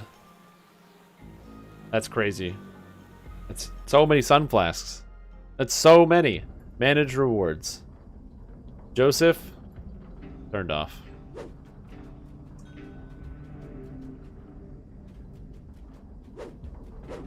They've just now have quite a lot of sun flasks. Yep. Yeah, the chat has a lot of them, so I don't know what we're gonna do with that. Thank you for the hydrate.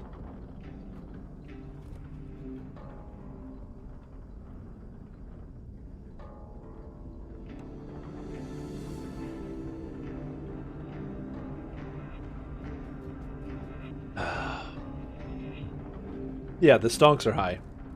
I don't know what to do about that. Yeah, Joseph is gone.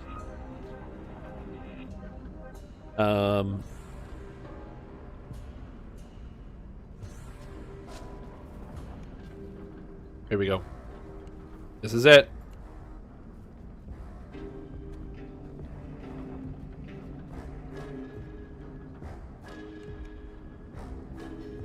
What? There it is. Joseph is gone. Did I just pour water all over me? I do that often, actually. I do that really often. I don't know if that's like a bad thing, but I sometimes miss my face when I'm pouring the water into the face.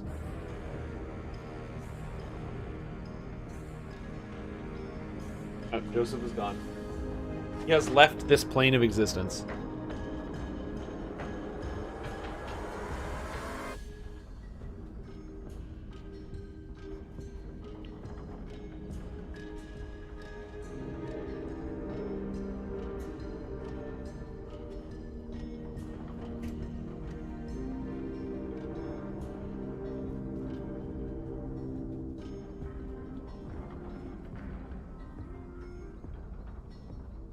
Hold on.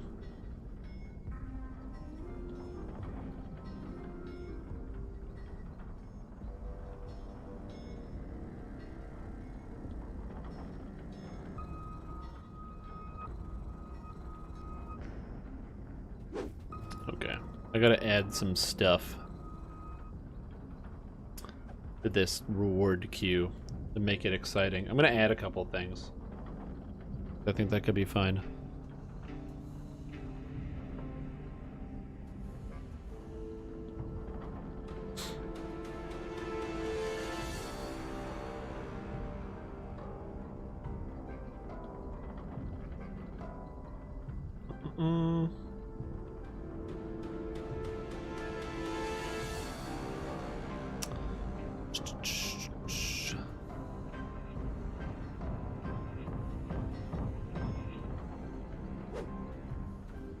Let's see. I'm gonna add a couple different things on here. I'm gonna add some new ideas. What have we got here? I googled some ideas. One of the ideas that somebody has here is end stream immediately. Could you imagine someone redeeming points and then I end the stream? How boring would that be? Wouldn't that be literally the worst? Yeah, I redeemed the points so that way you turn the show off. Yeah.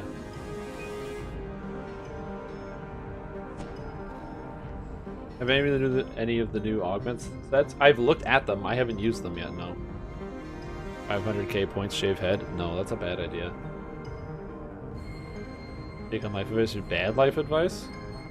Yeah, but that's just literally me every day. That's literally what I say every day. Is bad life advice. I don't know if that would be a good thing. Let's see. What's something fun? I do like the idea of unlocking VIP as a reward.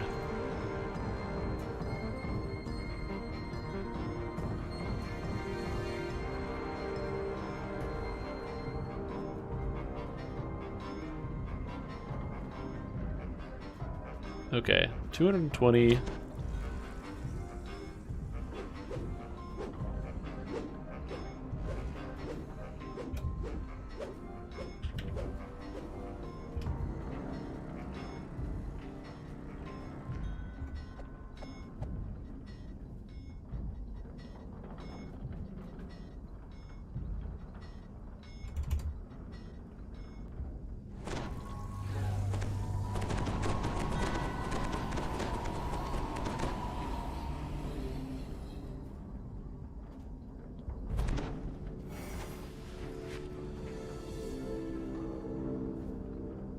Let's see.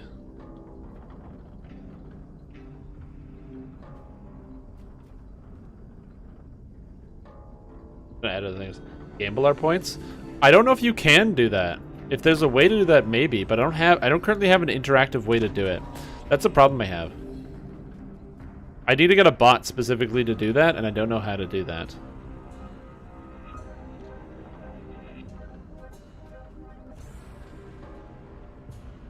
Oh, predictions feature, enabling viewers to hedge their bets on outcomes, according to Twitch.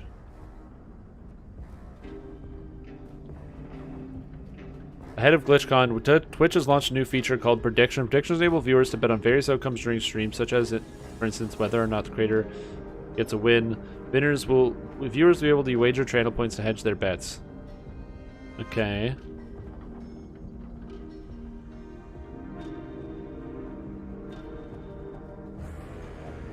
Points current ratio, the highest number of points being wagered. Predictions can last between 1 and 30 minutes. Predictions are currently available on roughly 50% of all channels, with a wider release for channels end. I don't think I can do that. Yeah, I don't think I can I don't think I can create a thing like that. So I feel like it's not available yet. I don't die to a boss, dude. I never die to a boss. Really good.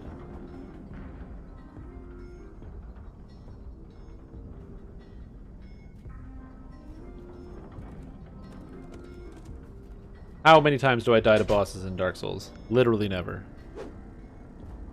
I'm like too good at this.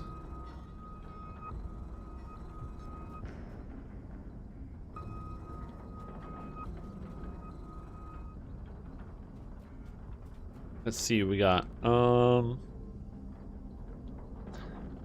Stream for an extra hour? Holy moly, that sounds like a bad idea. Eat something strange. roast somebody? That's hilarious. Add a custom chat command. Yo, that's actually a great idea. That's a really good idea.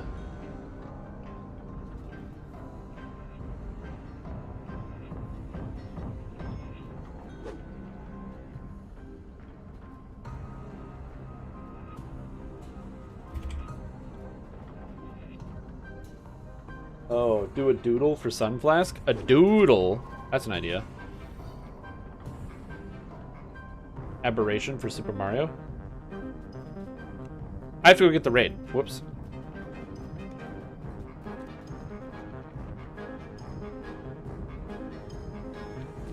I have to get the raid.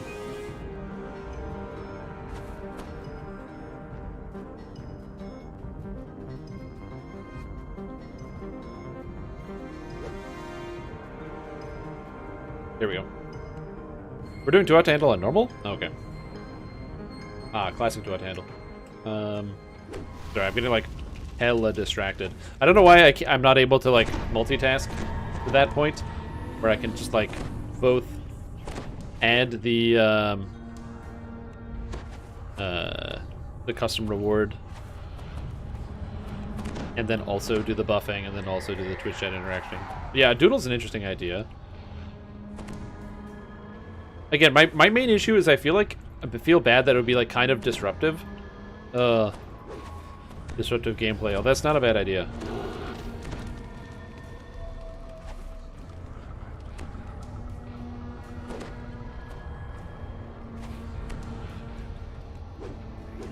Okay. Almost. Oh god, the one guy I missed is running ahead. No, oh, it's okay, he's fine. A mixture of city watch and aeronal elves of the undying court. An imposing elf beckons to you impatiently. The high priest studies your group for a long moment and gives there we go. a slight nod. Very well. And do I have to do this? Do I have to pay attention in this raid? May the ancestors guide you on a path. I don't think I have to do anything here. Oh my god. That was so bad. How did this happen? Oh, and it's getting worse. Oh my god, look how bad this is. Oh, it's even worse. Oh. Oh, it's getting worse.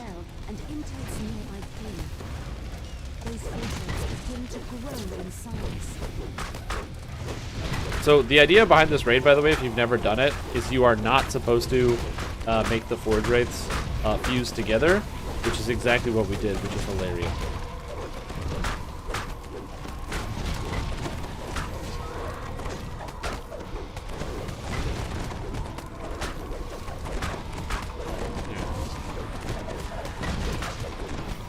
Let me get him.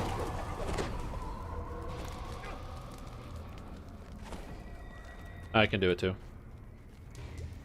Oh man. A doodle is actually a great idea though. I do like that idea. A mob of foundry workers stands here.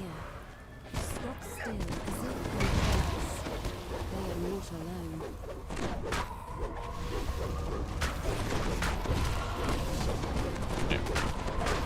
There we go. The walls of these portals have been completely broken. It seems the forge wraiths are more than just a physical threat. There's not much you can do for these poor souls. Your best hope is to end Getting people to tell me if they need new bard buffs. buffs. With the elevator secure, you may now take a moment to regroup before proceeding to the foundry. You may not get a chance to rest or turn back after this point. Alright, we're good. I think that's it. I don't think anyone else shrine that needs it. Nope. Nope. I think we're good. Alright, we're sweet. Oh, am I doing something? I'm doing a puzzle. Oh, fuck. Okay. Whoops. I was not paying attention. One.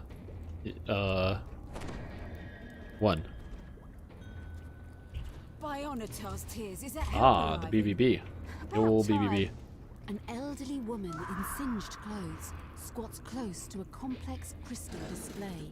Green. Chief Engineer Nava. Now quit gawking and come help me. Listen, that lava is rising. We can drain it, but we've got to restart the furnaces first. Someone come here and read the main panel. Steam Boom! Done. The puzzle's over. God, I'm so good at this. For each furnace by number. The actual furnace controls are over on the side platforms. Now we just chill. To set each furnace array to match the color patterns here, then pull the main breaker. That's the great big pretty lever on the right side of each furnace. As you enter the And I just stand here and do nothing. rise, It's the best part about this. their Alright, perfect. agony of the flame. Oh yeah, I like the idea of a doodle. Oh my god! Oh! As you restore the furnace to its proper configuration. What happened? There's a low rumble, and the lava level begins to drop.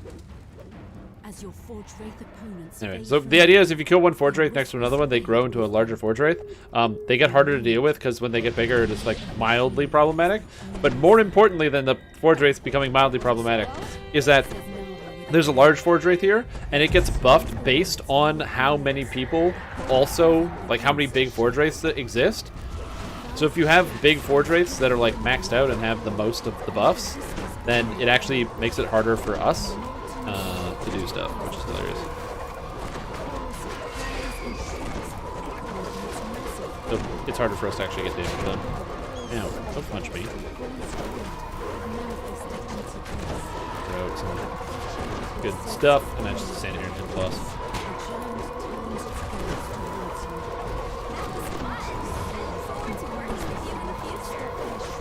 There we go. Okay, I forgot I have to do dust as well. So I apply dust, and then I also debuff the boss by adding individual points of damage, and yeah.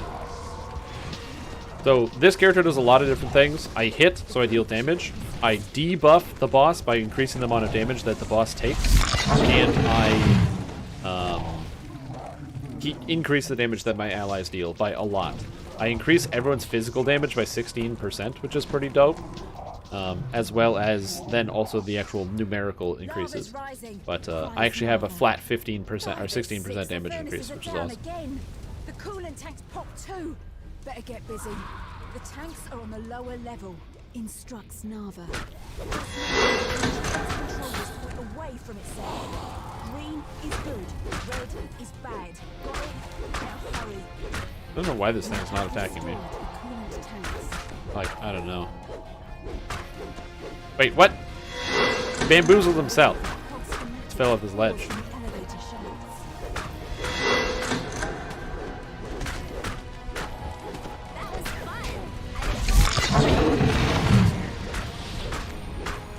Meg, help me. Oh, that's probably more important, yeah. Oh, yeah.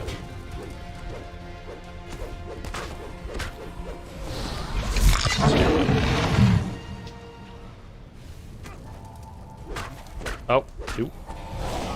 You gotta instant kill the Forge Wraiths. Another wave of Cogs fanatics pours from the elevator shafts. And those Forge Wraiths are just kind of chilling. That's kind of neat. Anyway, now the boss comes back up, so we kind of regroup, throw out some buffs, get out with the extra bard song for the sharp note. Oh, we missed one. Okay, that's not good.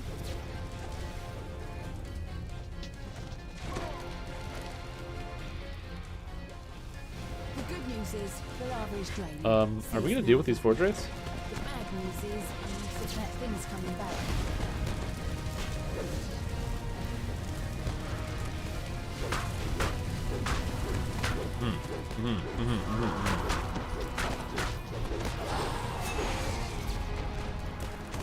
Okay, where's my intimidate? It's here? Good.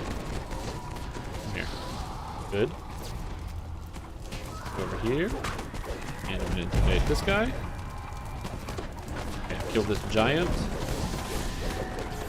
Okay. Then I'm applying dust. I'm gonna hit the boss.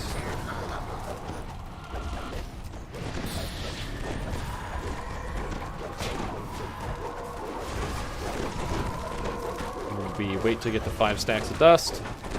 And once I'm at 5 stacks, then I get killed. I don't know what killed me though. Huh?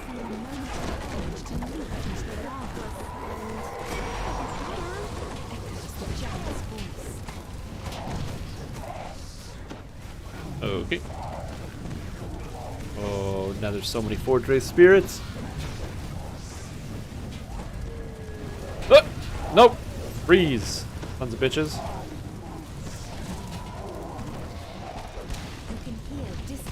Okay, I can freeze that. Yeah, we need to deal with these ranged skulls. More Hogs fanatics are on the way. That monster is heating up things. And damnation, all systems down again. Now the shakes my head. There we go. Lads and lessons. I'm just gonna hold on to this thing and kill it real quick. Good. And buff myself. We have to deal with all of these Fortress. We have one giant. I'm gonna go on the giant.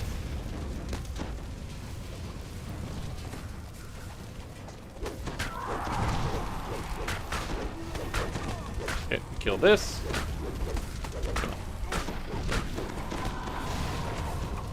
Now we do this. I'm debuffing the monster now, so it takes more damage. Okay, I think we're good. I think we're pretty much in the clear. Yeah, and there's the boss. Boss is back, and now it's just kill the boss, basically. Kill the boss and also manage ads and also do all this other stuff that we gotta do. Gotta start hitting the boss to debuff him. So he takes the damage, he gets the 5 stacks. Once he's at 5 stacks, then I just weapon swap, start hitting him. Good on my heavy healing, and we should be good. That's it, that's the raid. We're alive. Woo! That is a spooky one. My last dance, but you lot pulled us through. All right, me tyros, come to me to get your hazard pay. You sure have earned it. All right.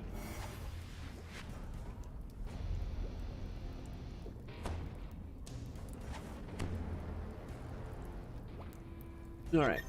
And now we get an item. Do we get an item though? Tell my mates about this. Just get consolation? Yeah, just get consolation, guys. Just get it. So anyway, just get it. It's really easy to get. Also, we got no item drops. Well, we got a Spark of Dreams. I didn't know Spark of Dreams drops in this raid, but we got a Spark of Dreams. Yeah, just get constellation. It's not hard.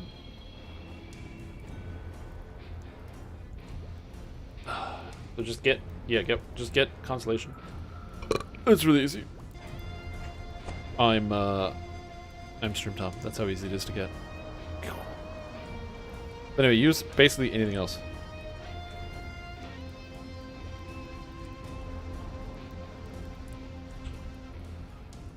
I was hoping that maybe an artifact would spawn, because I still need the ring. That's okay.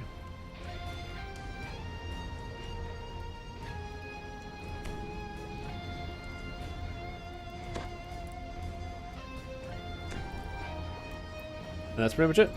That's that raid.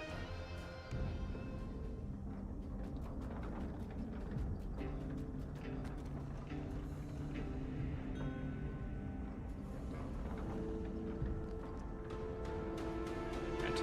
And grab some heart seeds before I forget. Don't forget to turn in your raids. But yeah, constellation's hard to come by. Now you can just run this a bunch, and then if you have enough runes, you can pick it up. Get yourself a constellation. There's also the Shattered Hilt of Constellation if you want the best bastard sword in the game. Here it is. You want it? Too hot to handle. You want like the best short sword? Hey, yowza. You want the best battle axe? Ooh, hey, yeah, there it is.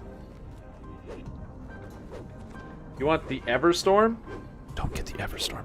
You know what's funny? They've made a heavy mace at in every raid. Is Constellation the best greatsword? Constellation has to compete with Soul or with Reflection of Blackrazor, and Reflection of Blackrazor is both better and easier to get. So most people use Reflection of Blackrazor.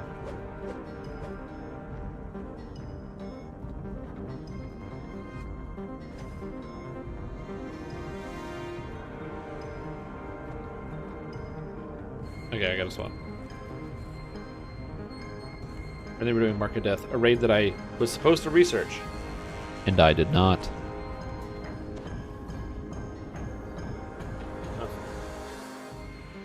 Is that reflection is better and constellation is hard to get? Yeah, don't get constellation. Go do reflection. Reflection's way better.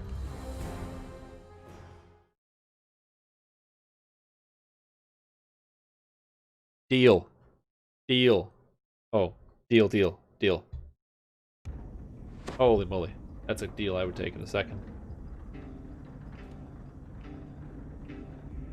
Later, Gragas. You have a super good evening. And don't forget, a minute is 80 billion or 60 billion seconds. Why did I say 80? Oh my god. I said the wrong number. Alright, so how do I get to Mark of Death? If I teleport to Ravenloft, and then from Ravenloft I can go through the portal that takes me to the airship, and then the airship can take me to the Necropolis, and then with the Necropolis I can go do the raid. This just... Yeah, trust me. Getting Constellation is like a bit of a challenge. The thing is, it's also a really cool looking sword. Now, you can fake it, but oh, man. I've already done the weather for this place before. That's a classic. If I had a bot that could, like, check the weather of a certain area and cross-reference it.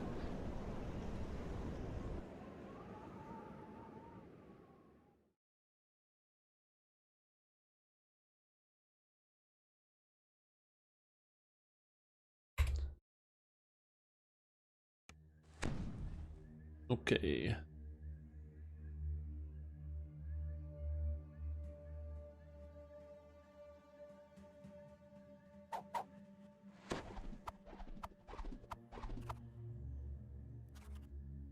Alright. I need to find a way to get the weather for this place.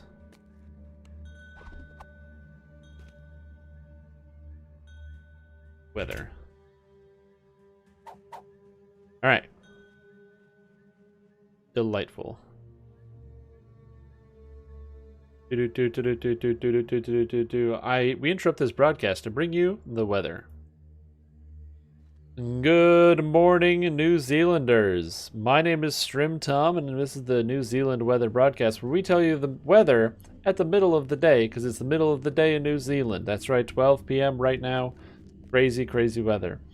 And today, we're bringing you the weather from Taumato Wakataihangakao Mata Pokawenau Kitakata Tahoe. And it's 17 degrees. That has been the New Zealand weather. The weather for specifically the place Taumatawaka Tangihangakau Taumatu Pokawenau Katatanohau. And it's 17 degrees. Thank you for watching.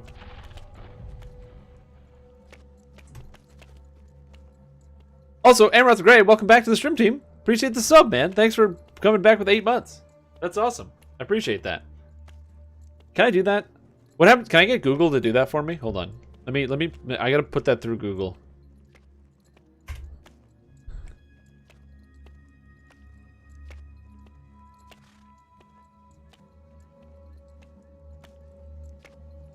Creation.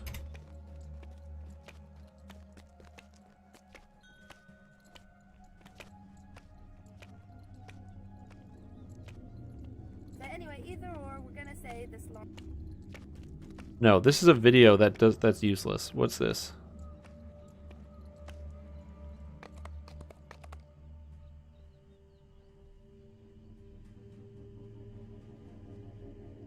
That was me.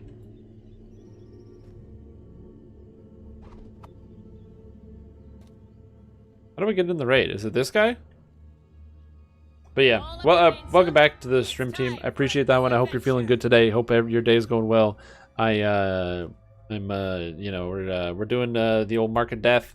If you've never done this raid before, you'll be able to get a chance to see it. And yeah, I'm glad I could bring you the weather. I can't pronounce that place. Which level 14 warden skill is good?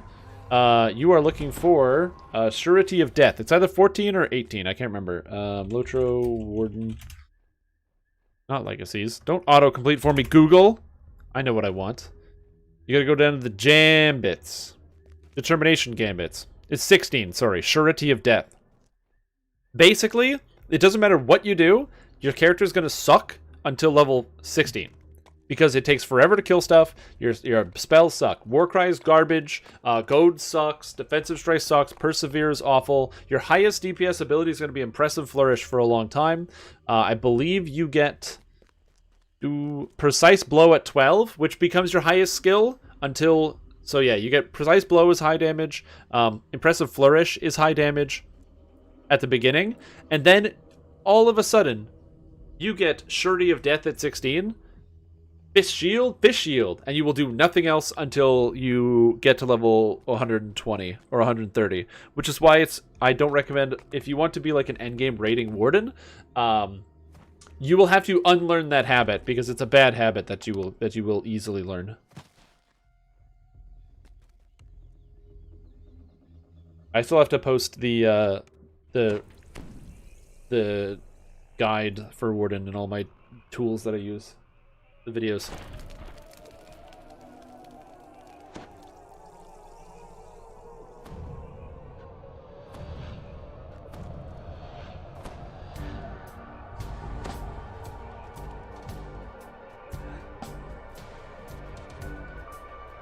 Do I remember to bring my dull dagger? Dude, I don't have a dull dagger. And I can't unlock it. I can't bring it. I don't have one, and I also can't unlock it. Which is the problem. If I could, I would, but I can't, so I won't.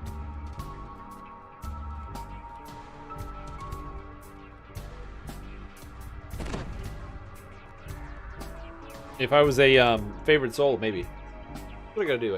I gotta make like a favorite soul dagger guy and get it unlocked. Because the dull dagger, it's a pretty good weapon. I just don't know if I exactly want to use it. Like wall worship? Oh. I don't even have the dagger. I don't have a dull dagger. If I had a dull dagger, I would definitely unlock it.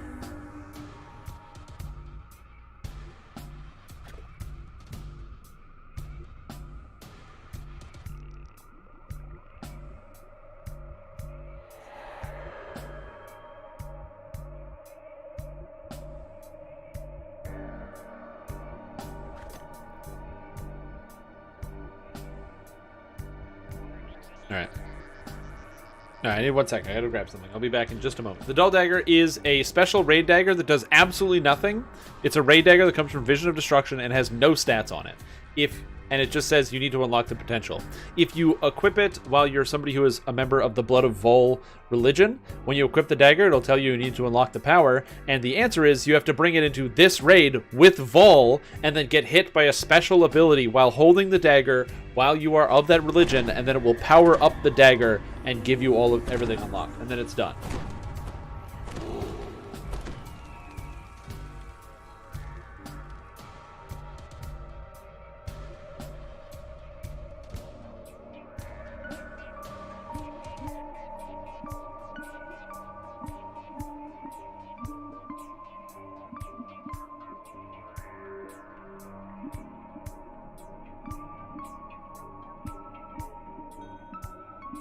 Yeah, it is pretty cool.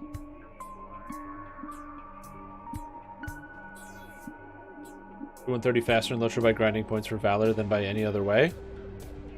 No. You get to 130. You can get to 130 really, really fast. 100%. You can grind there crazy fast. You just won't have any of your racial points. Or not racial points, your trait points. And that will suck. Yeah, it's really cool. So, for the record, it took people, like, I think it was... from the moment it was incepted, a month and a half to figure out how to do it. I think it was like 40 or 45 days or something to figure out what to do. And people were doing all sorts of stuff. They were taking it to old raids. They were killing dragons. They did Vault of Night with it because they thought they had to do it. And then no one figured out that it's just take it into the raid with Vol and then do that, which I thought was very funny.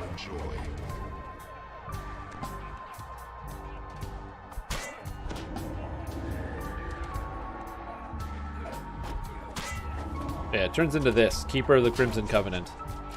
So it's got these special powers. You got... Oh, I got hit? That's annoying.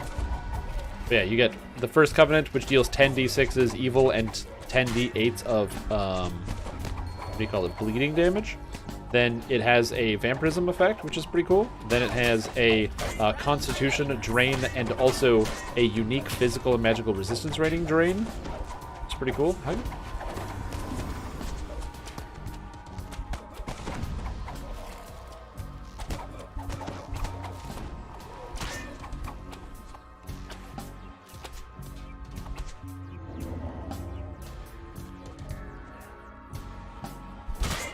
I can't stun these guys because they're vampires. Yeah, I make you VIP in the stream.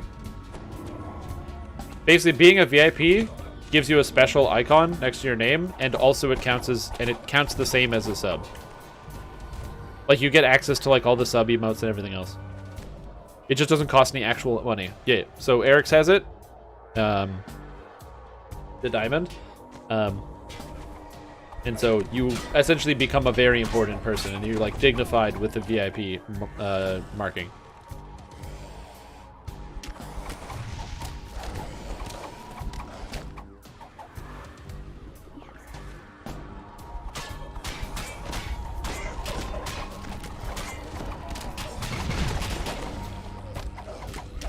Yeah, I don't know what to do, so I'm literally just staying in the middle.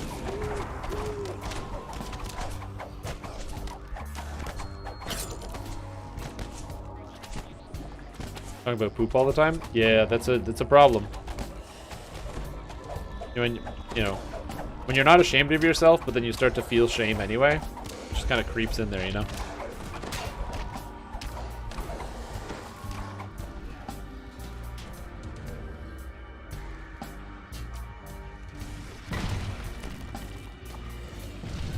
You guess energy burst? That's hilarious.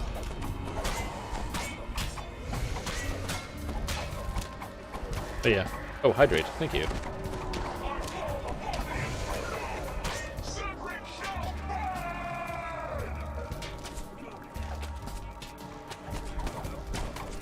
Flames engulf the witch's body and ignite the platform.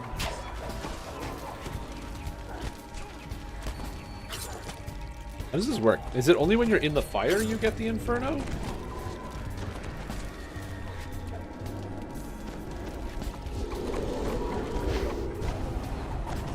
Yeah, I don't know how...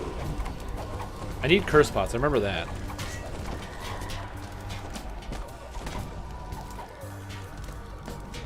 But yeah.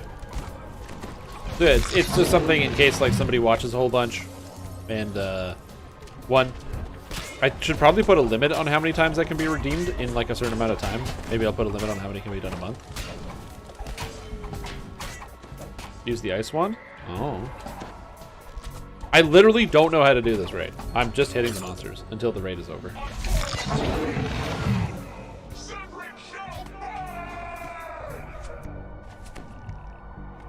The Black Abbot's third sarcophagus breaks, and he is Oh, and hey, it's the Lady Ball. But a voice intones through the chamber. No, that's it. You just gotta hit the, when you have the dagger, you just stand in front of Lady Vol, and it upgrades it.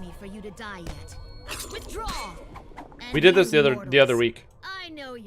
And like I said, I had time to learn how to do the raid. I just didn't want to. But I didn't. Elves and dragons condemned my house for the affront of allowing me to be born. A half-elf, half-dragon babe. They hunted down and killed every member of my house. I escaped through scrying spells, only to the dragon mark of death to make me a lich.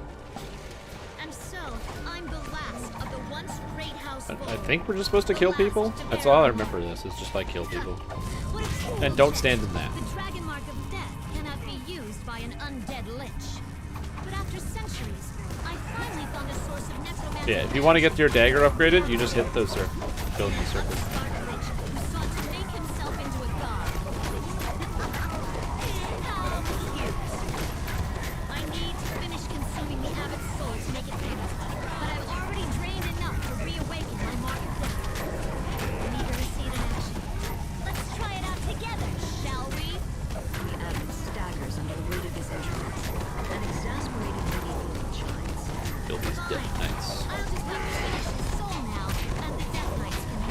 Whoa! Get out of this. Death zones. Maybe just kind of chill. Did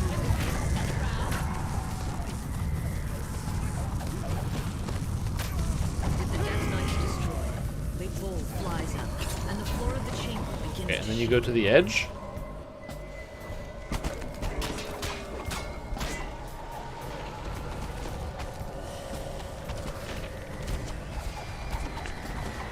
Just get rid of this Doom Sphere real quick because it causes problems, and then just hit the boss.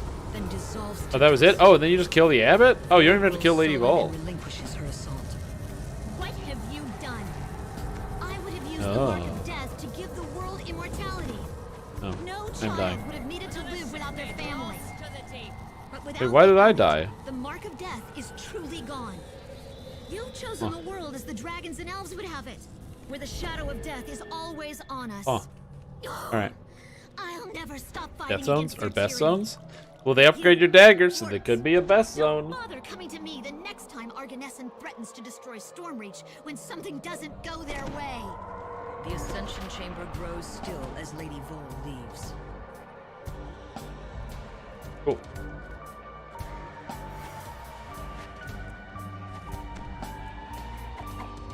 Does it show up like a regular curse? Oh, that's probably it, yeah. That makes sense. Yeah, I gotta keybind my curse pot when that happens. Wait, I thought I'm immune to curses! No! Is it not a regular curse? My Heart of Sulomanes makes me immune to curses. Curse you! Developers who weren't consistent with your cursing coding in the back end!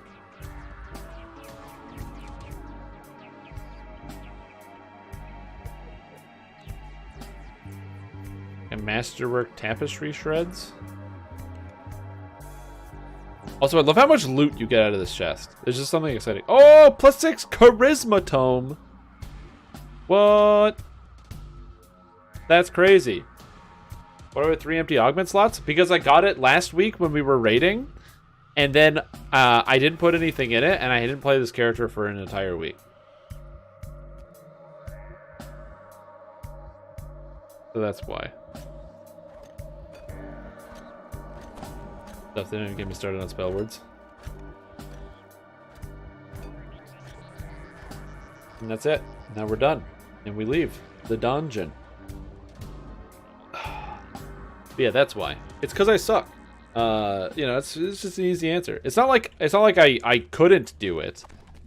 I think one of the problems that I have right now with my endgame is I have a bard that can't solo, a tank that can't solo, and this character that can't really solo that well. If I wanted to like Reaper mode to just collect up some garbage, so I got to play in like groups and do endgame Reaper stuff with other people. Versus a character that I had before, like my Warlock, or not my Warlock, my Sorcerer, where I was just smashing everything easy. So that's why I think at some point I'm going to reroll one of my characters into a very easy farming character for Epic, so I can do that. Yeah. Whew.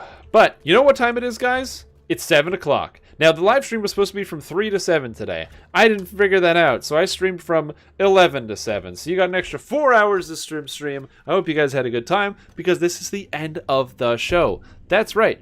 We're ending now. No more. So I want to thank everybody who tuned in. I hope you had a fantastic time. We'll be streaming a little bit tomorrow morning. I got some stuff I got to do during the day, but we'll be streaming tomorrow morning a little bit. It should be fun. We can just chat, have a good time, or don't. Maybe you don't want it. You don't want, do whatever you want. So we'll be doing a little bit in the morning, some DDO. It should be quite fun. That being said, if you like the channel, make sure you follow. And if you really like it, consider dinging that bell for notifications to get notified every single time right to your cellular, telephonular device, banana phone, that I'm streaming, you know right away. And if you love the content, you're like, man, I want to see this every day. I just really want to see the content. Guess what? You can, and you can enjoy it and help support me by subscribing to the stream, where you get no advertisements on anything that you watch. Now, that being said, that's going to take us to the end of the show. So, consider going to streamtime.com/merch and buying some shirts. You don't have to. If you want, just do it. This is the strangest 24-hour stream. Yeah, it is.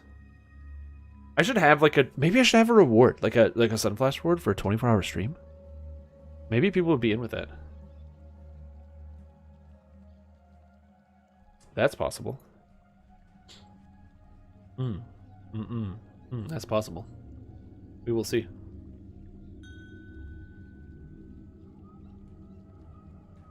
Yeah, thank you guys for watching 200,000 Sunflash. Yeah, I mean, why not? I think not many people will have it. And I'll just have a redemption of no more than like once every 60 days or something. So even if multiple people get it, they still can't destroy my brain. Maybe I can practice. That could be my thing. I could be like the 24-hour stream guy, the guy who streams 24 hours all the time. That's not going to be me. There's other people that definitely do that better than me. Yeah, that's the end of the day. I'm gonna go make dinner. So I'm gonna catch you guys later. Thank you for watching. See you guys in the AM, yo.